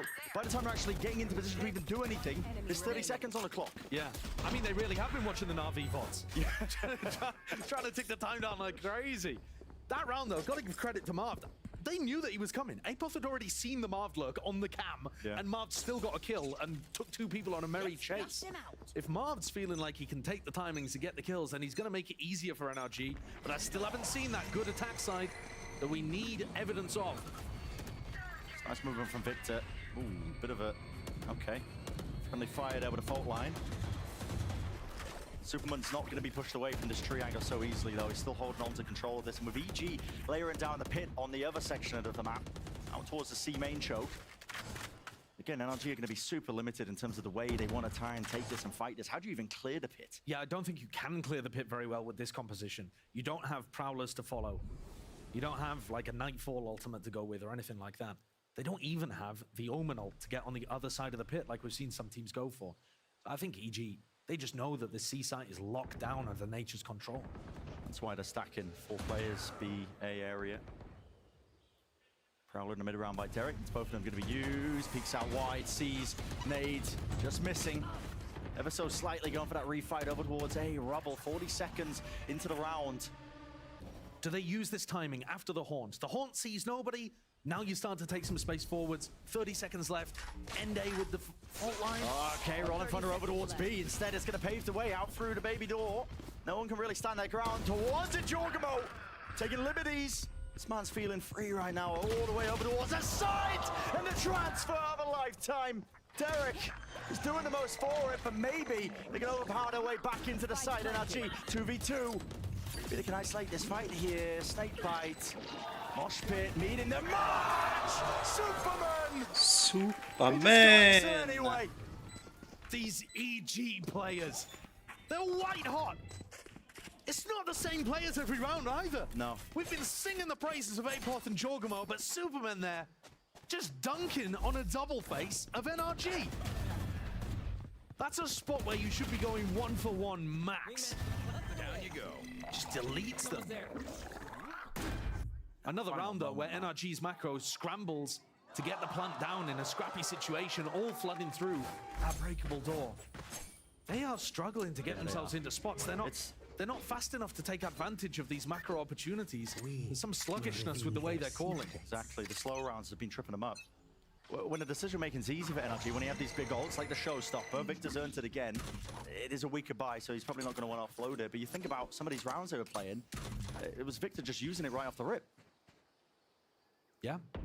Fast tempo plays. Whoa. That's a nice one to find. Yeah, I mean, we didn't see it, but I heard it, and there was 1 bullet. So that's going to look nasty in a replay. Marv's getting squished outside B. Need this kill onto him at least to try and make it a bit more doable. He's tucked close into the corner. Satchels are nice. Pushing them back and away. Victor. Okay, finding no value there, at least from the rocket, but it does at least get them access to the A site. Absolutely, I think that's worthwhile. Demon 1 away from ult. Crashies 1 away from ult. Kills here could turn things. EG really quite fast. They need to clear out Rubble. It's one of the things that they're quite concerned about here. Aftershock. Pushing them back, flip the switch, forcing Ethan towards the back of the site. Close quarters. So we're trying to do a bit of work here with the Stingers, and they're doubled up onto Heaven. Apoth! 1 and done there, traded out. NRG finding value. Tucked into all these tight positions. And it's precision on display by Demon 1. Lovely round from NRG. Great post plant. And I think a good usage of the showstopper there. Hopefully we get to see Demon 1's entry too. He was to play with a Vandal. Put that hero rifle. Jump spot? Oh, just a jiggle. Yeah. And now one shot, that's the level of Demon 1 precision that we know and love. And yet haven't been seeing a ton of recently. Not one left. But he is very comfortable on smokes. And now EG dropped down onto an eco. First one that I can remember seeing from them. With how dominant Ascent was. Mixing up the way that Marv's playing. It's normally front section of B this time. He is alone. He's always so aggressive in these spots. There's so much danger. There's so much danger. Crosshair placement, though, is quite ideal for it. Satchel! Jorgamo! My God, he's disrespected him! I love the way that Jorg plays. He's got to be one of the most entertaining players to watch. A movement like that. It's him and Jing. There's something to do with having a J in your name. I can't disagree. Spike planted. He's earned himself a rifle, but surely that's where the retake ends for EG. They have util available for them, but Jogmo down and out. Sheriffs nailing a few of these shots here. Crash is even feeling like he had to use the thrash into this particular position. They're being squeezed. NRG though should still be favored. Jump spot, it's only real way to clear it. Derek only be able to do so much here. Time running short now. Spike chipping away. Hello, 1v1. Crashies holding on. A very solid kill there at the end from Crashies, but Apoth applied the pressure. I'm not sure there was even enough time for him to run back had he got the kill, but they certainly gave it a good old college try. Watching Marv's POV is scaring the bejesus out of me, man. He's putting himself on such aggressive spots as the solo lurk player, and that's on B and on A. It's like he just has ultimate faith in himself to be able to win any fight against any number of players. Yeah. Which, listen, I respect the confidence, but I think EG have got enough ideas that they're going to be able to punish him eventually. It's Evil Geniuses now, though, taking a tactical timeout, looking to try to reassess what's going on. And to be honest, the two big rounds that NRG have won, one was because Marv got a super aggro lurk towards B and was forcing the fight, and he won it. And the other is because Demon 1 was able to get that entry on A and they followed up on an eco round. Yeah. The rest have just been because NRG were rifles versus eco. So I don't think there's too much for EG to necessarily adjust here. They have massive ultimates. This is already a good defense half, I think. Yeah, not too many tangibles to grab hold of. Might be just looking to cook something up themselves, like you said, with the ultimates they've got. I mean, Nightfall, Showstopper. I mean, the first thing that comes into my head is the idea of going for the Prowler aggressively out here and trying to use the Showstopper to get onto Marv, which is something that other teams have run against EG pretty often, and Apoth has sometimes fallen to it. Getting punishes onto Marv, and this time, I mean, they've read it again, where Marv is going to be on A. Both teams kind of rotating the map on each other, but Marv this time taking a more passive route, respecting the fact that he got pushed previously. He doesn't want to tangle with it, but EG are faking that control. Now Gino contacted quite close to the corner. Going to be tripping him up for only a moment here for Victor. Can deal with it. They just got a snake bite that's going to be landing for when this plant starts to get online, and there it goes, flying forwards with the nade that's going to disrupt it. So the plant online for them. Now time bought, EG, Nightfall, forwards, the senses cut away, Spike regains, but they want to try and pivot into B. Who's going to be leading the charge from is Ethan, wading right into the trip. Apoth also online, Norofef gives him all the info. And a key reposition now, he's going to be cutting up close and tight to these corners. There are no gaps right now in the EG's playbook. They could have held there on C. NRG, they had the orbital strike. They could have held off that push and tried to pause the round and freeze. And instead, they keep trying to rotate and find the weak spot. EG are just reading that. Apoth. It's an off angle. Might choose to just peek it here in forward cam. Seeing it now and hearing it. Footsteps rumbling forward towards him. Kills it to be found, and they are evened out, at least on the side of NRG. The two can stand here to try and get this plant down over towards A. I don't see how they're stopping Jorg. Yeah, He's and here in it with is. the ult. Showstopper, basically let the fuse burn out. You need a kill to be found, but it's Demon 1 who's dropped one player. The stand crashes. He's just being isolated, locked down in a position, rooted, a tap. 6 seconds, and Derek faces. Boundless confidence here, 5-5. EG, it's a stellar defensive half of Lotus, I gotta say. Really is.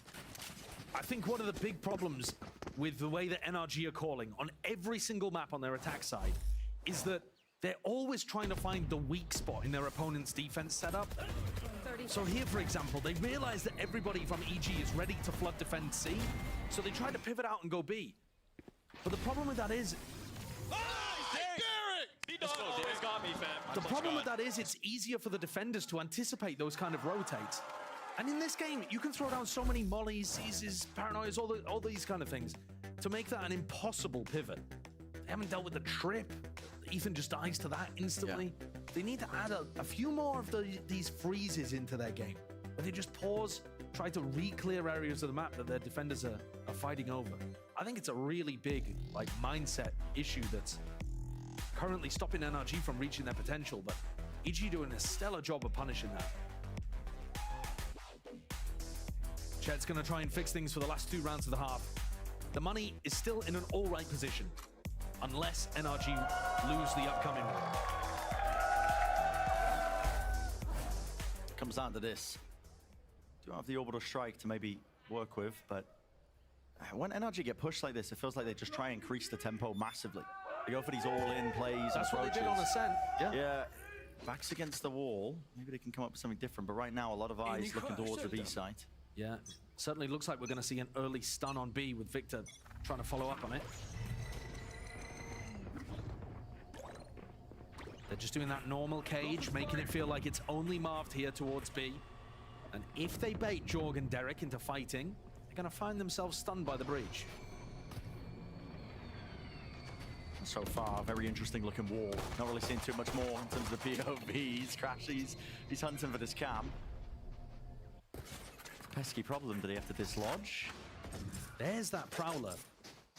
Quite late into the round, the second Prowler from Derek to put a bit of pressure on the Marved, and the rest of the team at this point had kind of rotated off. Yeah. So I'm a bit worried for NRG though, still at this point, Josh. Well, 1 minute reclear of rubble I think is pretty standard. This isn't too bad, but they don't have that normal Viper wall that they can put up and drop.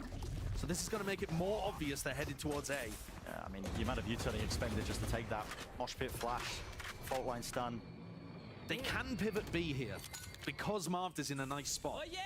Monster But the squeeze will be a good call to do, and it looks like that's what they're going to be trying to do. Snakebite down at the feet, looking down at one angle, and it has just put a bit of a pause into the run, but maybe Firepower can do it. Lovely jump spot. Victor is just messing up the aim enough for his team to really get into the fight.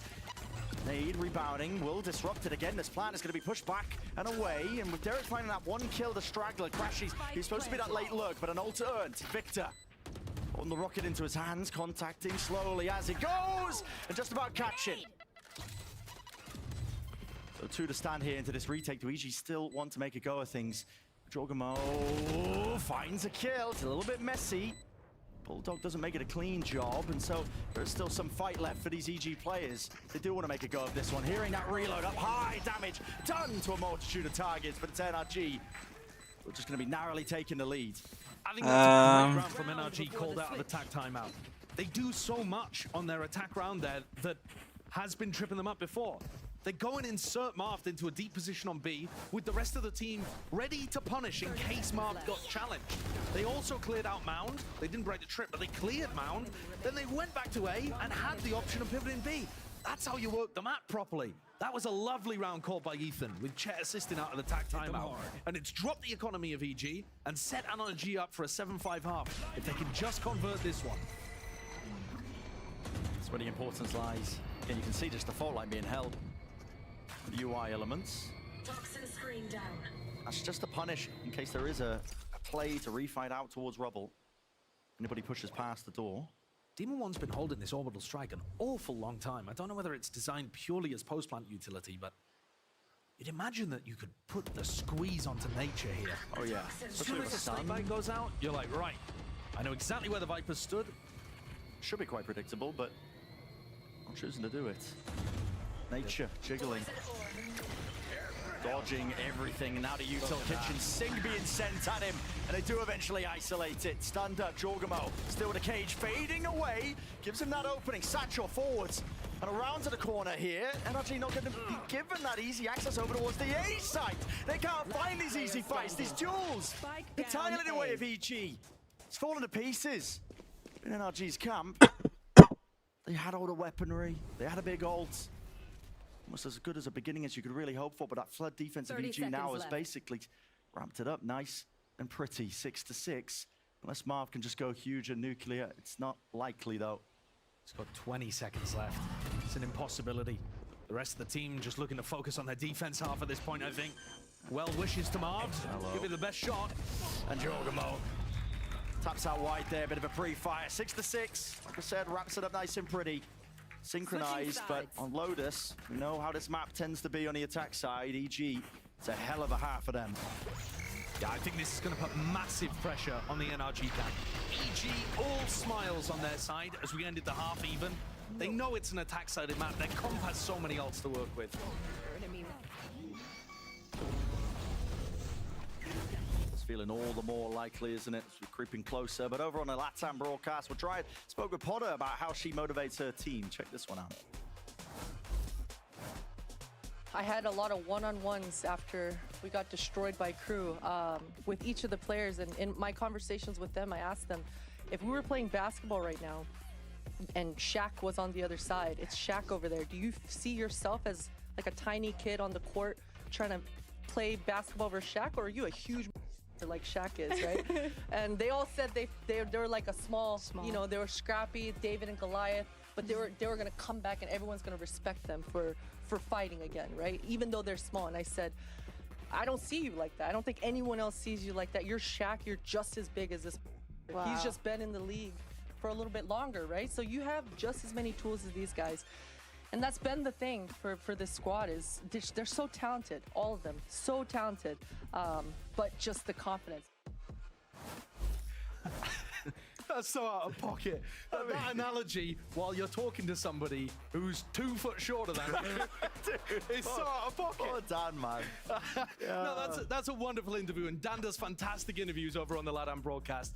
And I love the way that Potter's talking about that, because I think a lot of coaches would lean into the scrappy underdog mentality to try to feed into that feeling of, I'm going to come back, people are going to respect me.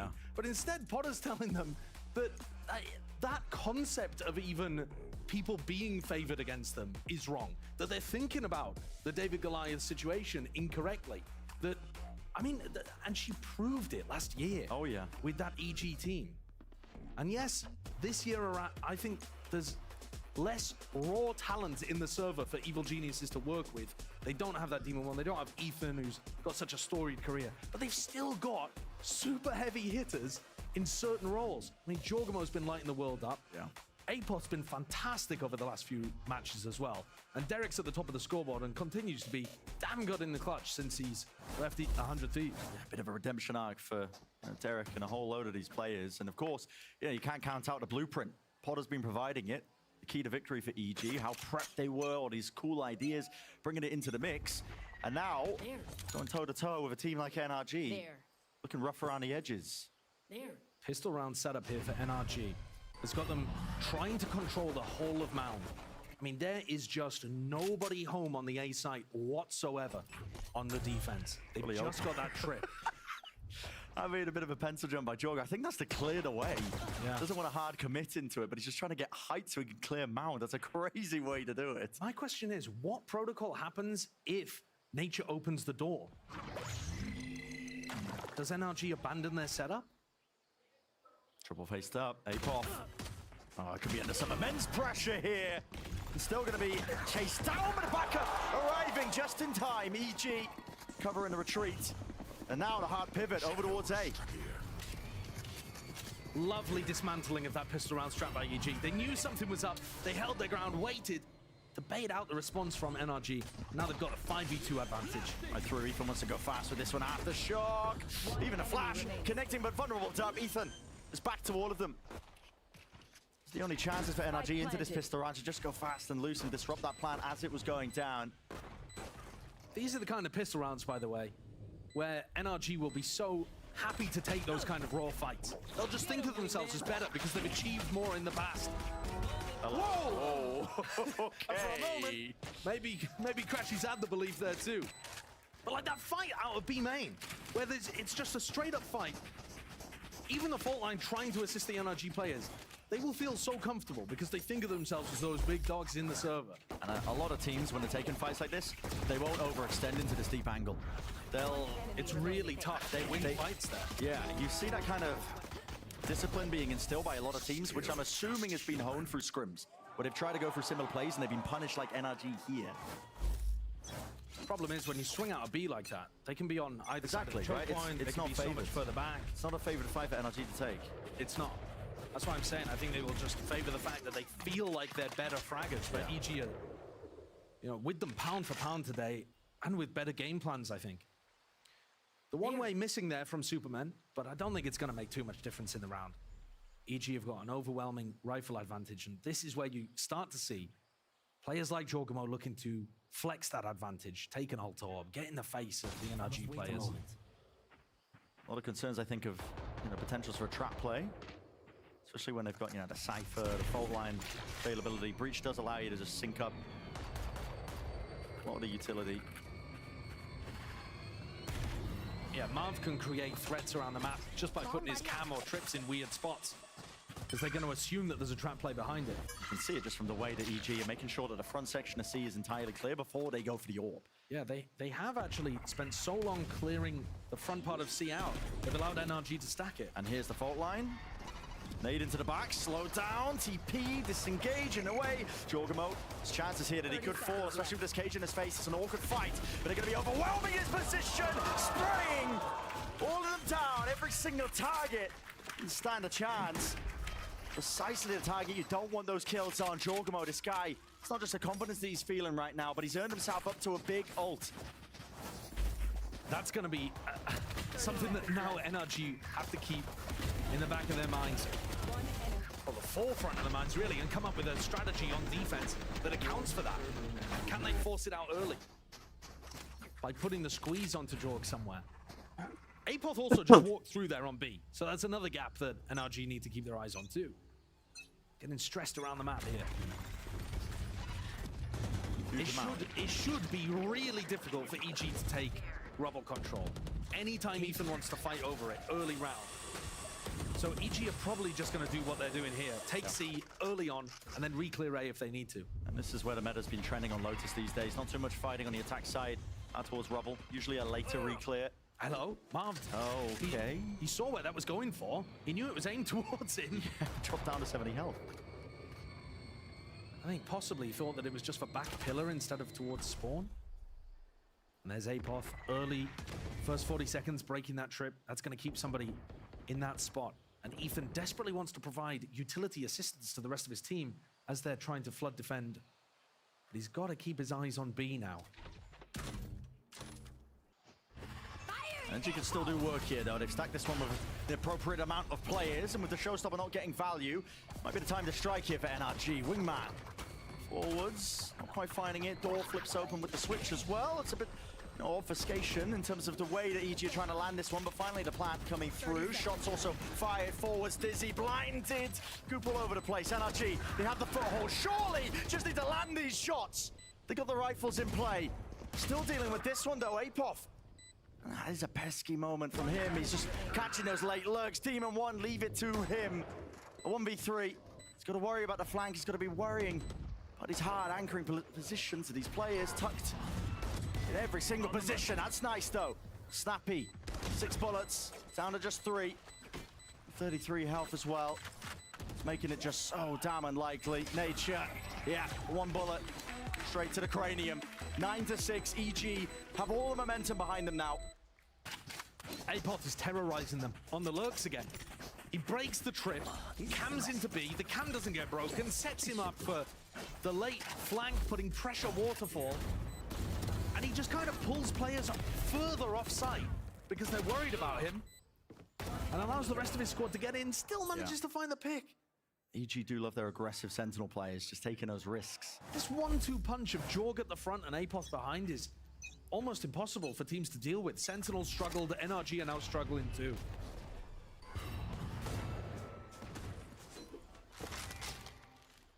Meanwhile, we still haven't seen EG go for one of these just late round reclears over towards rubble, which I think could be extremely effective. Apoth again going for the same play. Yeah. NRG, I mean, yeah, you're on the half bar. You got to make some moves towards something, but again, you're never really going to be favored trying to take that fight. No, it's so easy for the player to just tuck into this corner and then set up multiple people kind of facing you from both sides. It's really rare we see the defenders win those fights, but it's the desperation from NRG. They're now walking back out, but they're going to meet Apoth's trip. Can they apply enough pressure? We'll see. Trips broken. It's a fast approach by NRG, and they are just trying to create that pressure. Noise cues. NRG is looking like stunned up. Just can't quite do it. That's these kills. Yeah, flooding in the direction this time. really weak right now. Let's see if they can do a bit more damage. Victor's been anticipated. And weirdly enough, EG is not looking bad. It's Victor Strip the head clean off. Kill feed filled up entirely with green, and now Ethan can take his time alongside Marv. Forwards here with Derek on such low HP. That is a necessary round for NRG. Finally, the big name players on NRG showing why they should be respected. Yeah. EG knew almost every one of those swings was coming, but they still couldn't stop him. Victor got anticipated on his stairs push, the trip got broken behind, and they were watching the flank. But the combo of the fault line there, and some great shots being hit, giving NRG the round towards the end. You've got to imagine that'll get the confidence back up for these NRG players. It's a lifeline for them. Yeah. Right there. It looks like NRG might want to dominate mount control again, potentially to get the orb onto one of these players, maybe Victor. I think this is going to be an enormous clash. See them facing.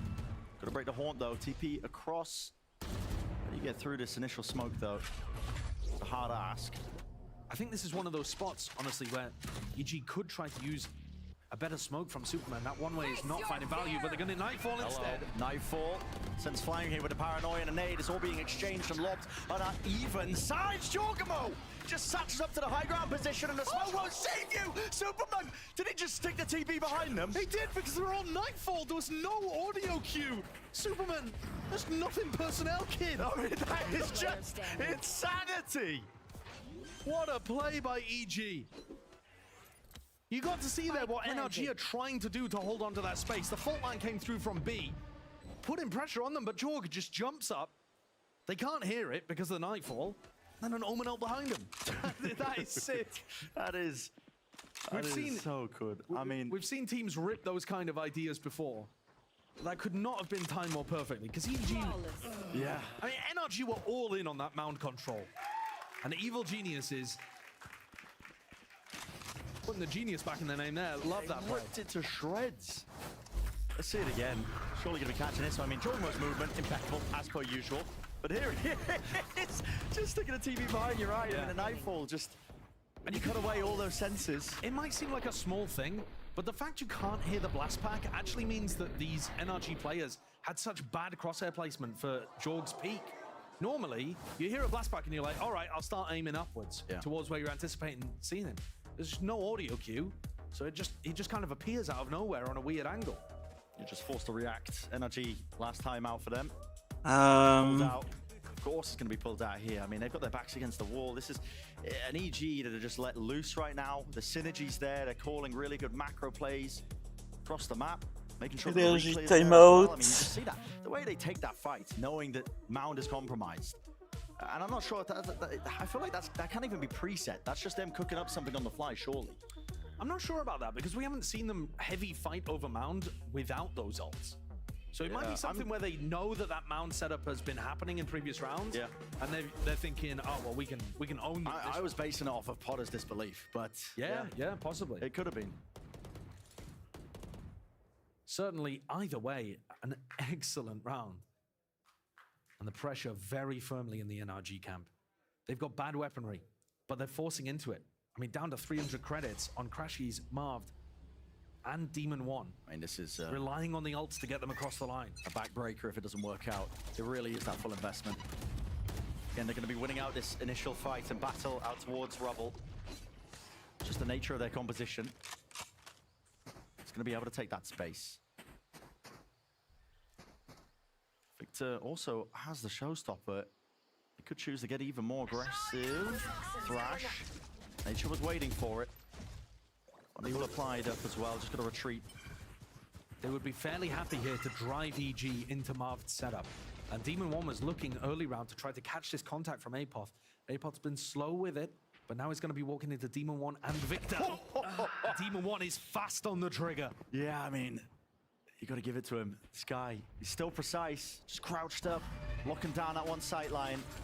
The play, it's forced out of them. A lot of trips to deal with. Orbital strike as well. Stun, connecting rocket, let loose on either side. But it's only that even fight taken. NRG, it is that full investment. They got to come up with a win here. They're calling a pause now into this round, letting it loose here with the tap of Jorgamo, Aftershock, Molly, all sent forwards here. That's good denial of the plant utility. And NRG are going to be set up here to go for either a flood or a set retake with the Thrash. This is tough, but they're still worried about a flank occurring. And it is tough, isn't it? With only 17 seconds remaining into this round here. Jump spot of Derek. He will get the acknowledgement. There's a player holding his position up towards heaven. Thrash needs to be broken, detained. It catches. And now kills need to be found on the EG side here. But for NRG, they're feeling it. There's blood in the water. They're making their way all the way forwards. The bait and switch. And the rifles singing true, landing onto all the targets. Every single mark. That was the round that NRG had to win. They'd invested into it so heavily and had those ults to get them across the line.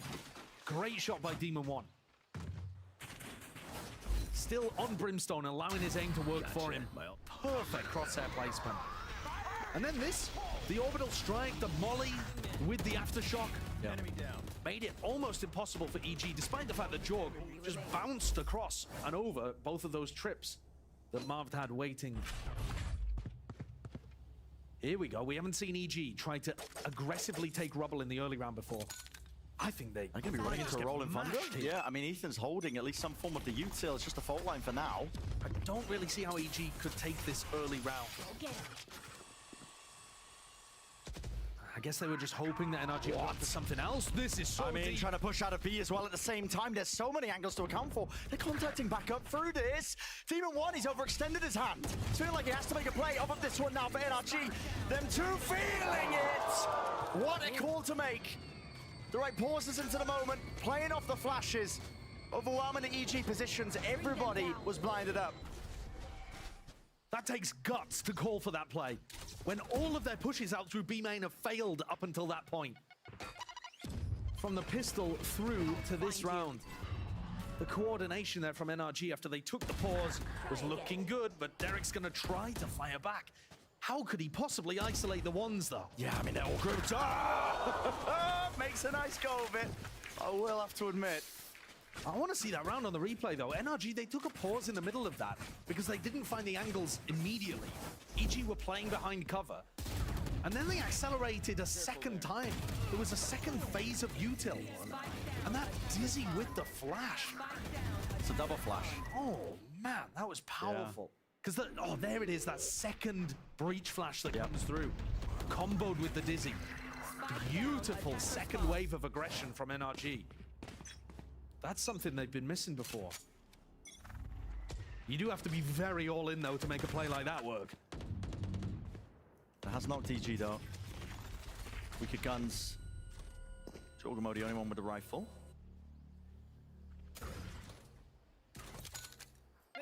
Side by side though. Nade will clear this into the corner stretch and right in case there was a trip there as well, it would have cleared it. EG have got some players deep over towards A. This is one of the only rounds that I can remember where NRG did not start with that heavy rubble pressure. Yeah. So EG already reading into that, knowing that something's very different. I think they've probably got a great idea that this is just the Cypher on A. Bring them down. Trip broken, tree taken. Especially with the Prowler. Haven't broke the cam though, so Marv's going to get that. I mean, really just solid information. Still hold on to this one. He doesn't fire the dart. Doesn't want them to even check into this position, but now finally reveals the position of it. Drops it down. A lot of util here, flying forwards here for NRG seeking to disrupt again. They haven't broken this cam. It's got another go of things here with a tag, but finally that plan forwards. Rifle's got to do work. Aftershock, push the nature wide. Jorgamo falls, and he was the one who really was going to be supplying that danger. There's no util, spamming away into the smokes. Clean round by NRG. So, nice now, flawless, 10 to 10. NRG have done such an excellent job pulling things back level here on EG's map pick, a map that we haven't seen from NRG all year, and they've forced a tactical timeout from Potter.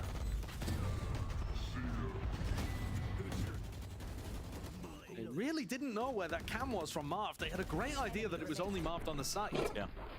They just couldn't figure it out. Looking like the middle of London, just CCTV footage everywhere. It's forced a timeout from Evil Geniuses. Like you said, Josh, I mean, time for Potter to really work out what's going wrong. Yeah, EG do not have any of those big ults to try to start a snowball. So they're going to have to do it with their own wits. I think trying to find the spot that Marv is playing, they might have a good read by this point. That Marv is often playing alone with his Cypher setup.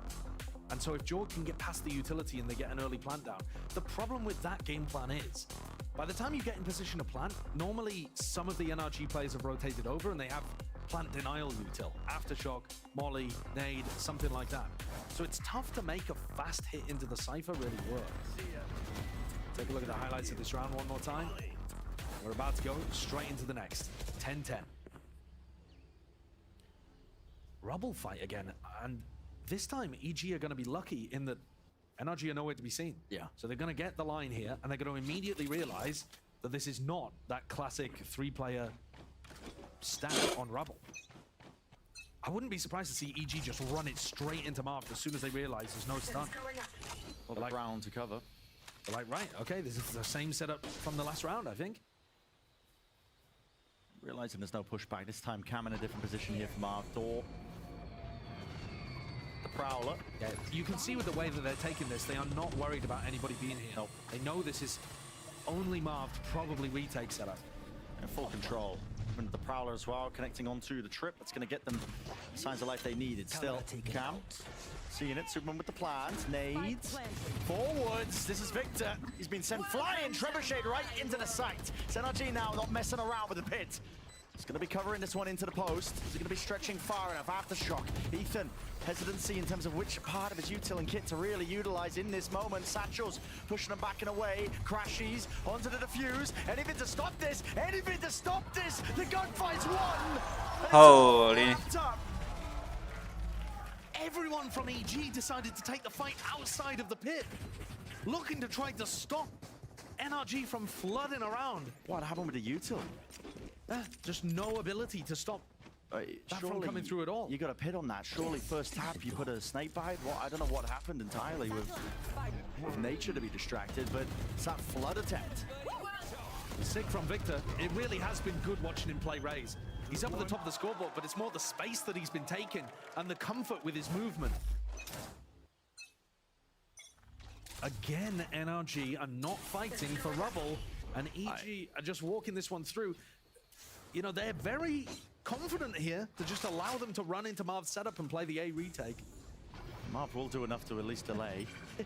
The cams have been rotated every single round. Always in a different spot. Sees it again, he knows it. Peekaboo. Cam not going to be broken. Laid up towards heaven, stops anybody from pushing back out to it. It was a snake bite as well to try and get that safe plant. Superman just being disrupted.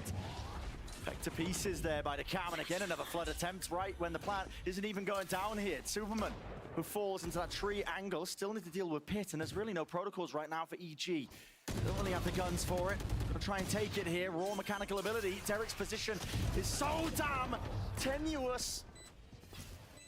Repositions forwards, last two bullets not finding it. Jorgmo with the rocket flying. Ethan found, no stun connection. Jorgmo's still there, but now flushed out into the open once more. And the nades are good and the util better. NRG this time gaining that ground, scaling forwards. 8-Pop trying to get cheeky with it. Nature swings, orbital strike, but Demon 1 sticking.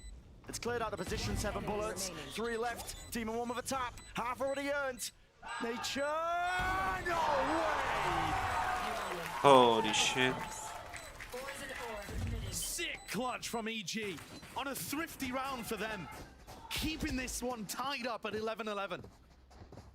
I felt like there were opportunities for Demon 1 to use that orbital strike way earlier in the round, and there was players fighting over towards pit, instead using it late, wanting to keep his rifle out earlier on, and he took half as Victor was just dashing back and forth to try to find the timing onto Nature. Yeah. Couldn't get it. Big 1v2 for the caller of EG. And this time, EG are going to mix it up. They're not taking that free space towards Rubble.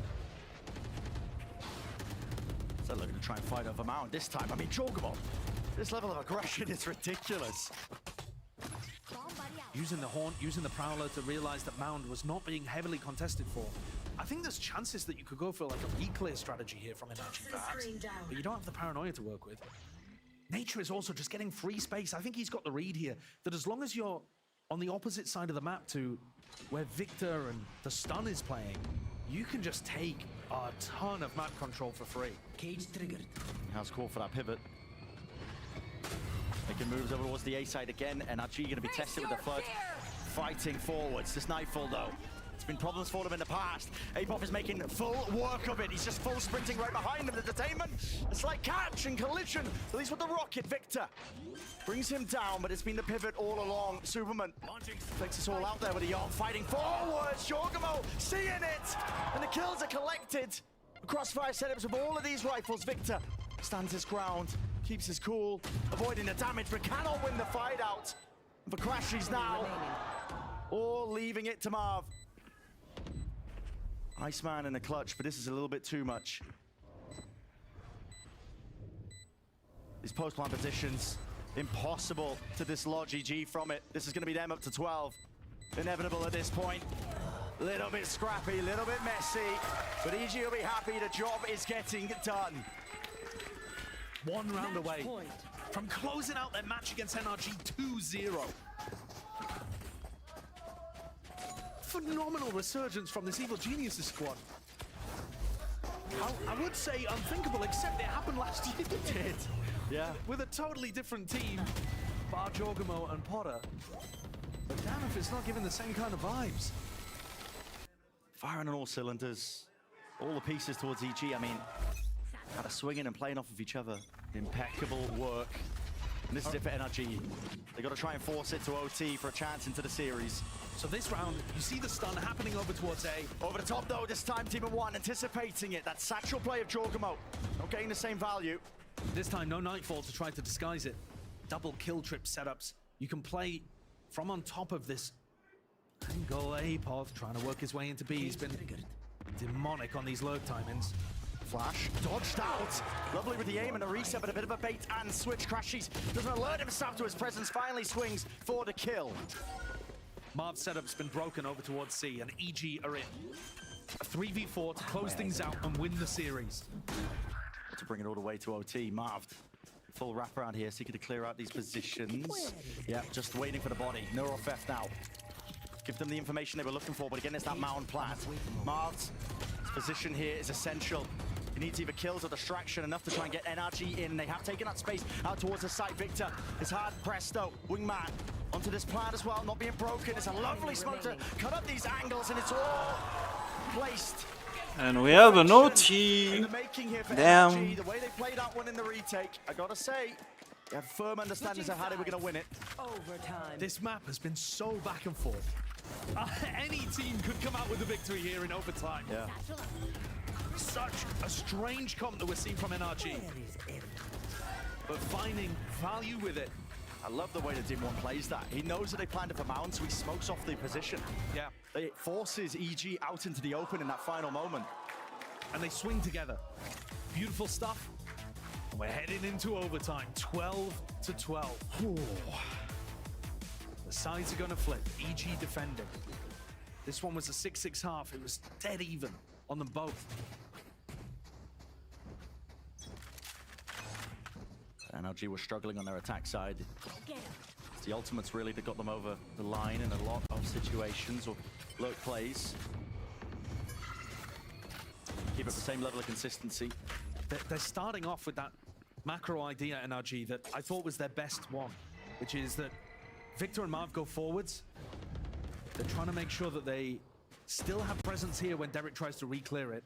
Insert Marv, go and take some mound, and you can even re-hit A in the late here, if you need to.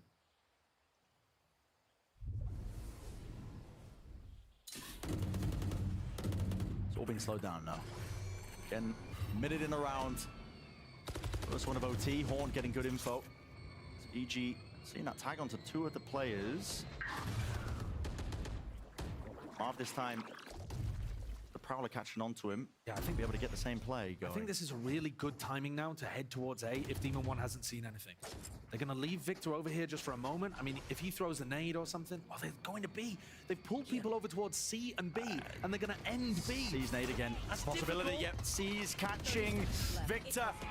Fully isolated away from that fight. At least with the cam to tag him, he's going to be backed away for a moment. Now over towards A. Guess what? Superman's time to shine. He's the one locking this one down in a slight off angle. They don't anticipate it. Flash. It's beautiful. All sorts of util being used to great success for EG. And there it is. 13 to 12. Once more they find themselves, Josh, one step away. Switching sides. NRG was so close to cooking up a good round there. And they dragged 2 players C, 2 players B, and they tried to hit B. They're just forced to make a scramble over through rubble in the late round where EG already had the read of what was happening. Similar stuff, the time being Ethan's biggest enemy, IGLing. Oh, yeah. Just a bit too readable on where they were finishing. Lovely Season 8 combo to separate Victor from the rest of the team. EG reading them like a book. Attack side for Evil Geniuses. I think the biggest thing you can take away from EG's attack, they were getting the sights. Yeah. They were just getting pressured, and then NRG would set up and flood defend. So if EG can come up with ideas in the post plant, or can try to run some kind of fake even, actually, because NRG were fairly quick to bite on what was happening. Could be options available. This NRG taking a time out, of course, but EG are going to be able to utilize it. Yeah, it's a double-edged sword, for sure. You're right, they have been getting into that post-plant scenario, usually the plant going down. The trouble is with NRG's comp as well, they have a abundance of resources when it comes to the util that they can use to disrupt, either to stop the plant going down in the first place or just for the retake. We've seen it being so damn good for EG, they could choose to take it into a different direction once they get into the plant, maybe an aggressive post-plant. And Instead of hanging all the way back. EG have been gambling a little bit at the start of the rounds. They'll try to take some rubble control until they hit the fault line, and then they get an idea that it's a 3-player stack. So you see everybody bunched up as if there's going to be a rubble fight here, but I would expect EG to just back off as soon as they get stunned. Oh, the stun is held. Yeah, just waited, delayed. I think this is a good call here. Now Ethan's going to let it rip alongside some util, potentially. No noise cues. Nade forward. Nature playing inside of his own orb. Horn sent flying, so they know that nobody's there. Has cleared out rubble control this time, EG. I mean, they can just posture this entirely. They have walked into B. NRG, there's a level of that awareness that they know that it's going to be compromised, but they're going to be ready onto the angles. Mouth! He lets it loose with the fire. Demon One quick to take it, but they don't realize Heaven's compromised. Jorgamo backs against it. Satchel away. Ethan collects it. 3v3 though, and as things calm down, EG are locked out of the B site. Nature has space, repositions the orb to try to open this avenue for the rest of his team. But it's going to be a little slow before Superman and Derek can get here. And Nature's trying to make it as safe as possible, but he can't cover everywhere at once. And these NRG players are sneaking through to heaven. They're already down to the side. The silent drop down of Victor. In position, ready to strike. Ethan, util at hand, fault line forward to the satchel, didn't connect with the stun, matters not, still with the kills. And a flash force to be dodged. Derek, he can't set his crosshairs onto the likely target. Nature is here to do so much more, but there's no easy options. Lovely movement. An amazing synergy between Victor and Ethan there. Ethan stuns, Victor capitalizes. Yes, it didn't land, but it's still that pressure.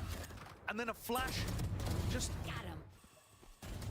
connected, really well connected in terms of how they want to play off each other. This isn't the duo that was kept together. This is connecting the parts from Evil Geniuses and Optic, you know, that NRG core, to try to form them into this one squad.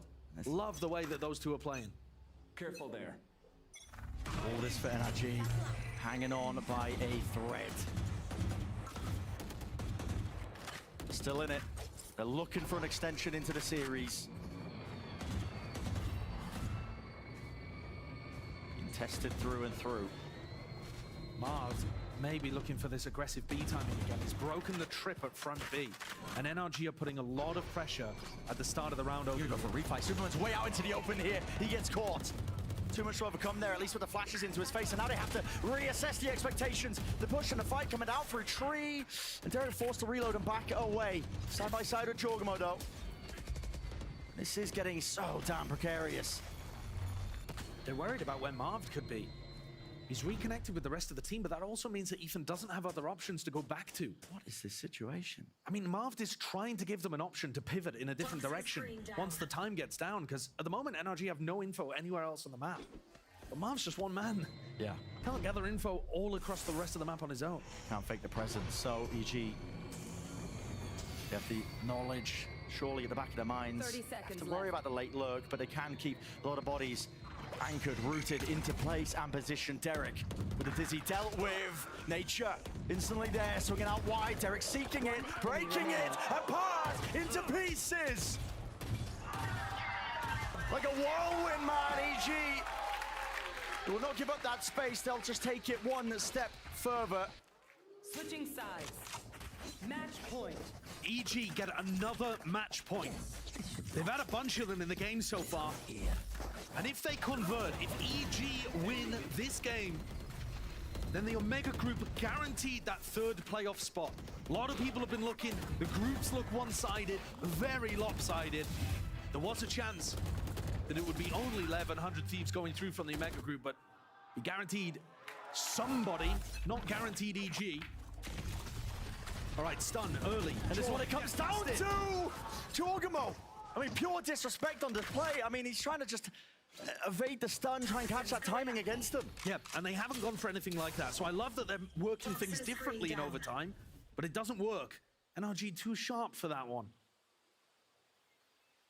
Losing one of the heavy hitters. Again, you're on the precipice. You can find advantage of yourselves, but NRG should be pleased with it for now. Smoke in Victor's face. Fear and paranoia at the back of his mind that they could have taken the A side because there's a lot of util being used into that direction. But EG calling for a pivot into B, it looks like. Me gonna have that main control. Apoff, in fact, fully just not walking all the way in. It's just purely in the blind spot of the cam. And Apoff's through, opened up the avenue for Superman, who broke the camera. They're worried about just a fast play here, but NRG, they're so slow on the mark, they're not even in position to really disrupt this one. So Superman now gonna be getting that full stick down. In these moments, close attention has to be paid, I think, to Derek. He's the one who's going to be holding this off angle when this retake occurs. If he gets some kills, plays his life, tucks himself forwards, Nature's there, Dizzy's broken. Just not really finding any easy finds with the satchel forwards. They have paved the way, at least the direction that NRG can take this into the retake. Apoff inside the cage, winning out his ones, but it's just one man. What can you do? Not a lot. We go again. NRG's retakes, making sure that they clean up Derek there. There was certainly a chance for Derek to put them through. If he'd been a little cleaner on securing those kills, this match might have ended already. Yeah, and I don't blame Jorg for trying to find that timing at the start of the round. You've got to remember, we're deep into overtime at this point. Yeah. You can't just be sticking to the same game plans you had throughout regulation. Conditioning be damned. You got to mix it up. The playbook, got to rewrite it or just throw it out. Watch and learn. Back and forth, back and forth. On defense, take a look at this camera. It's been absolutely ruining NRG. And a fast fight! As a stun, at least the connection. Jorgamo's way ahead of it though with the C. Still keeping forward, Superman! He's dealt with Jorgamo! He falls! And marked from behind with a dagger in his hand. Apoff doing a decent amount of work, but you need even more than that. Feels like the first time in ages. NRG with this surely setting themselves up now. One round ahead, taking the lead in this map. Best opportunity they've really had. Derek gives away where he's positioned and takes a rocket for it. NRG get themselves up to a map point, 15 to 14. It's been grueling to get themselves up here. Evil geniuses take a tactical timeout, determined to try to answer back and drag us further through overtime. Pushing to the limits here, I mean, of both teams. And EG went for a similar play. I mean, just actually trying to opt into this rubble fight here. How does Jorg die there? It's just back a few, I mean, stray bullets, I think. Yeah, it takes a bit of spam and then the boombot catches him in the side of the head. Yeah. That's a wild one. NRG have not been able to close out rounds early like that. EG have never fought them at the start of those rounds on defense. And NRG's composition really able to flex in those rubble fights. EG can't hold on in those big brawls. They've got to play for later on in the round. And here is where the focus is applied to EG because You know, as much as it's been back and forth in the OT, it's both of these teams winning these rounds on the defensive side. It's only finally NRG overcoming whatever the obstacle was. You get their attack side round. Now they're on the favored defensive half. So we'll see how it ends up playing out. Potter, you can see he's calling up potential masterclass, but it's going to need to be one. Look at this buy here from Victor. The glass cannon operator on a player not really known for doing too much opping. Gonna try to pick this one up and add a different layer into how they're defending towards Mound. Normally, it's been Demon 1 smoke and then a stun behind it, people positioned. Are they still gonna go for the smoke? That seems really weird to smoke your opera off. This is bizarre. They're not. Does EG smell a rat? Satchels, forwards, paranoia, shot missed! Victor, I think just steadily moving away and Demon 1 brought down. The spectator seed crashes. Biding, waiting, and what a play he could make. There's nobody else Replay coming. it down, you could even it up. There is no one else coming, but he might just be waiting for it entirely. No call-outs. The longer it waits, the more chance for Crashies to potentially mess this one up. And there he takes it is. Does take it. The easy shot finally. So it is 4v4. Victor, a lot of damage done for him. Being pressured by that Prowler and now nearsighted, blinded. Forwards, already taking a space with a seize. Flick to the side. Victor, he's isolated down just to the raw aim aspects and he's got backup. Arrived in time here. Ahead of the flashes though. Ethan can't claim the kill. Still, they're falling to pieces. For EG, it all leans and relies on Apoth. But look at the awareness of Crashies. He's already ready to contain, already to put a stop to it. And Derek in a 1v3. We've seen clutches from him, but for NRG, that grueling finish right to the line. They win it out, and they earn their extension in the series. What a game on Lotus. We are going to sunset off the back of NRG being able to pull things out in overtime. They went down a player at the start of that. Yeah. Victor had to hit the more difficult shot with the operator just to close things out there. Damn. On a map that we haven't seen all year long from Ethan and the squad, they come out with this victory. And I think this is only going to add fuel to the fire, Bren, of the community and NRG fans wanting to see this as the normal setup, with Victor being the Raze player and having Demon 1 on smokes. Was that the difference? Only speculation. Came down to just so much minutiae within that map, but well, bit of a quick break now. When we return, the analysts, of course, going to be getting us ready for that third and final map. Don't go anywhere.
damage here.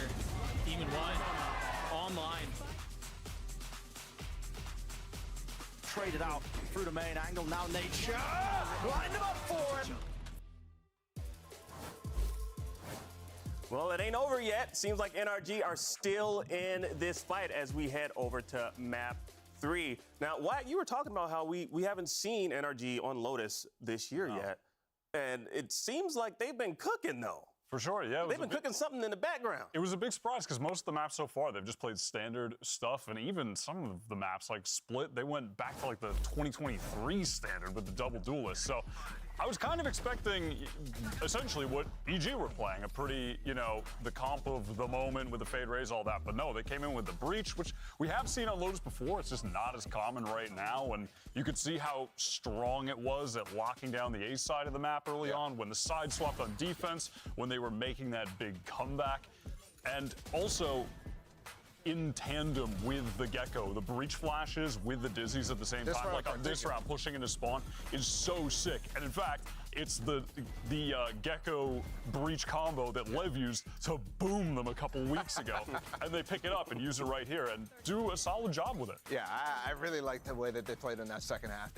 Every single defense round, I think, was pretty solid from them. I mean, always finding early advantages, really making it difficult for EG to find any specific value. And I think it's because of the man on your screen right here, Victor. This guy was super active. You saw him take the risk in that final round to get the op online as well, and it paid off huge, even though he was under pressure. Again, Josh was talking about on the cast, he's not a regular opper, but there it is. That just pulling it out in one of those random rounds throws things for a wrench. And I was thinking, I was like, oh, I think EG is really the only one taking risks to try to close this game out. For example, Jog walking into that breach stun, trying to disrespect it. Yeah. But at the end of the day, Victor makes that one play, and he's able to close the game out once they get that one attack side round. Yeah, for sure. I mean, and also Jaw, he was ruling the game early on, but then by the end, I mean, Victor just took over. Like, late into the second half when they went on the comeback in OT. Just went crazy. I mean, a guy like Jaw running at like 1,000 miles an hour in his brain, just doing the things he's doing on Rays, eventually it'll slow down. And I think we did see that, you know, a couple fumbled decisions there from Jogamo at the end. Yeah, I mean, honestly, I wasn't expecting it to get pushed to overtime, though. That was really phenomenal. Oh, yeah. For the fact that EG even pushed it back, right? They were down after that for a little bit. Yeah, Nature getting that, like, I forget if it was a clutch, but yeah, he had the clutch, like, to get them to 11 as well, stepping up. So, yeah, pretty wild game. But listen, third map, Sunset, excited for that one because we're going to see NRG on it for the first time since the Lev incident. Oh, the Lev incident. Do we talk about the incident? And what I'm looking to coming into this map, now that I just saw them with Breach Gecko, I kind of want to see them run it on Sunset. I mean, they're just, if they're going to rip it from Lev for Lotus, bring it into Sunset where they used it to roll you a couple weeks ago. Make it your own. Yeah, I mean, there's definitely a couple different standards now on Sunset that everything is turning out to be pretty acceptable. So I'm very curious to see how this continues here for NRG. Definitely cooking in these last 2 weeks, or last week at the very least after 2 weeks. So I'm very excited for this last match. This has been probably the best map so far. Actually, probably even back to Super Week too. And it means so much still. I mean, NRG trying to stay alive, EG trying to stay alive. There's Playoffs so many on the line implications. for EG. This is, it's win you're through, lose it's over for them. So. We did talk about that up top at the the top of this half, and about how like important it is for both of these teams. So maybe that's the reason why we're seeing like both teams just stepping up right now. For sure. I want to see with EG if they come into this and are a bit fatigued, honestly. After that lengthy map, they take the loss. They had opportunities to close it out. And now NRG, sigh of relief. They got the win coming into this one. I want to see if that might end up being a factor. I think it certainly could be. I think we're getting some sneak peeks as well, by the way. Of course, the thing that I really liked about the Lotus comp was that it allowed for some of the comfortability and some of the strengths, I think, of this team right now. Victor on Rays, Demon 1 on a controller that he's comfortable with, right? Like forcing the Brimstone on Lotus is so out of pocket, but it works when you have Demon 1, who is a guy that's very comfortable on that agent. And he's a player who's getting a little bit more cerebral too. So I'm very curious how it's going to work out here because I think they're leaning away from that when you go to a map like Sunset. Yeah, it'll be interesting to see what Demon 1 is going to be playing here. Was obviously, playing the Rays on this map previously. But for me, the overarching issue against Lev was Their game plan was just so straightforward. Lev had them hard read and countered. NRG contact on attack on this map constantly. And Lev were just hiding in smokes, waiting for them. They were so readable. They knew when they would be walking up, boom, breach flash, Dizzy coming out at them, and they were just ruining NRG's attack op. So I think they needed to have done some serious work here. Comp aside. Well, comp's right there. Yeah, so they're coming in right now with the Gecko and the KO, and I think NRG previously, when they've been running the Gecko, they've been struggling with syncing it up with the other initiator utility. That was better on Lotus than I've seen it on the other maps.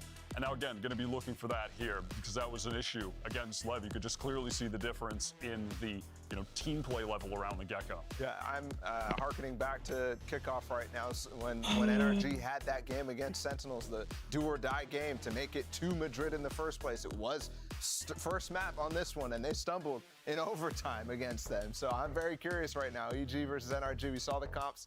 I think it's pretty standard across the board. I'm not super surprised by anything. I think my point still stands about how Lotus was super comfortable for them, despite being a switch up in the comp, just how the rules work out. Yeah, well, this is quite the reunion. It's time for map 3, so we're going to send things back to your casters with Bryn and Sideshow for the call. That's right, both of these teams hunting for that win here to just, set things into motion, I suppose, for playoffs. I mean, EG desperately hunting for it. They were so close on that second map to closing out 2-0. Many what a heartbreaker it would be for them if it's NRG after just, honestly, a well-earned map 3. They've been granting themselves that lifeline, and now they're looking to just rip it away, take it away, show that they've had learning moments after that Leviathan game. It's such an important game for both teams, but it is literally do or die for EG. An NRG win here knocks Evil Geniuses out of playoff contention. They would not be going on that miracle run up to Shanghai and making an echo of what happened in 2023. My focus, Bren, to start this map is gonna be on that Demon 1 raise. It's just been the talk of the town, but it's on the other side of the map to start on the pistol. A 4-player stack from NRG as they make it look like there's more presence over towards B with that knife. One over the top not broken. That's going to clear out most of the site. Ethan should inside be. the cage. Yeah, Ethan inside the cage actually has locked this one up, but up and over and around, Ethan. Still gets the one there. In fact, NRG are willing to just hold the ground. Little defensible positions. Apoff being red there, just trying to absorb up that space towards mid. That's a lovely pistol round strat. Reading the EG finish on A perfectly. Cage there for Ethan to play inside too. A trip. Now for a little bit of contact. And they know exactly where Derek and Nature both are. There should be no chances, really. Sending out a lot of that util. Victor takes the contact. Would have been plenty of players ready to swing and trade him out if he did 4. So once more, NRG pistol round going to be gained for them. They have been pretty steadily consistent with getting these opening pistol rounds. This is just ludicrous. Now, I'm not 100% familiar with what EG did last time they played on Sunset with the pistol, but that looks like a hard ante on the pistol to me. Yeah. Couldn't totally confirm it. My memory's not that good. But when you've got a trip and a cage set up like that, 4 players stacked on A, that looks like a hard read against what EG have done in prior maps. So gets the NRG defense started off on a good footing. All the footsteps in the world. NRG know that they've taken up B control. Not much they can do about it, though. Yeah, that's a unusual smoke being thrown there as well. As the NRG players go back to try to make sure that nobody's got that lurk play deep through mid. I feel like the NRG defenses have just been really solid. Generally speaking, apart from on Ascent where I thought it was a little passive. Nade sails past Apoff, but he won't be surviving for much longer. And you're right. The defensive setups of NRG generally very well thought out. For EG here, gonna plant down. Need more past that though. Most plants not gonna be good enough. Pushing through the smoke and past it. A little bit of util to set it up. The Classics doing a bit of work here. Full line even. Delaying the push out through market. Surely should be easy pickings. If only Derek have to stand against it. A right click. From that range? Yeah, okay. Good work from Demon 1. Coming back to the rest of his team so that they could play a couple of players facing into Derek, not allowing himself to be isolated. So they've kept some good weaponry heading into the bonus here for NRG. So they have another idea of what they want to do with their setups. We've seen a setup where Demon One on his own is holding towards B, but they fake like there's more players there with the 0 point. And then we've seen Ethan and Victor playing the weaker side of the map together on B. Now Demon One picks up market control. And this does look like EG are going to put heavy emphasis towards A at the start, and that is a little weak right now. There aren't those trips to play off. No KO to combo the util with. Jorgenmo's going to be quick now. Rapid with the Prowler. Still got the Boombot in the back pocket. Horn broken. Avda's in a bit of a tricky spot here with the nades. Just holding on to the TP just in case. How does that get value? Crashy falls to it. That's over the top. I mean, that just puts a lot of pressure on the player. Was it spam damage and just a little bit of I think he got follow-up with stuck. the grenade? I mean, I'm not 100% sure, but I think he got stuck in the corner. We'll find out, I'm sure, in the replay. Just losing track of things. Onto the high ground, angle, dropping down, shot fired. Possibly hearing his rotations, Marv. Great time to take some risks and matters into his own hands. Sets up the one way. Find time for the rest of them to start flooding right back into things here. But a Paranoia, it's hard to really just clear out Marv from this spot and position NRG. A bonus round conversion here would be electric. And a disaster for Evil Geniuses. They had such a great opportunity in this round. They've taken back control early, and Apoth beefing the fight against Demon One, who only had a Guardian. You don't want to see it like that. 24 seconds. Another 1v3 for a different player to try to pick up. There's only one option you can go for. If you want to play to your outs, it's the A site. Has to be one out. Magnetic to the head, but again, it's Marv to deal with, it's Ethan to deal with. Running away, right out of there. Shutting down Superman. Bonus round conversion. As you said, Josh, I mean, it's a heartbreak for EG. Yeah, because I think they played the macro really well. I think the most standard thing you can do with EG's comp is to go and take elbow control at the start of the round and then cut noise and bait out info peaks. They're in a 5v3 here. And yeah, Crashy's just getting caught by the nade. Oh, 4v3, apologies. But the fact that they couldn't stop Marv from just walking in, A-Link and destroying them.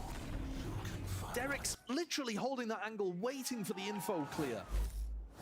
And can't get the punish. Not an auspicious start to EG's attack side. Not the beginning that they would have wanted. No. When you can't get the rounds on the board either, you don't really get the ults alongside it. Still a few away. Puff just unaware that that angle could even be open to him. It's good information to then allow EG to go for the pop. But, I mean, the util. Put to the back. Sheriffs. Yeah. Just with these guns, Victor. Little peek there, slightly open to it. Mosh pit dropped down at the feet. Superman lucky to be alive. He was blinded up, unaware of how close he was to certain death. Nature. Sticking now with a plan. Now a showstopper really to just see if they can get this one going. Okay. Out of the sky. Ult's not going to be doing too much here, but what can you do, Nature, in this spot? Not much. The ult investment is very heavy just in general from NRG, but that's going to be a team decision, I think, to invest the ult. The double blast pipe there causes Demon One to get stuck in the animation and get punished, but listen, they got the round sealed up at the end of the day, and that's what NRG were looking for. You can see that EG's attack side is trying to be very reactive. They're looking, when Apoth gets punished in mid, they realize that's 2-3 players there, we can hit the site. But they need to find those opportunities, really, when there's rifles online. And B still very decisive. Well, that's a great shot, though. That is a great shot to shut down Demon One. Caution. Few away now from some big key ultimates of EG. Been playing super hard for control of B main. Easiest access for the orb, but this time setting up for a bit of a play with the boombot broken. Does Jorgenmo suspect that things are up? Yes, he does. Got that awareness and even going to be claiming the kill.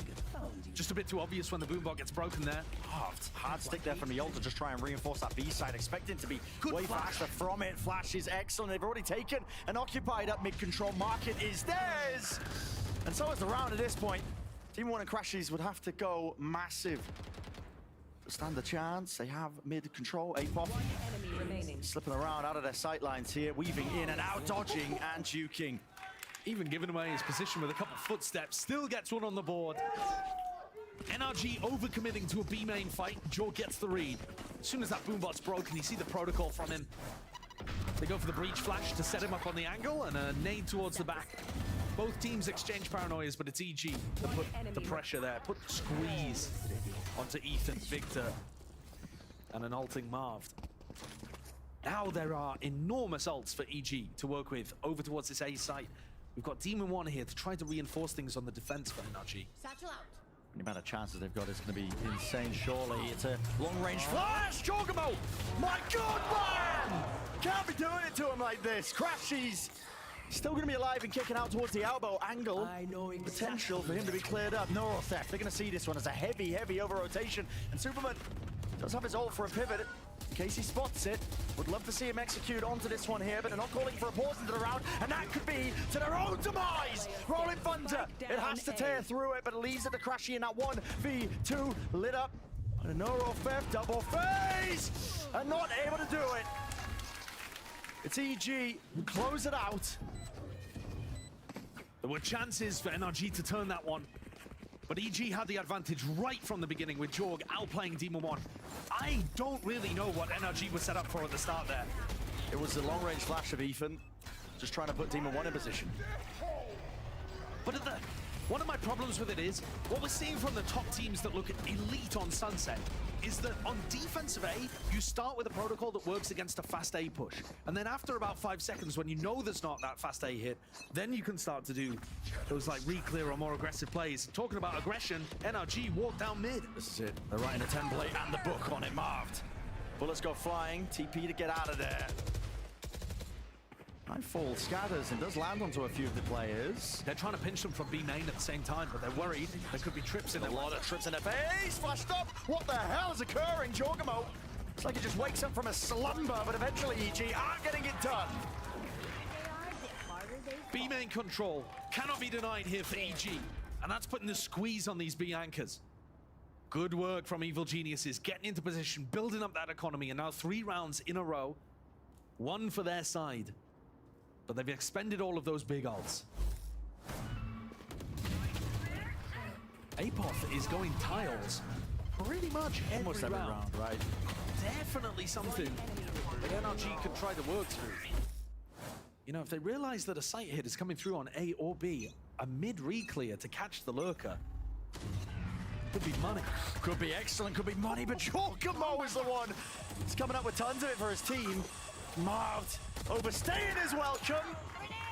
He just cannot evade it, cannot escape it. Jorgamo running rampant right now. You can see that NRG realize from a big picture, macro perspective, losing B main control is devastating for them. So they're trying to fight it in a number of different ways. But nature just unloads breach utility to set up Jorgamo, and that's enough. Yeah.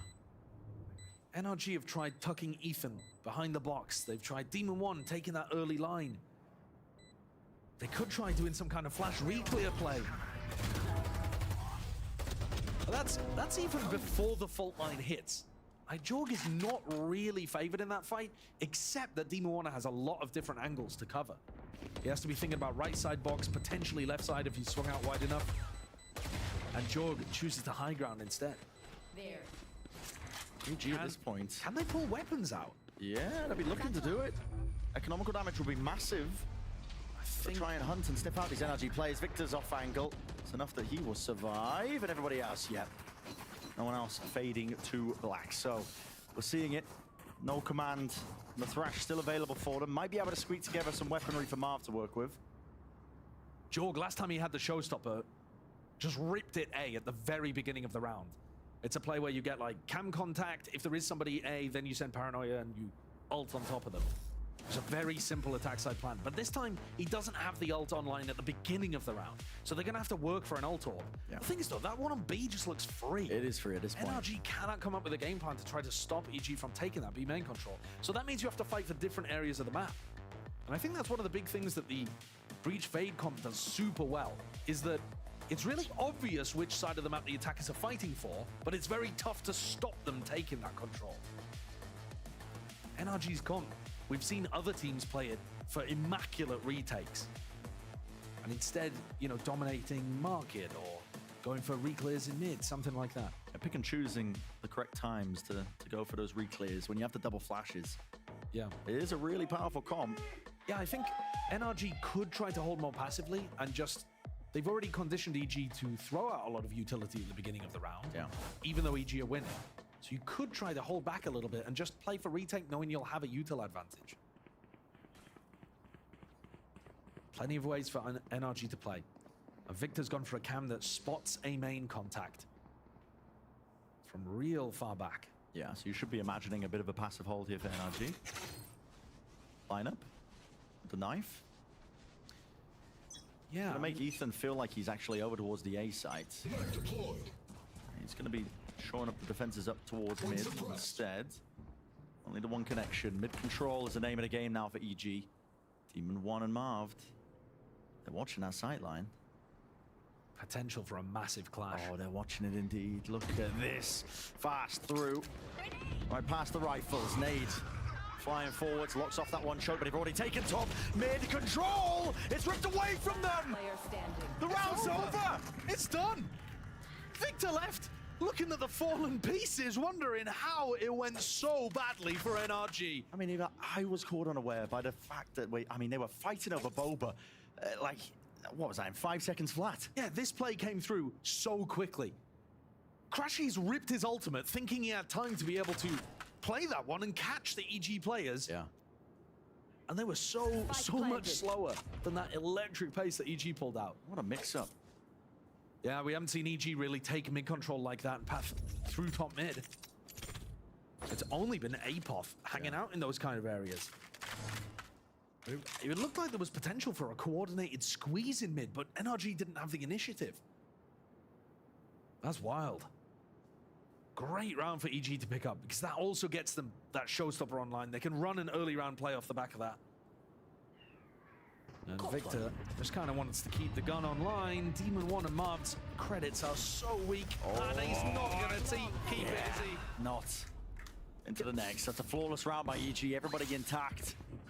The important points to know, which you've already pointed out, Josh, you know, the ults are building up. Get the snowball potential, at least for the showstopper, and that's why they weren't expecting it. I mean, it's set up with a paranoia? Yeah, the paranoia and the TP up top. That is immaculate from Superman. That's so well coordinated. Yeah. What a lovely play from EG. 5 rounds in a row, knocking the NRG economy once again. I don't think you need to do a fast play off the rip with the showstopper for this round. Jump spot from the box. Might catch ahead of a player who was playing top mid just before the smoke blooms and blossoms. This is looking like a flash, yeah? Potential mid crunch here from NRG, yeah. They want to try and fight this one, surely, with the flashes. They need to pick and choose the right timing for it. The paranoia flying away. But they backed off. The players backed off. Ethan and Crashy, who were top mid, was set up to go for that double flash combo and just didn't commit. Drogomon's got the right moves. Get himself out of there, at least with the satchel plays and movement. All of this pressure towards market and mid might well drive Nature into calling his team to hit A.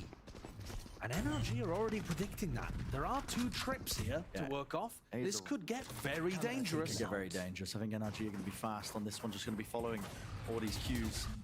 And they can delay long enough, as long as Victor stays alive. He's got a trip still up. There's one kill trip in order. Still locked into the corner of the site, even peeking off of a flash that Ethan, I think, just lobbing in that long-range artillery. This time, Apoth seeing if he can make his mark in through market. Cam not spotting anything, being pressured all the way from behind, but still wins the fight. Out! And Derek just takes away 2 of them. Spike, though. It's out into the open. TP backs away. And Crashies to make the play. Here's the footsteps, here's the reload. Neural Theft putting them all out. Will he go for the early peek? Bait and switch, 1v1 now. Superman sticking the plant. Not feeling deterred, doesn't know where the last alive is. Victor, many ways to play this one. Unknown creeping in the back of the players' heads. They just don't know where they could be. Timing. But he spotted it out and sniffed it out. My ultimate is ready. Definite danger in that round, even though he's a thrifty from NRG, but fairly well handled from Evil Geniuses. They called to cancel on the A hit. They utilized the lurker. Again, APOD giving them options in the round. It's so important that your Cypher player on attack gives you that info, that spot on the map where you know that it's safe. And especially when APOD wins the duel against Marv. It makes the round winnable and danger avoided. See, this is the round where you can really flex the showstopper now. But they're not going to go for that same A hit.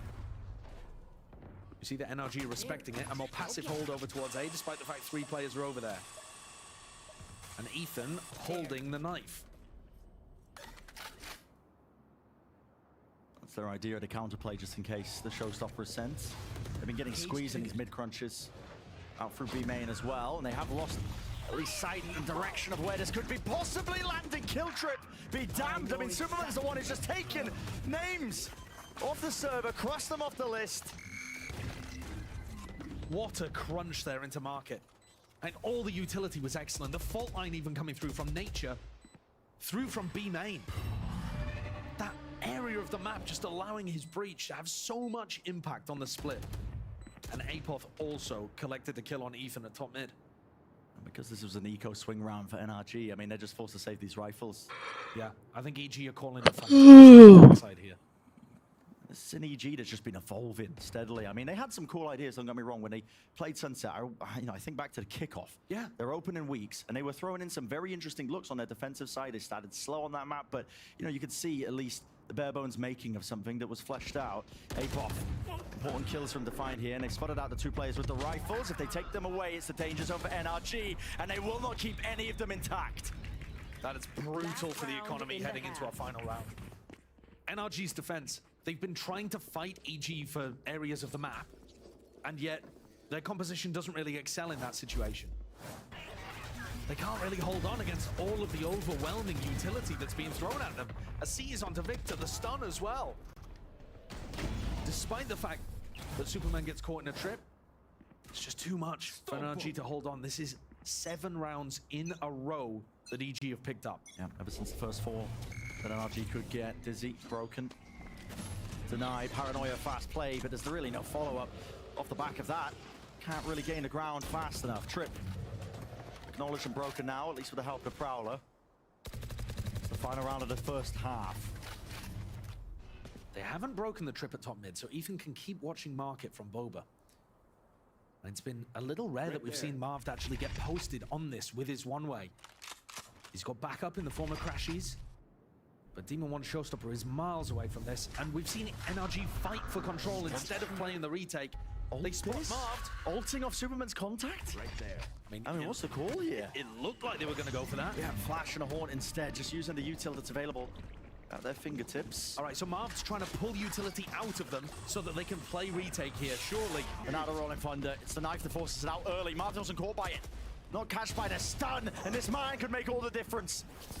Rooted into position. He's got to try and defend this site away from them. That reposition again with the stun in his face. Adjustment barely there by Superman. Doubled up though into the back of the side, and NRG have got to do work now. Putting in the business and winning this out into the neutral team. And one doesn't get anything. Holy. Still alive here, but Apol brought down. Oh, he got him. Wins it. And they're going to go for a brutal finish. But that was the only round that NRG were able to pick up after the first 4 in a row. It's a knife to close out the half, but EG made them work for every inch of that. And it's EG who lead in our 3rd map, 7-5. A slim advantage, but in terms of the rifle rounds, again, like map 1, dominating. Yeah. It's closer than it really is, I suppose, just because of the nature of them winning that pistol round. And yeah, I mean, they're going to be laughing at the end of this one in disrespect of the knife play, but they're still going to be down 2 rounds as we're heading into the next half.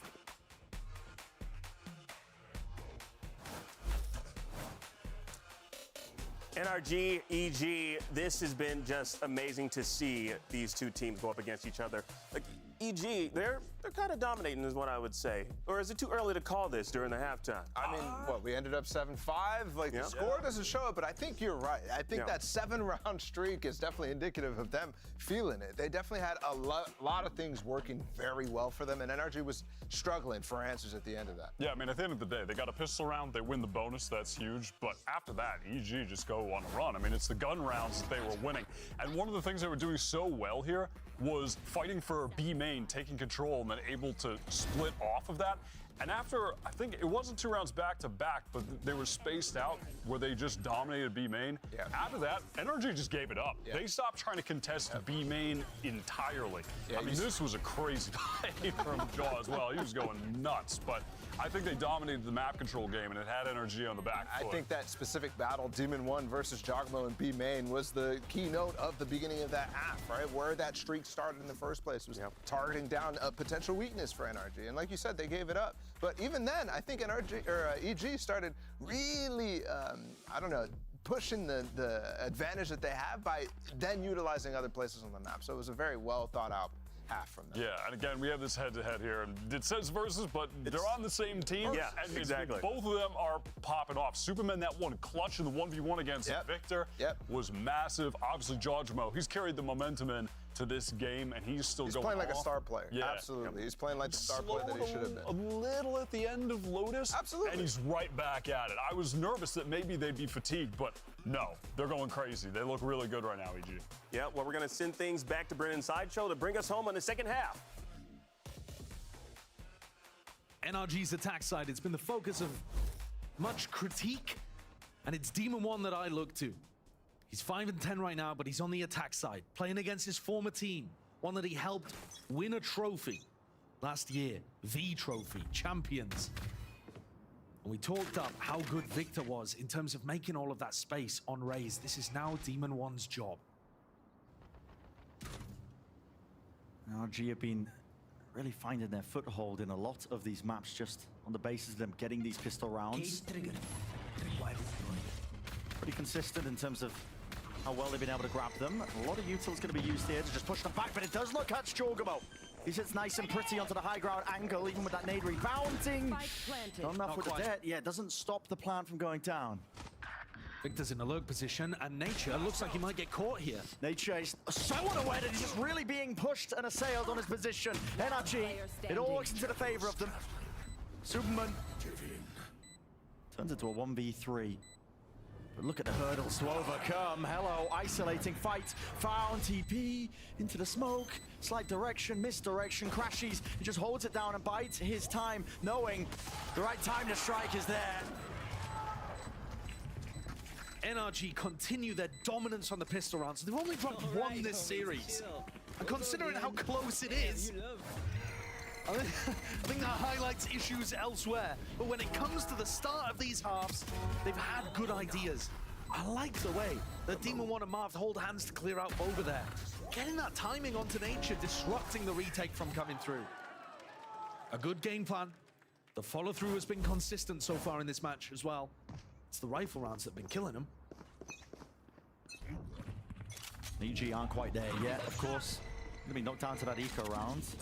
It's up to NRG to really take this, early beginning, the momentum in the second half now and just run away with it. That's if you're looking and following the trends of just, how poor some of the attack sides have been looking from NRG. That's a nice one for Apov, but This is good. This is going to be used to clear it out. So the re-clear late of B main. Yeah, and I think that's one of the things, I highlighted it earlier on, and I'm going to be keeping an eye on it.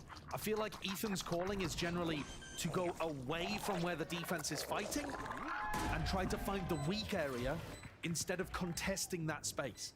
And so that's what I've got my eye on. This time, EG pushed up 2 players into B main and they re-cleared that spot.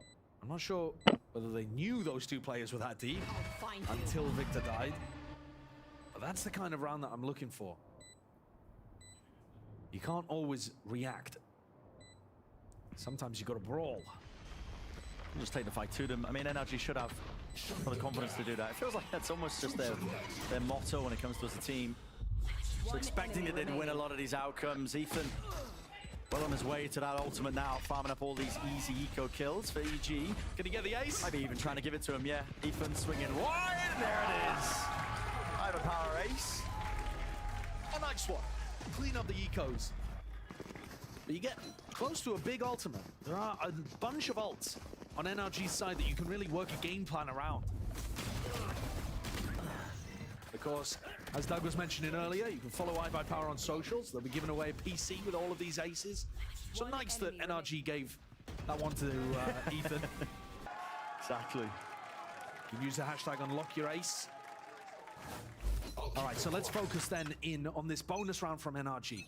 They have an ult to play around in terms of the Thrash. They might even be able to get up the null command. And here's that player inserted into B main. Superman was considering at least playing that one, and he can't quite break the knife here. So with him getting tagged, walks his way out of dodge. Thrash though might be getting that connection. No, it's avoided, dodged, and duped. In fact, Superman is really getting aggressive into it. In and out of the smoke, just trying to dodge all the available flashes, and NRG looking to take backside control. This time, it's overwhelming. Stuns up though, still can't quite claim it. Ethan follows through, finally there. But EG have that player advantage. Them finding Victor into mid, and now it does put the onus onto a player like Ethan once more. Spotted with a jump spot and a flash as well. Ethan dodging and ducking away. Crashies picks up the upgrade, but he's getting a move on here. EG are not necessarily fast onto their approach either. There's definitely going to be some time being bought for him. With the mosh pit, you definitely see the delay. It's spotted. Sees the shoulder. Kills. Found on the side of EG though. Spraying him through the wall. Crashies just could not withstand it. I like the idea there from Crashies. He was stuck in B main with only a pistol, and they made the best use of that. It's a damaging bonus round. It's gonna hurt the EG economy. And Ethan didn't commit that ultimate. What a fault line though, to follow up and get those kills onto Marvin Demon 1. That's really what allows EG the round. Yeah, calling to recall and refighting for that backside. Perhaps Crashies could have turned the tide with a mosh. But that was not to be, and as I said, this economy not looking good here. They've got a Stinger, a Guardian, and a Judge on Superman. So this is going to be a scrappy round where NRG have got to root out these players with bad weaponry. I mean, Superman's just inside the smoke here. These kind of things can really catch you. Maybe just gone for a bit of a bait and switch. Can't break the knife in time. It tags onto the two players. NRG's game plan so far has just been avoiding anywhere where they see that aggression. And again, that's what they do. And I worry because it just gives the defense so much info. As soon as those B-main players don't get cleared, they do end up taking mid-control. Now with the no command, it's ripping its way through onto the side. Apop being caught here as well, so we won't have that util to try and stop them in their tracks. Jormo going wandering into mid. It's supposed to be a fake. Broken traded, and yeah, the fake will be paying off. I mean, Ethan might have just done all the work for them anyway. Derek, forced out of position there, just from the wingman, and they're going to be calling for the rotation back over towards B. He's realized that he's got the side for his team. Nature, openings and chances, but denied. And this is one of those rounds where the mid-rounding from NRG looks sublime. If they can get more rounds like this on their attack side, they are going to be such a dangerous team. I love what they went for here. Yes, they navigate away from that danger in B main and give up that space, but they turn it into a fake, and Derek's left in a 1v4, which he shouldn't be able to do anything with, despite the kill onto Marv. Doesn't have any info about the rest of the players, and he's just trying to keep hold of his gun. Yeah. But yeah, the fact that Ethan goes for a fake, he kills the two players anyway. They go towards A and commit to the fake, but as soon as Wingman detects somebody in elbow, Crashies knows it's not worth the risk trying to cross there and take the fight into Derek, and instead they just go back to B. And these are really good on-the-fly calls based on the information that they have available to them. Just tightening up the mistakes from Ascent. Well, as I say that... Okay. I mean, that is going to actually be really significant damage. Yeah, I mean, just cast the curse in a moment, I guess. Talk about NRG looking nice and disciplined. Yeah, because I'm looking at the economy here of Crashies, and I think it was Victor too, who'd bought fully down there. One enemy remaining. There's going to be a bit of a squeeze on their economy. One enemy remaining. Ready. Taking a look at the practical impact, we've got a Guardian, and that's pretty much it. I think Victor's come into the round with only one trip. But I mean, the economy is still getting squeezed on EG's side, so yeah, NRG are not suffering too much for those kills that Derek got. Might be looking to put themselves in a position to use the ults, though. Be a good one to get around onto the board. Especially when it's a full investment on both sides. Absolutely. This is an eco swing round if you've ever seen one. vitally important. Think back to the way that EG were playing their defense on Ascent. They were dominating the extremities. They were fighting for A main and B main in a lot of the rounds. It feels similar again. EG on attack and defense have owned B main. Nightfall is going to be expended and used. EG looking to see if they can do some damage with this one. A lot of trails and Teva's going to be connecting.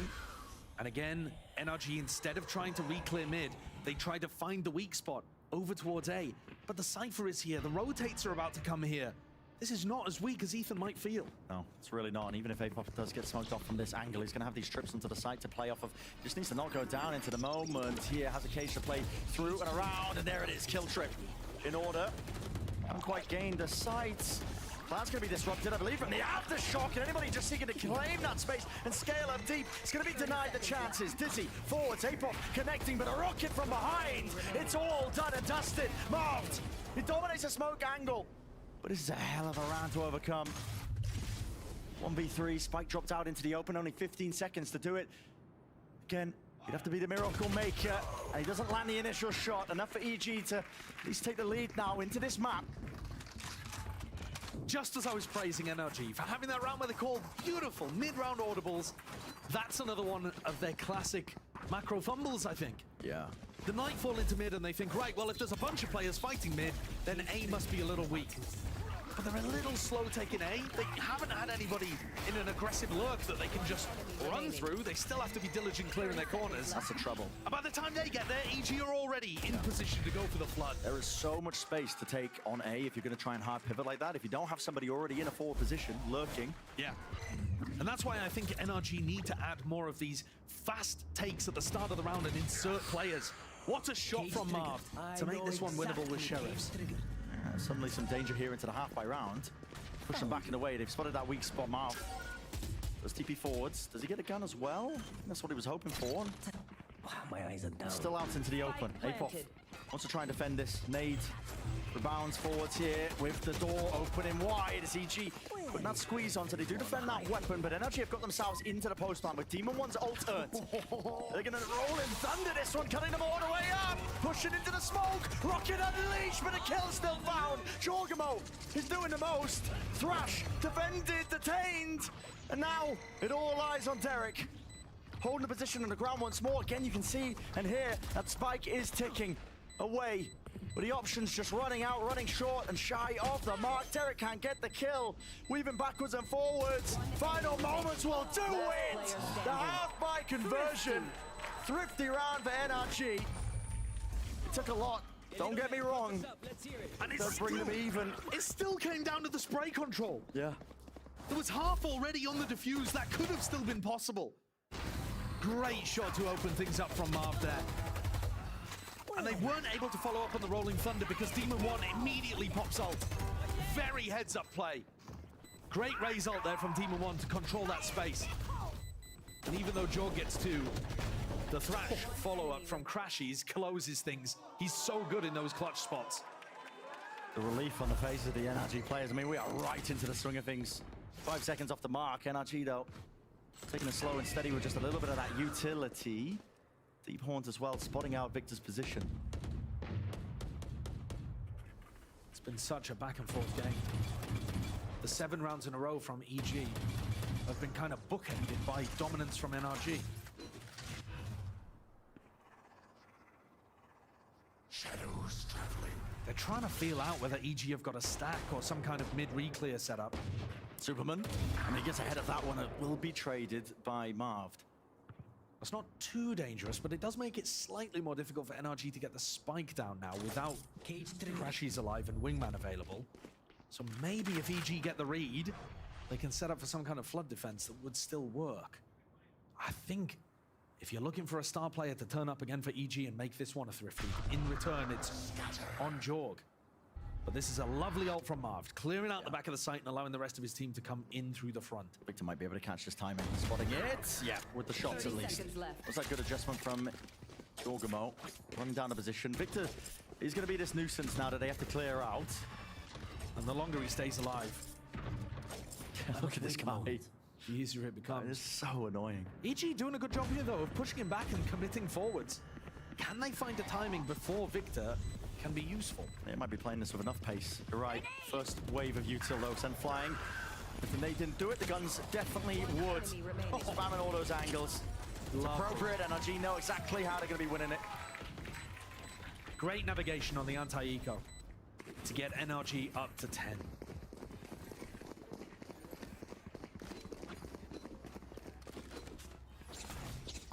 Even rifles on both sides. Superman trying to take liberties. Shot. Yeah, and a really nice shot. But Marv was there to clean things up. You know, Marv and Victor, they were getting abused a little bit on Ascent. They were finding it difficult to just post up in B main, A main, and control space around the map. Here on Sunset, I think they're doing a much better job at that. NRG, smokes drop down. Control forward fall. This is an aggressive play potentially by EG, but Aziz doesn't connect. Yeah, again, look, Victor is playing this situation so passively, giving good info. But this paranoia is driving about to mid. That was Marv TPing past the trip. Yeah, and look, NRG again trying to find the weak spots. They know that 3 players are fighting A, so they're trying to find the gaps. But the gaps aren't really there. Flash not dodged. Team in 1 though. Does up the satchel to just get the hell out of there. Nade pushing them back and away. Still plenty of time left into the round for NRG to work with. Tried to get a reaction going here and tried to get a reaction going up through this way as well and got countered by a paranoia. And then Marv got caught in top mid. Apoff. He's the one jiggling this corner into this angle. Just trying to spot it out, so he knows that NRG have crossed.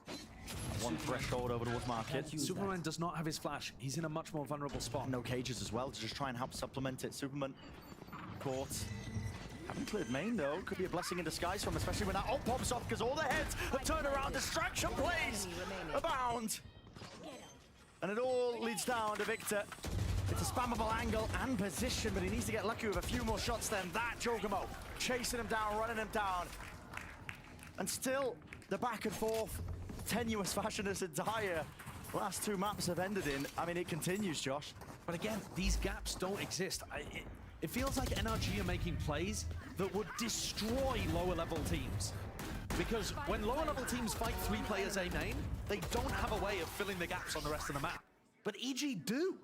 EG have got utility that holds back those reactions elsewhere.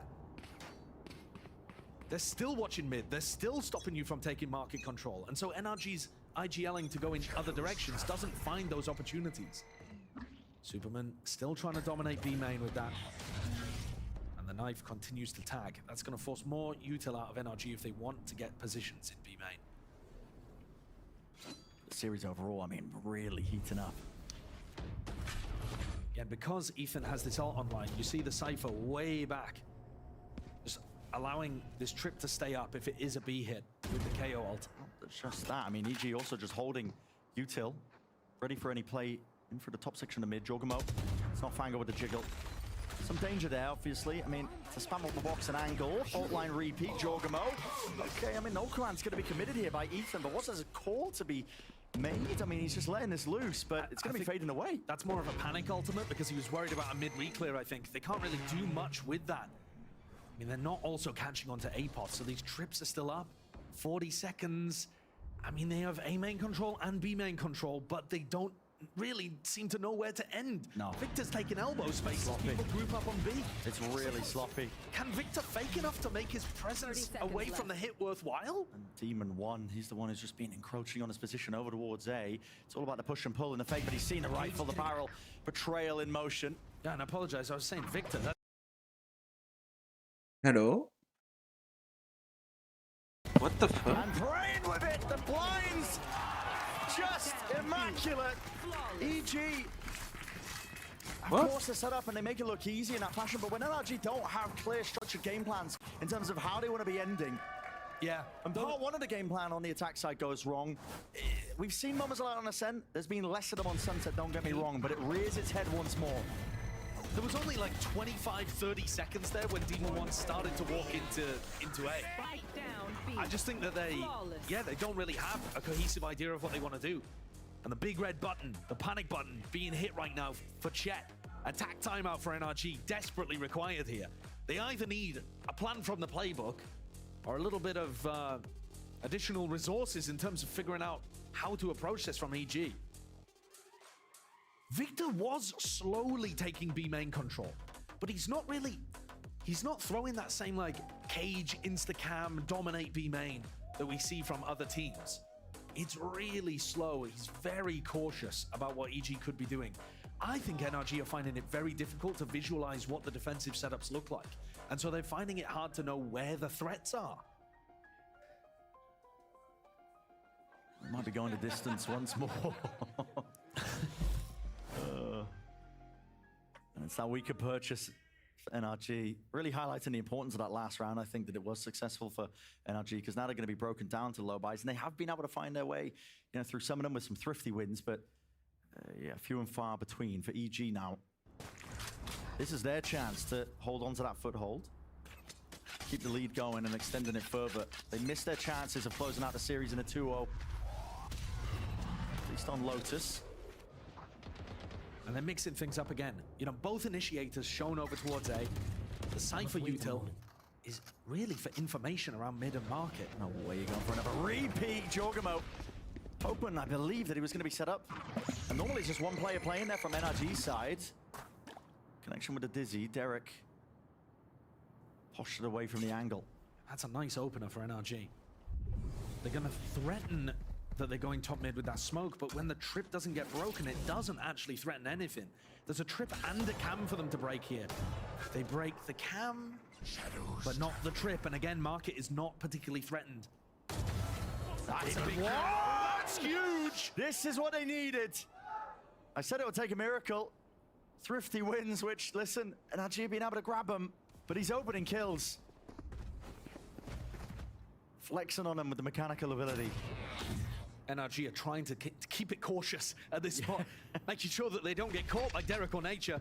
These two initiators, they saw them at the start of the round over towards A. He saw both. Mid now. Full close in the face, fault line stunned, avoided. Now with a paranoia as well. Oh no. Any sort of follow-up. Nice little Nice shot there. Corner. They do take up market control, but they've got a lot to clear if they want to really make a go of things. And only a single seize for EG expended to try to clear out somebody aggressive. There's one spot. Made to stop them from pushing up close.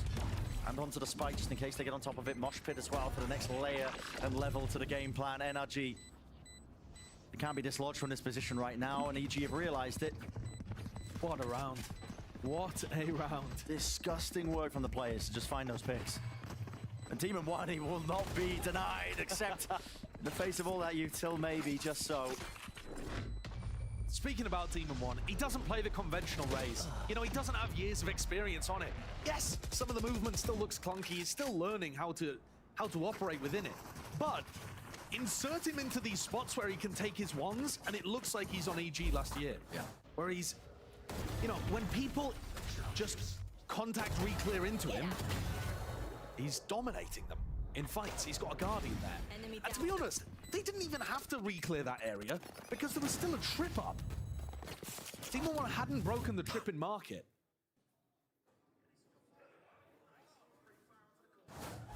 The panic button was hit on the other side of NRG just to try and see if they could find some way to get back into this map and series. Now for EG, they're doing the exact same because they're realizing it. These are the opportunities, I guess, that are just slipping away from them. You can't, when you're ahead of a team like NRG, let your foot off the gas. You got to just keep it going, keep it moving. Yeah. And I think Apoth's setup, run it back. Yeah. That trip, I mean, they saw the trip's position because Apoth died, but something similar, you know, where you have Cam and Trip in market. NRG, when they were working the map against Leviathan, they were tending to only break one of those. And Com was able to keep the other one online, and that's just so big because it lets you know that the default is not real pressure. But they're not actually going to hit that. But EG, they're going to mix it up. Apoth takes his Cypher setups over towards A. Just putting them in fairly standard positions. There. These kind of kill trip setups were finding Demon One if NRG was ending A. But they haven't ended A in a while. There's real chances here for NRG. I mean, the pendulum just swinging, oscillating wildly in the other direction now because NRG with these ults might be able to do some damage. A round win to put them up to 12. This might be a read on the fact that Victor is trying to put his cam into deep positions. This time, though, he's used it for a little bit of mid information. Usually, he's been popping it on this wall. Oh, yeah! Monster on the... Crash forwards. Along with that, the rockets and flying away. Holy shit. It's a season to the aftershock combination and a foul one at that. Potter's pulled deep into the playbook for that one coming out of the tack timeout. Ludicrous stuff, man. I mean, EG conditioning like they're fighting aggressively for most of the time. Marv, he's going to make the adjustment. He's got the spike into his hands, but he's got to deal with Apoff with the reload. To bait and switch pulling out the util. Spike now being planted. One chance, one opportunity. Running away. There's a mockery around in this situation. There's no way he's going to be able to rotate all the way. 40 seconds. He has the time for a bit of bait and switch. Forwards again with a TP. Might just be overcooking it. Smelling a bit burnt. And with a kill collected, EG get up to 12. Another match point for Evil Geniuses. What a timeout from Potter. Yeah, to call that after all the EG conditioning, it slows them down. It forces NRG to use ults to clear out B main, and they come through with that Seize aftershock. Demon One even got pushed back into the aftershock by his own recoil from the showstopper he threw out. I don't know how he didn't get a kill from the showstopper. Superman somehow managing to dodge that one. What a play exactly when they needed it. And again, I think that might have been to try to punish Victor, but they got even more than they could have bargained for. It comes down to this. Overtime again, or a chance for EG to lock this one up in a 2-1 fashion. Fast for Ethan. This time disrespecting that smoke. A little bit earlier. Don't hold on to the space though, just waiting for it to clear and fade out. What is the call to be made when the weaponry is this poor? It's NRG that are having to dig deep. Yeah, but it's Apoth who's taking the risk. There really isn't a need to go for this kind of risk. But EG have shown that they're, well, willing to go for it. Demon One's clearing it. No, it's a half clearance. Neuro Fifth now with the phone line off his contact. It's supportive util to make sure that he can try and stay alive. The shots are missing. Entirely going wide. And EG can sense it. It's the precipice. At the fingertips, the tip of the tongue, whatever you want to call it. Hunting out these players and these kills.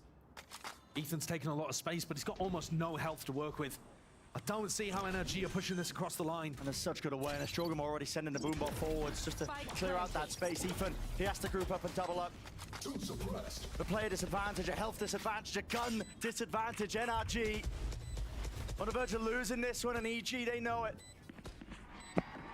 Time to strike is now. Seize, push them back and away. Ethan, eager to take this fight. Jorgamo's alone, and he's found it. And now is the time to be cool, calm, and collected. EG, bring it to one. Bombs, the ice. Oh my god. And it's Derek at the end. Dude, energy. EG get to 13 and close out NRG.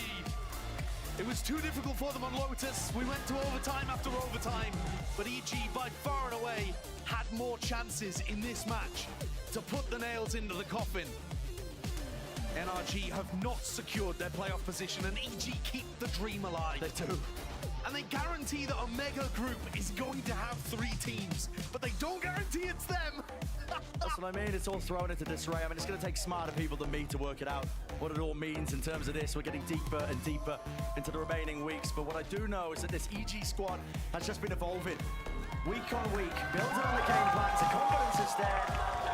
The discipline is there. The way they play off each other, the way they formulate these ideas. You're starting to see glimpses of what made that last EG run all the way back last year so damn special.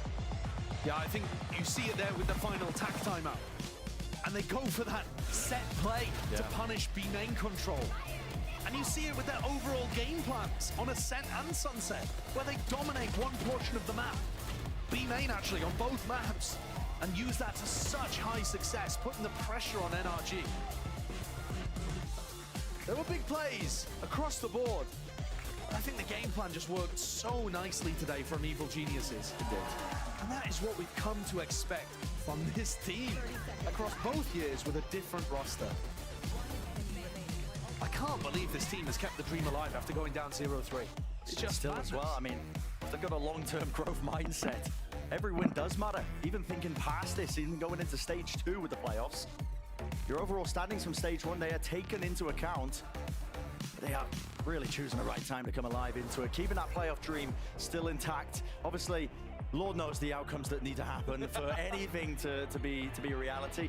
We don't really know what it takes to be, you know, a concrete finish for EG to make that playoffs, but at least they secured the minimum 2 wins. If NRG had won today, if they 2-0, they could have clinched. If they 2-1, it had cascading effects for 100 Thieves and Crew and all of those teams. But EG have just thrown more chaos into the mix, more flowcharts that people have to follow.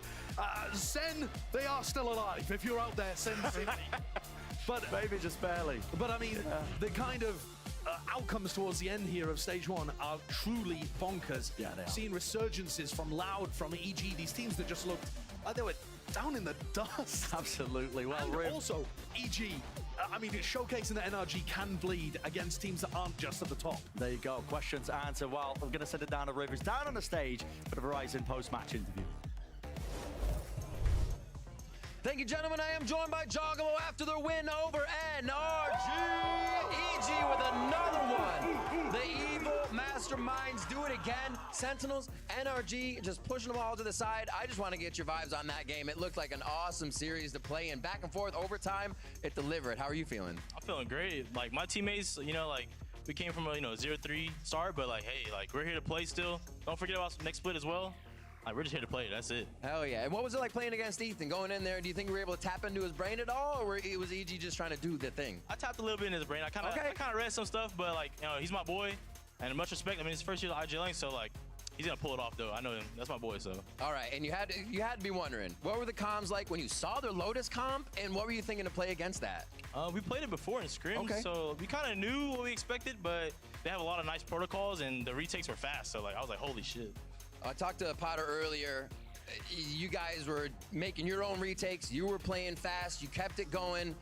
I asked her what was making you guys lose gas. So what are you now doing to prevent that loss of gas in the series? All my teammates keeping the tempo high. I'm trying to keep the tempo high, running it down for them, And then when I see them do something crazy, I'll just hype them up every single time. I got one more question for you. You've been on the team for a long time. You know Potter's brain. You know how she works. This is a young team. That's what she's been saying. It's growing. You guys are working week after week. Do you feel like the team is hitting the Potter milestone she wants to be seeing right now? Oh, it's about that time right now. Yes, sir.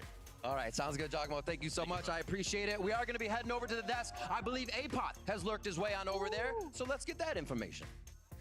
Funny, bro. Every Sunset game, at least one round. I mean, they're freaking spawn. Yes, that's right. A-tier lurker right here. APOT is joining us here. Congratulations on the win. Thank you.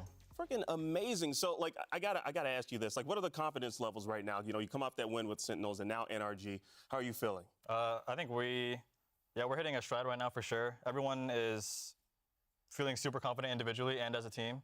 So, yeah, I think no matter who we face, we think we can win for sure every single time. Yeah. I think it makes sense. I've been following you for a while, since 2022 EG, way back in the day. And now you're 2-1 against that Crashies, Victor, Marv core. Mm-hmm. You guys had like a massive upset way back when. Yeah, I remember that. It's crazy to me that you're able to recreate that now, and you've had such success against them in the past. Like, what makes it easy for you guys? I mean, it's not easy, obviously, but like, how do you make it happen? I mean, every day you work hard, and eventually, I guess we catch up, right? Like, so I think the first time I beat Optic, it was the same story. We were the underdogs, 100%, and that was a battle. I think the second match we got destroyed, and this time I just throughout that entire span, since the last time I faced them, I've just been working hard every single day. I'm sure it's the same for all my teammates, and eventually we see that it pays off.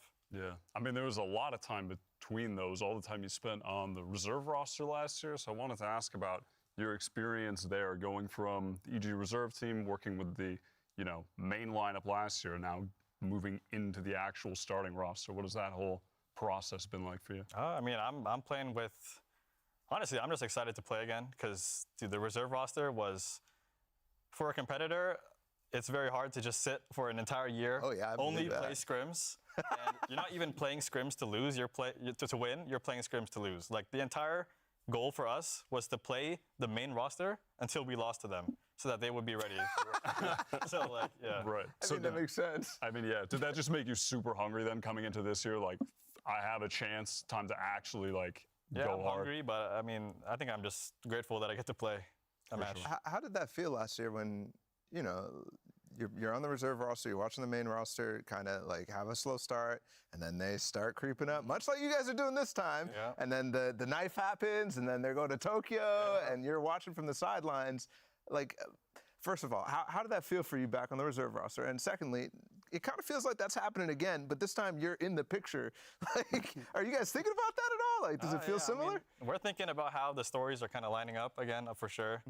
The format for the tournament is different, obviously, because you don't just qualify for champs if you qualify for Shanghai. Yeah. But yeah, I mean, on the reserve roster, watching the main team just pop off, it was like bittersweet, you know, because I'm not there, but at the same time, like what I'm thinking to myself is I just got to be happy for the 5 guys that are, you know, creating their careers. And eventually, if I just work as hard as they do, eventually I'll get my chance. That's what I have to believe. I got one question. We watched on the broadcast recently an interview with Potter where she said, she asked you guys, there's Shaq on the other side of the stage. This story that she told, she asked you guys, and you guys said, oh, we're the little guys, you know, we're just trying to beat up the big guys.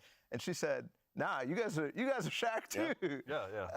How do you see that, like what she's trying to enforce in you guys? How do you see that philosophy she has? I mean, that's eventually you have to overcome your heroes, and I think she just wants us to know that, like, under her lead, eventually we'll be the ones that are called Shaq.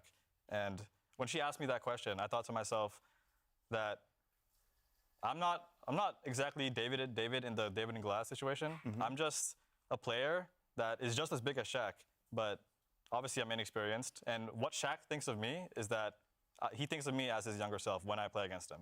So I like that.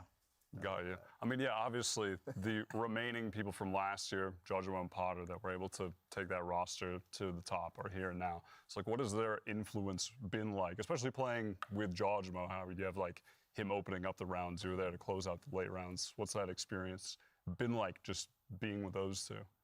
I think the fact that they have a championship under their belt gives me a lot of confidence in every single thing that they say, because you know that it's gonna work. You know what I mean? Like they've been there, done that. So there's no questioning the things that they say. Doubt. Yeah. Especially when Jago says anything, that guy. You believe it no matter what. I swear. When he says he's getting 3, he's getting 3. Well, we do have some people in the Twitch chat that are just, they're fiending to ask you some questions, Apoth. So the first one is from Scrub15. And the question need some help. How do you keep a strong mental when you go down a lot of rounds? Like, how do you come back mentally? I think for me, the easiest way to keep a strong mental is to understand that, I mean, win or lose, the game doesn't really matter. I'm going to wake up tomorrow and play more Valorant, right? So the result doesn't matter. And I remind myself that throughout the game, just to keep things in perspective, you know, just understand the bigger picture. That's it, yeah. What about for ranked? Because I feel like Scrub's asking, like, for ranked. Trying to get out of silver. Oh, I mean, in ranked, we might just like start trolling. Yeah, that's me. Yeah. All right, well, we have one more from the Twitch chat. This one's from Bay RQT. Bay RQT asking the question, what does the EG team do to celebrate after a win like this? Usually we go out, you know, get some food. We work really hard every single day, so honestly, I think everyone just has their individual hobbies, and we just go and chill after the game.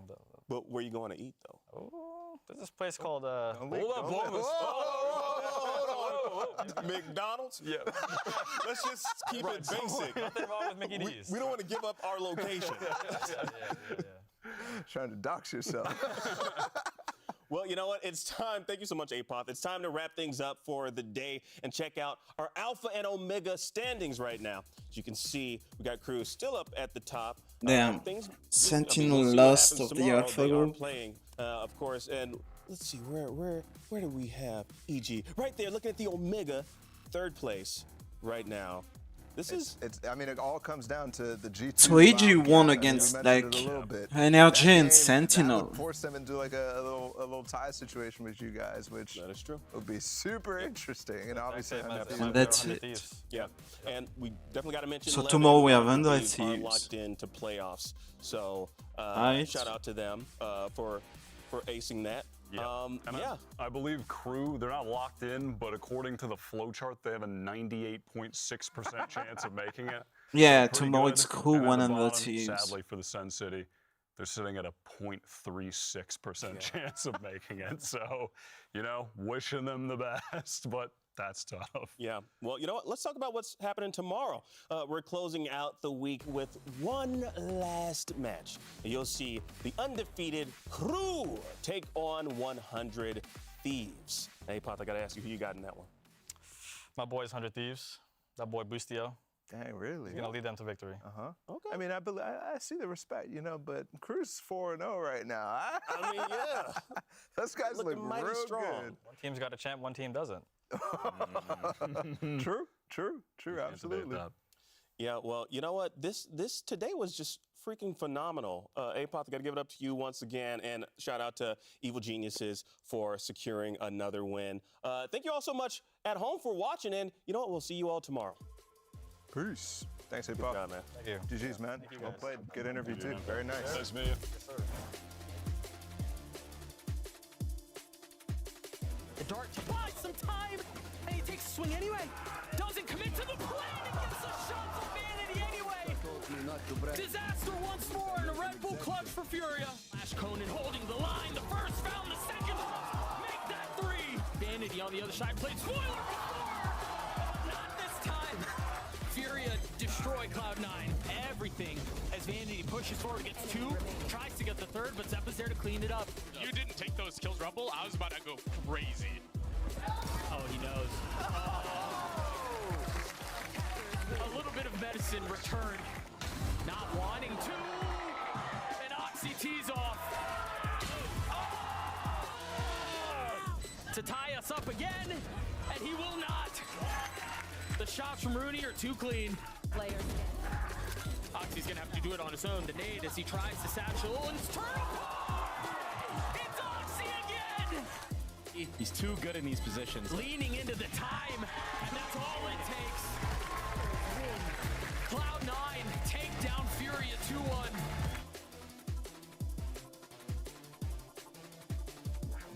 Oh, you're going to clean up so much more, this guy.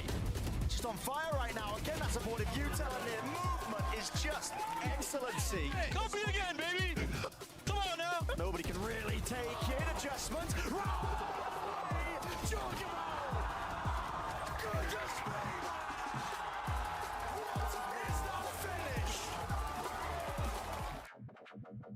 Archie, them two feeling it. What a call to make. At hand, fault line forward to the Satchel, didn't connect with the stun. Matters not. Still with the kill. Seen clutches from him, but for NRG, that grueling finish right to the line. Just tightening up the mistakes from Ascent. Well, as I say that, yeah, spraying it and praying with it. The blinds just immaculate. Along with that, the rockets and flying away. What is that? Good ears, guys. Very cool, calm and collected. EG, bring it to one. Bombs, the Iceman cannot get it done.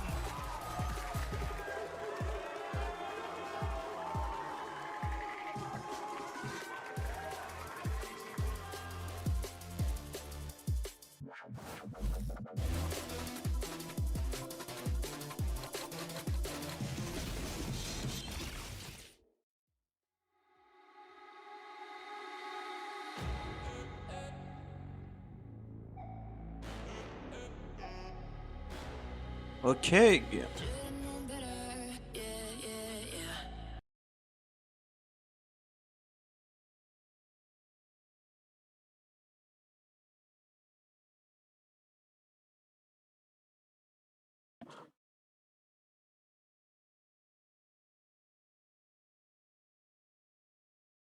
Um.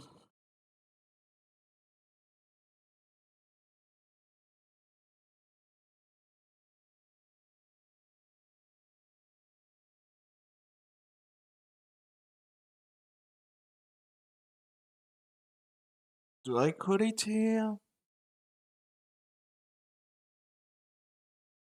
I could.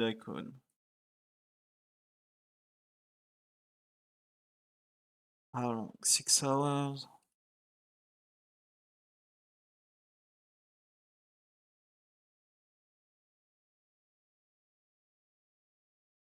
I could play some PUBG. I'm gonna take a quick break though. Be right back. 1 sec.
Yo.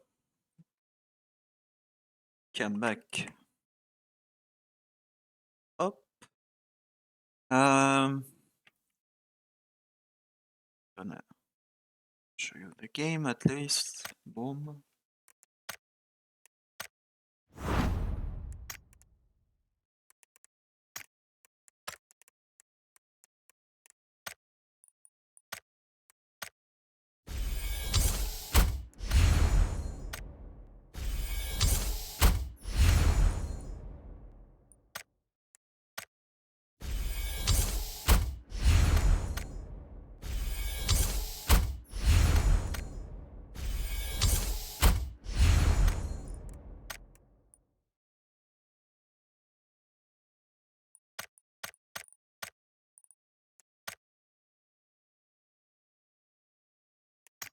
Damn.